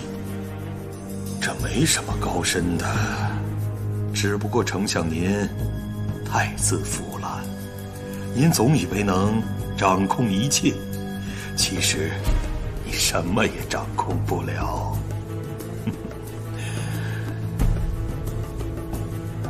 我的丞相大人，皇上不仁，你又何苦替他卖命呢？倒不如多为自己的后半生考虑考虑。好你个姚高，好你个姚高，今天你必须给我个交代。金侍郎的死和我无关呢。什么叫与你无关呢？若不是你散布秦风叛逃的消息，秦风怎会遭到追杀？秦风自幼习武，若不是你身边的武林高手，怎么会杀死秦风啊？话不能这么说，穆渊可是您的人呢，我还说是您大义灭亲呢。之前我们不是谈好的吗？啊，你替我们秦家挣钱，我在朝廷里替你姚家铺垫好官路，你我都是为了家族的前程。秦姚两家一荣俱荣，一损俱损。你凭良心说话，这些年我在朝廷里对待姚天跟秦风是不是一样的？可你竟然杀了我的儿子！这真的是个误会。我姚高对天发誓，伤害令公子的事儿确实不是我干的。姚高，你就别装了。捅伤秦风的是穆渊不假，可穆渊早就死了，对吧？如今的穆渊分明就是个假扮的。我和穆渊只是生意上的往来，他帮我打理军需生意。再说这买卖挣了钱，也有你们秦家的一份。穆渊伤害秦公子的事儿，我真的毫不知情。到了我们这个年纪，有时候还得认命。认命？你还有脸跟我提认命？若不是你派人杀了使臣，挑起两国战事，我家秦风怎会领兵去边境打仗啊？有了战事，我才能做军需生意挣钱，令公子才有机会上前线，带兵杀敌，立战功。真要说到令公子的死，就是因为丞相您太贪心了。我要去圣上面前揭发你。那你去好了，我们现在就去。到时候你也免不了被杀头，您唯一的女儿也会遭到太子的冷落。那个时候，你们秦家也就完蛋了。太子殿下，老臣自知犯下了滔天大罪，罪不可恕，但老臣愿意戴罪立功，去圣上面前揭发那妖高。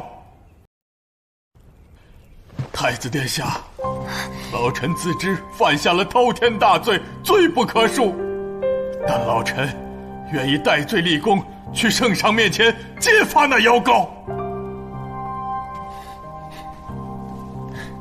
你先起来。但老臣有一个请求。您但说无妨。老臣别无他求，只希望太子殿下能善待西月。他对这一切可毫不知情啊！你请放心，我以皇家的尊严起誓，此生绝不负他。那老臣就放心了，别无牵挂了。还请太子殿下将我下狱吧。您该如何处置，我无权裁决，还得父王定夺。今天是家宴，我们不谈国事。来，我们畅饮一杯。老臣谢过太子殿下。谢过太子妃。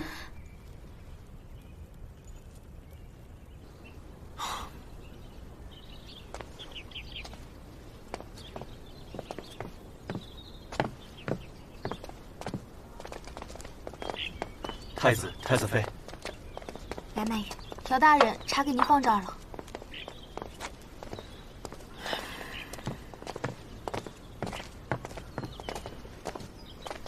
姚天，太子殿下，看上去心情不怎么好。我从府里回来就这个样。父亲他……你父亲的事我们都知道了，我爹全都说了。知道了。太子殿下，太子妃，这些事都跟姚思成无关的。哎呀，我们当然知道了，又不对你的姚思成做什么。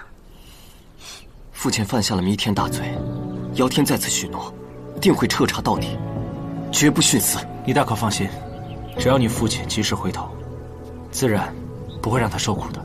谢过太子殿下。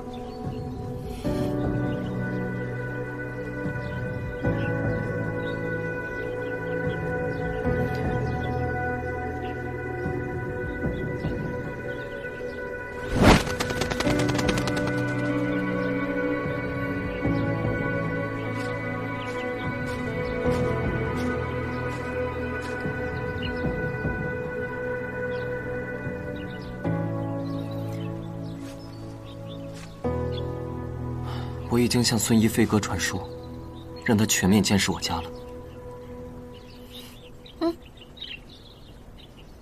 这个东西叫糖果，难过的时候吃一颗。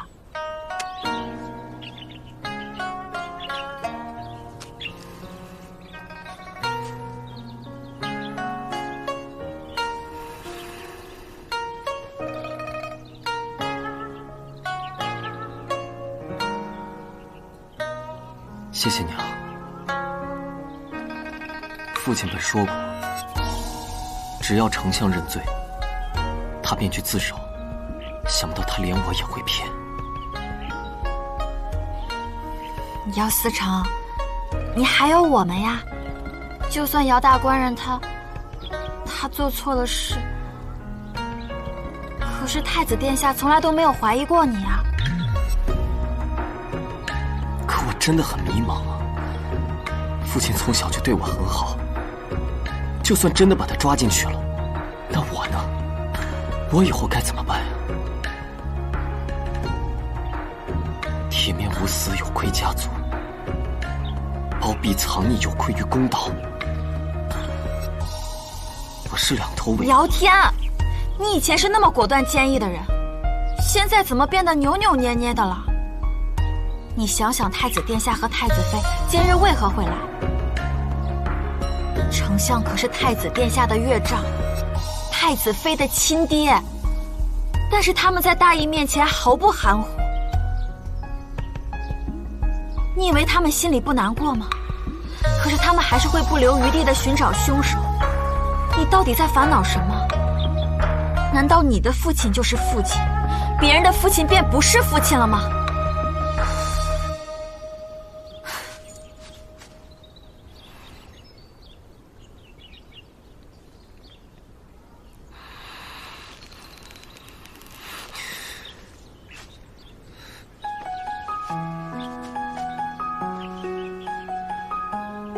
曼玉姑娘，多谢你当头棒喝骂醒了我。不错，仁义也分大义和小义，在大义面前，就不该为小义所困扰。父亲让那么多人的家庭支离破碎，是他罪有应得。而我，身为监察司司丞，理应大义灭亲。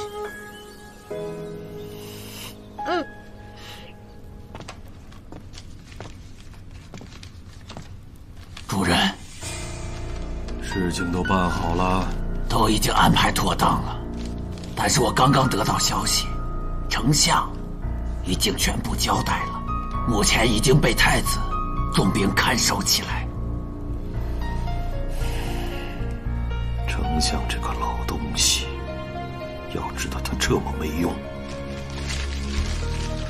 早就应该杀了他。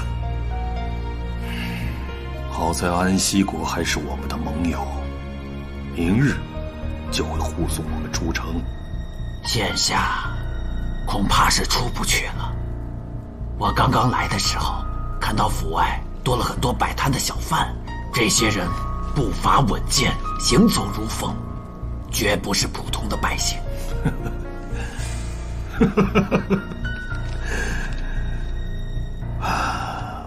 我姚高真是生了个好儿子。主任，若监察司已经警觉，加上太子相助，调动御林军的话，我们恐怕会大祸临头啊！慌什么？就凭他那两下子，还奈何不了老夫。太子殿下，姚天愿亲自回京指挥监察司，亲手捉拿父亲。我相信，只要父亲被抓的消息放出去，他的党羽定会闻风丧胆，到时候就会有更多证据浮出水面了。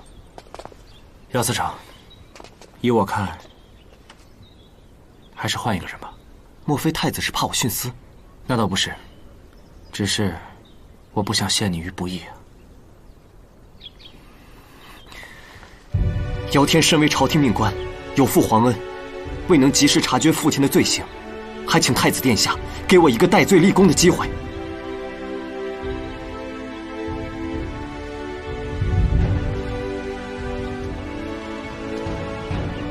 要是不给他这次机会，他恐怕就遗憾终生了。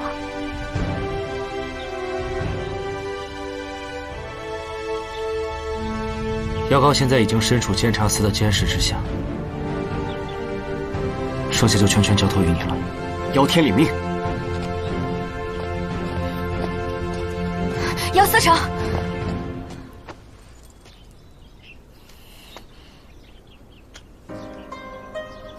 曼雨知道你此行并不轻松，但曼雨相信你一定能做到。曼雨姑娘，姚天走前有几句话想跟你说。曼雨姑娘，最近若不是你的照顾和鼓励，恐怕我很难平静地去接受这一切。谢谢你。哦，知道了。还有，等我做完这件事，你能不能跟我去游历天下呀？太子殿下和太子妃还需要我照顾，我怎么能轻易离开啊？可是，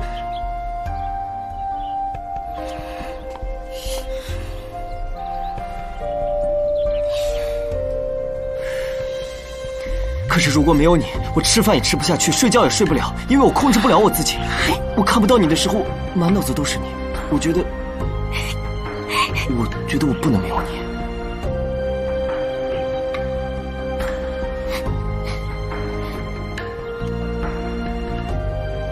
那你是怎么想的？曼雨也一样。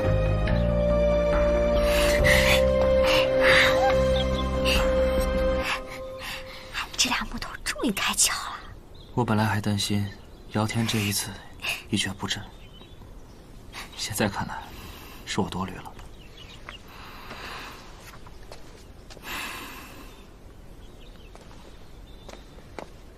我等你回来。哦，对，圣上他会怎么处置我爹啊？丞相虽然晚年的确是犯了大错，不过还好，他不是主犯，而且他早些年间有些功绩，父皇应该会网开一面的。你放心，我会极力争取。冰儿，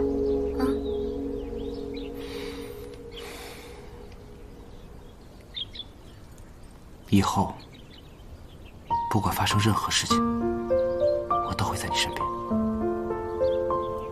好。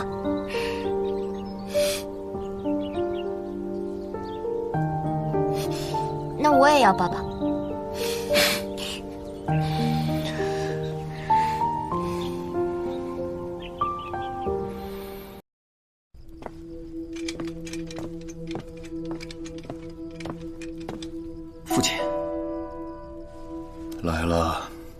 回监察司吧。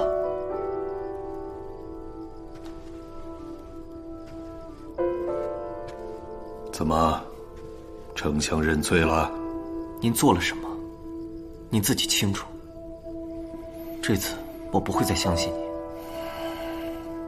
监察司的人已经把这里围得像铁桶一样，我劝你别再挣扎了。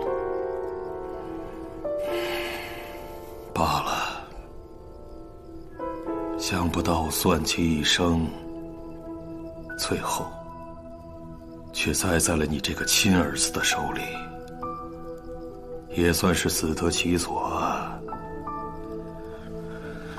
这些都是我整理的证据，你去检查一下吧，让我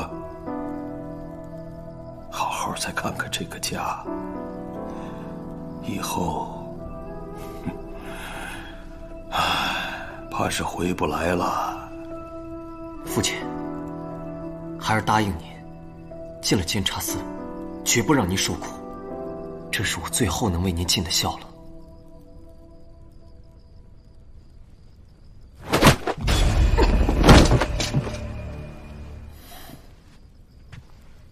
把他绑了，有他在，谅监察司也不敢对我们怎么样。主人真是好手段。成大事者，至亲亦可杀。想当年我们江国被横国所灭，我们过了多少年颠沛流离、忍辱负重的日子。现如今，横国被我们搅乱，岂能因为他误了复国的大事？马车备好了吗？备好了。那咱们把这些运上车吧。是。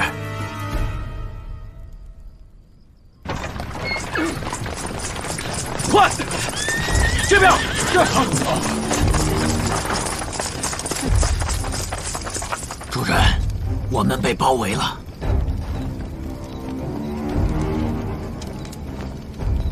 拦我者何人？姚大官人，这么晚了，要去哪里啊？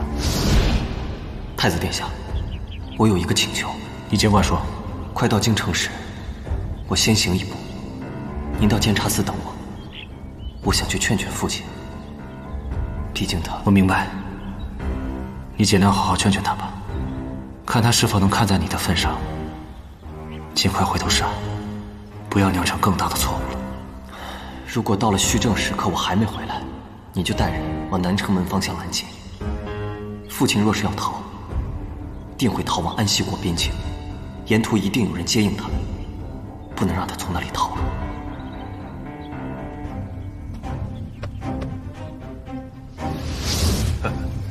太子殿下这个时辰找老夫有何急事啊？真是不巧得很，老夫要带犬子远游了。姚刚，你适可而止吧。骗你的，你罪孽已经够深重了，把姚天放了。太子殿下，都能问清楚。老夫这2台车上装的除了钱财，还有一半是最纯的噬心骨。这方圆都是民宅，你说我要是口笛这么一吹，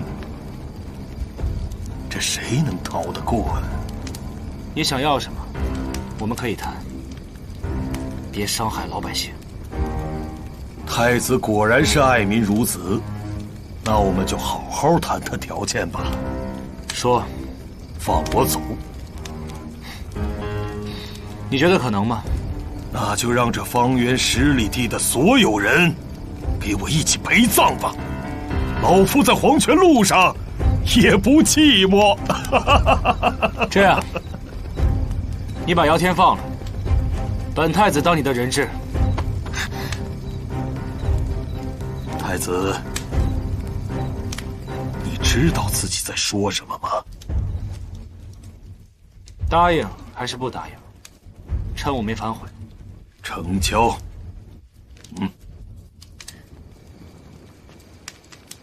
等等，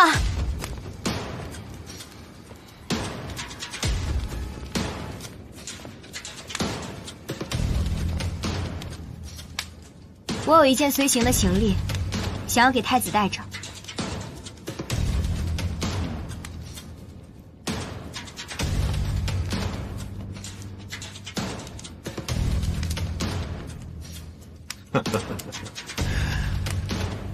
好一个伉俪情深呐，太子妃，老夫今天就失陪了。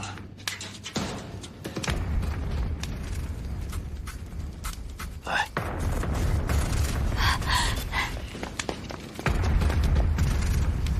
走。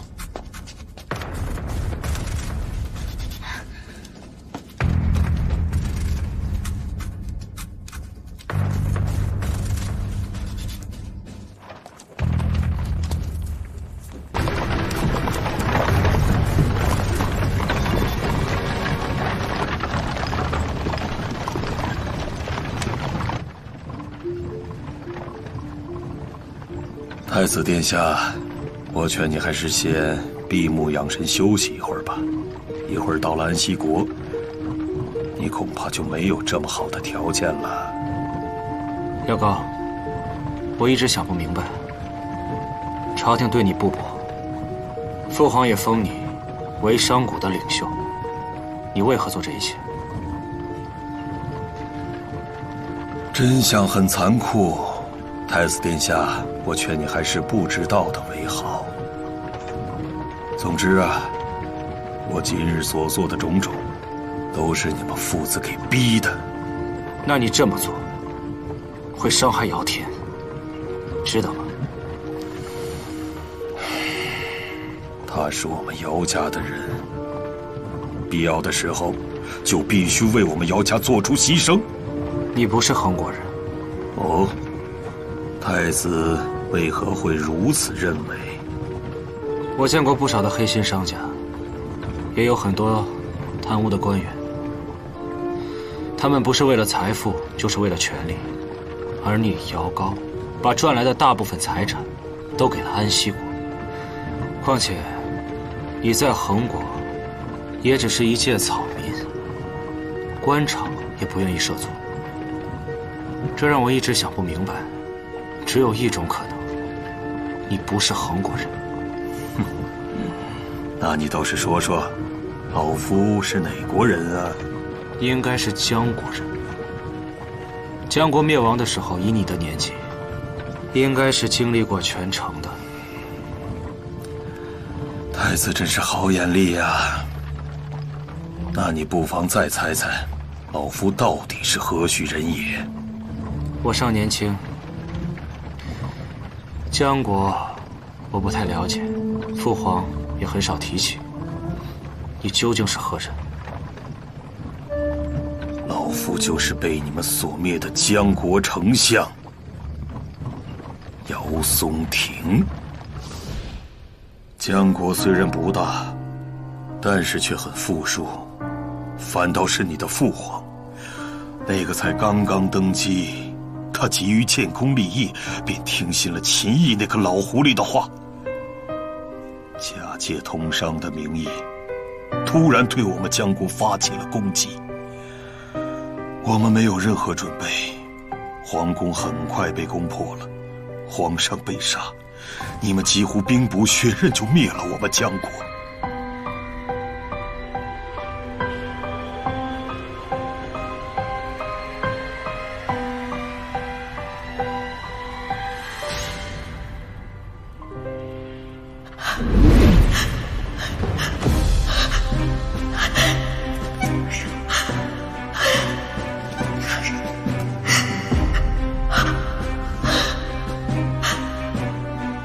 夫人，大人，你可回来了！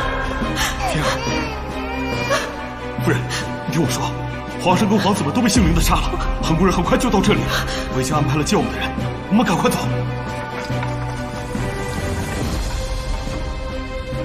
给我仔细搜！是。一定要斩草除根。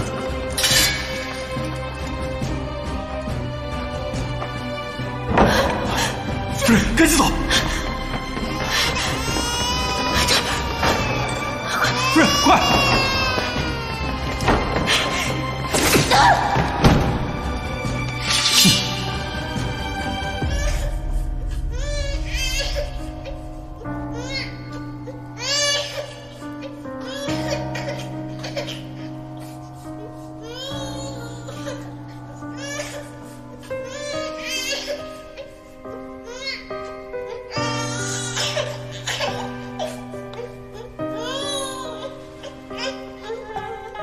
非常成功。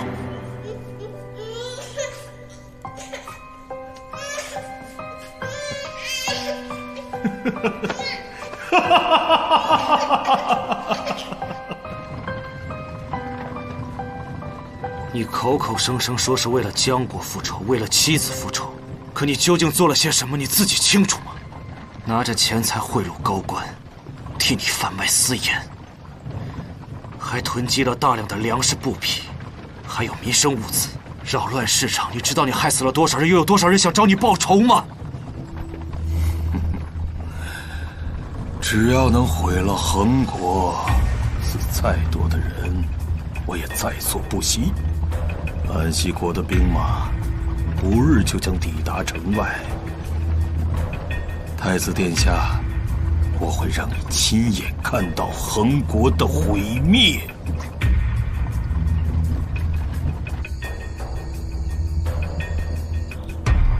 太子，请吧。这是什么地方？这是老夫在城郊的一座小别院，跟你的太子府可比不了。我们就暂且在这里歇歇脚吧。你就不怕追兵吗？还有心情在这儿落脚？哼，有你太子殿下在我手上，谅他们也不敢轻举妄动。走。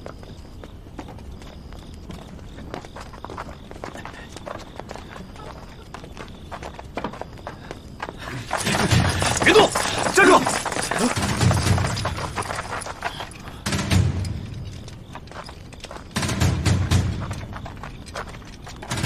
父亲，天儿，你们怎么在这儿？我们接到密信，有一伙安西国的士兵潜入京城附近，而这里就是你们的接头地点。知道就好。安西国的精锐人马马上就到，想活命的，我劝你们赶紧离开，否则一会儿你们谁也活不了。他们来不了了，安西国的士兵中了我的诱敌之计，半个时辰前已经全部被我歼灭在郊外的山谷里。哼，不相信吧？给你带来了，蓝色的头巾，就是你们今天晚上行动的信号吧？这不可能，绝对不可能！姚高，你最后的希望已经破灭了，赶紧束手就擒。就算你今天杀了我，你也走不出恒国。既然如此，我们就一起下黄泉吧！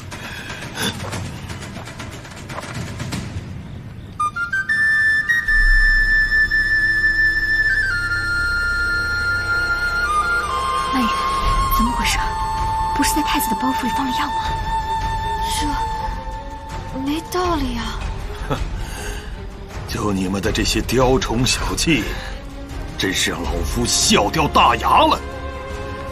这些噬心蛊都是经过了重新的培育，你的这些解药不管用了，你们就陪着老夫一起下地狱吧！噬心蛊重新为祸事件，是我药神谷管束门徒不言所致。今日我重设江湖，将噬心蛊尽数毁去，也算了却了一桩心愿。爷爷，是爷爷！主人，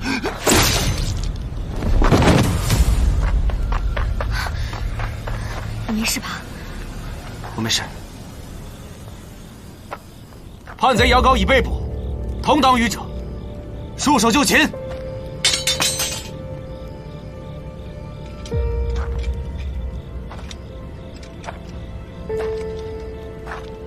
太子殿下，我能再和父亲说几句话吗？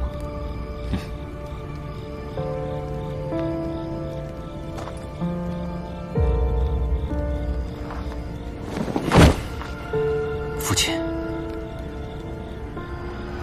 姚天身为监察司丞，有皇命在身，不得不对您不敬。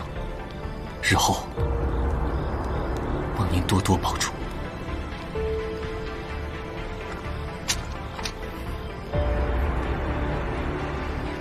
天儿，我一直当你是个孩子，其实你早已经长大，不需要爹了。你长大了，你不需要爹了。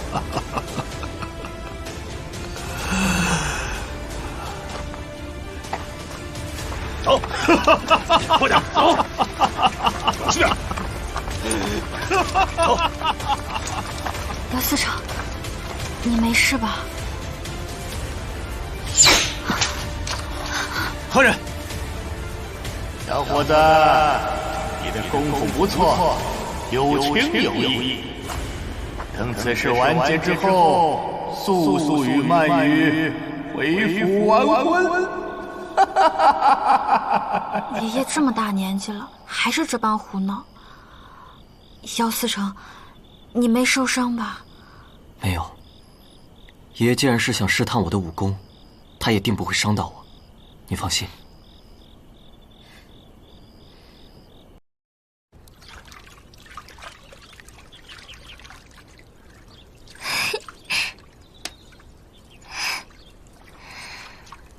他们这一走呀，就不知道什么时候才能回来了。是啊，不过曼雨倒是跟我说了，他们成婚之后还想回太子府，我果断拒绝。人家新婚燕尔，我怎么会让他们分隔两地？有道理。哎，你朝中的事情都处理完啦？处理完了。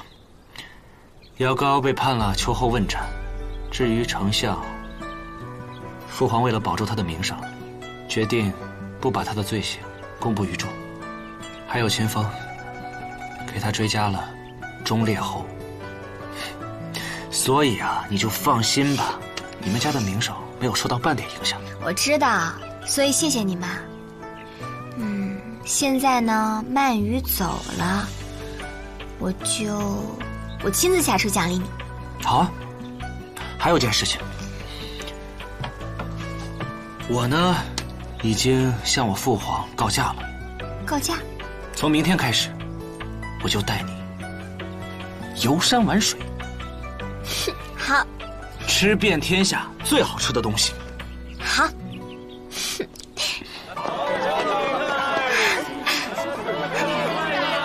就在这儿吧。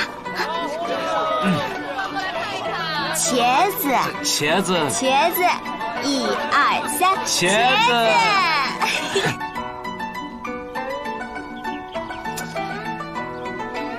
不行不行，不够潇洒。啊！你怎么吓我啊？这个怎样？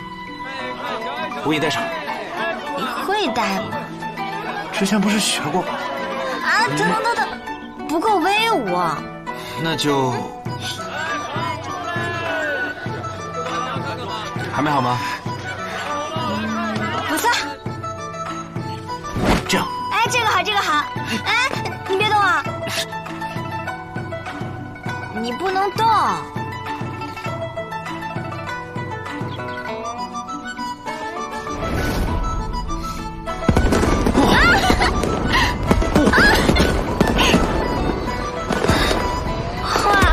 这些都好漂亮啊！是好看。哇，是这个。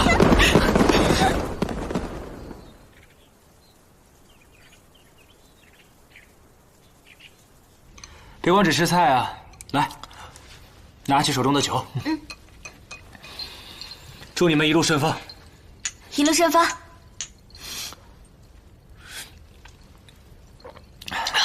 小天，以后有时间还是要经常回来看看。一定的，太子殿下，有什么需要尽管飞哥传书给我。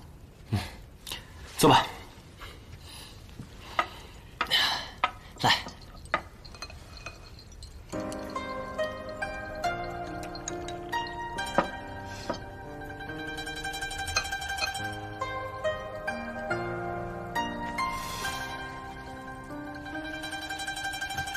曼雨，来，太子殿下，我再敬您一杯。怎么了这是？啊，都已经嫁人了，不再是小姑娘了。以后还要自己独自管理药神谷呢。别再这样了。我不想当什么药神谷的谷王，我只想和太子妃你在一起。我当然愿意了，那姚天可不高兴了，是不是？他敢。你呢，一定要好好珍惜姚天，咱们一起经历了那么多的风雨，这样呢，才能知道谁才是对你最真心的人。太子妃，你也是。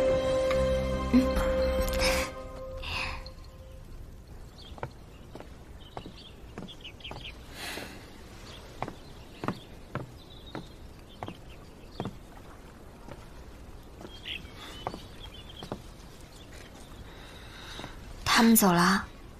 是啊。不过姚天给我们留了一样东西，看看。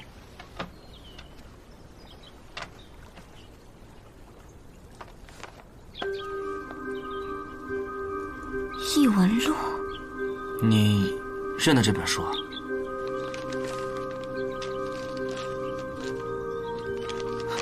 原来这本书是姚天写的，他把我们相遇的事情，还有那些案件，全部都写在里面了。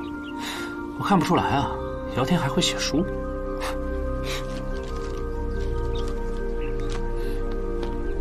原来这本书的作者是姚天。我说他怎么把幕后凶手的故事给隐掉了呢？你似乎看过这本书，但是不可能啊，他这不是刚写完吗？我说出来你可能不信，我就是因为这本书才来到这个世界的。现在这本书又出现了，是不是说明我马上就要走了？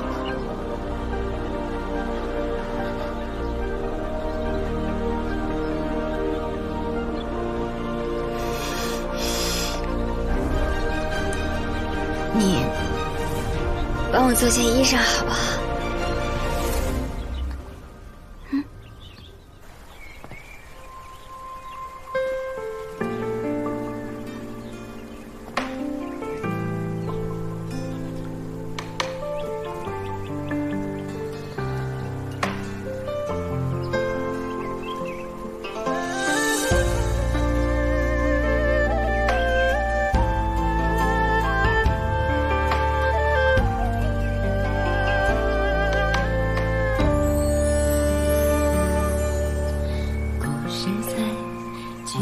指尖堆叠着情节，你的脸是我忘不了的缺，辗转之间刻骨了爱你的无邪，听落雪，怎么样？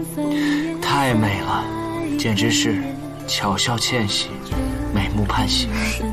这就是你说你们那个年代的嫁衣？从前的我呢，并非是我，现在的我才是真实的我。我想真正嫁给你一次。请问凌轩先生，你愿意娶唐冰儿小姐为妻吗？不论贫穷还是富贵，健康还是疾病，一生一世，永远守护她，陪伴她，尊敬她。我愿意。那唐冰儿小姐，你愿意嫁给凌轩先生吗？不论健康还是疾病，贫穷还是富贵，一生一世尊敬他，忠于他，守护他。我愿意。缘分的世界，我只愿与你相携。时光也蝴蝶会为他热烈。你和我若能相识无的渊源，只圈住今夜莫谈诀别。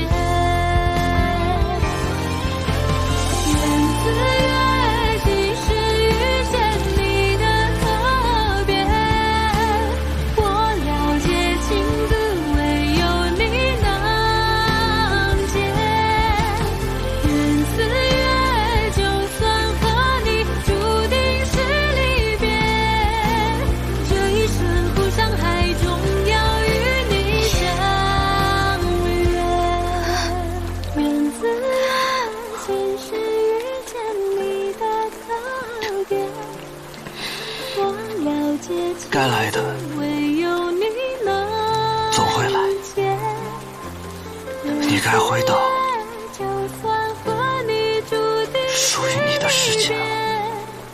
这一瞬浮山海中要与你相约，缘字约，今世遇见你的错觉，忘了结情字，唯有你能解。缘字约，就算和你注定是离别，这一瞬浮山海中要与你相约。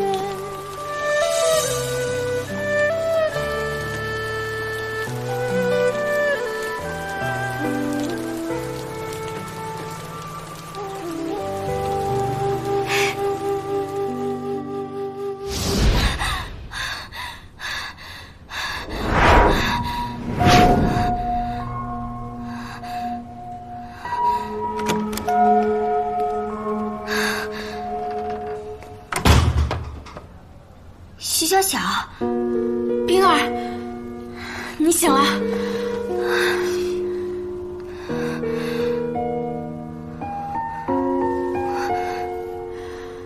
你都躺了好几天了，到底发生了什么事情啊？我接到电话的时候都快担心死了。我被人推下水了。什么？那天，你好，我是薛安宁的粉丝，来给她送花。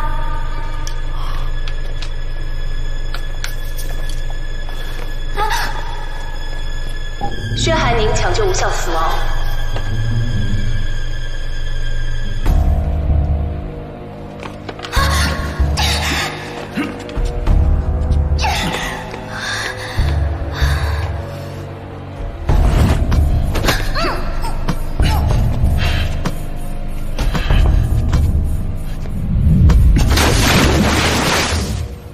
天哪，这么惊悚！幸好在场的工作人员及时发现救了你。警察找到凶手了吗？凶手已经抓到了。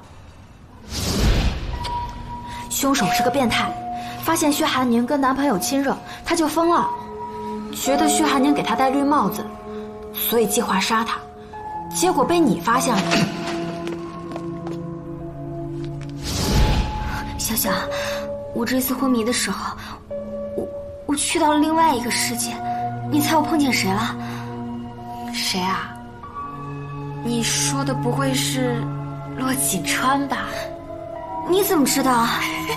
你别笑，还有你呢！啊，在那个世界，他是太子，我是太子妃。你别笑，你是我的小侍女曼雨。哎，你这一听就是做梦了啊！不是做梦，是真的。你好好休息吧，我先回学校看书啦。周一考试，我明天再来看你啊。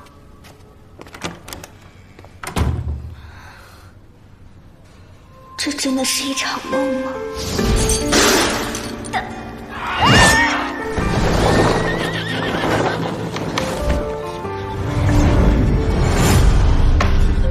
你等一下，我去给你叫人。别走。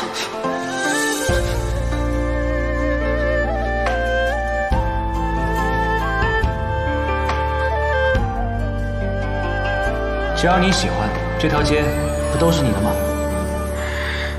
哎呀，不都说了吗？夫妻之间也是需要小惊喜的。你刚才说什么事情？你分明就听见了。梁子，来，叫一句官人听听。不，那我就来了。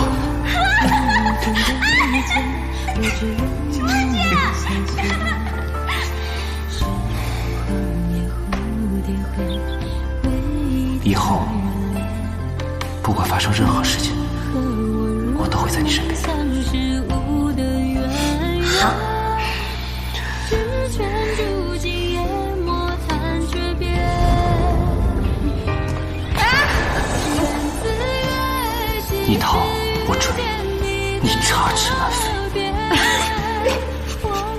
神不对，女人，你这是在玩火。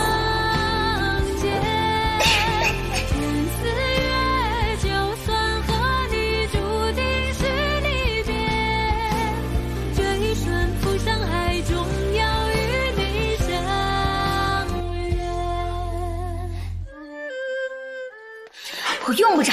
西月，我用不着你管，别跟着我。我错了还不行吗？你哪能有什么错呀？都是我的错，行了吧？我想一个人静一静。不是，我不知道什么时候会回去，而且我回去了，可能就再也回不来了。我知道我说这些你很难相信的，但是我真的没法。不信。既然不知道什么时候会离开，那以后我和你的每一天，我都会更加珍惜的。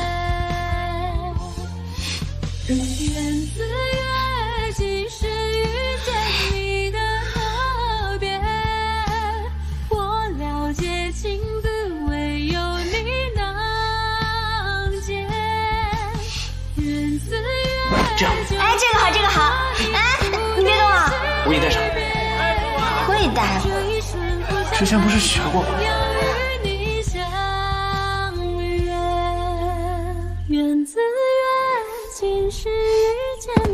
哇，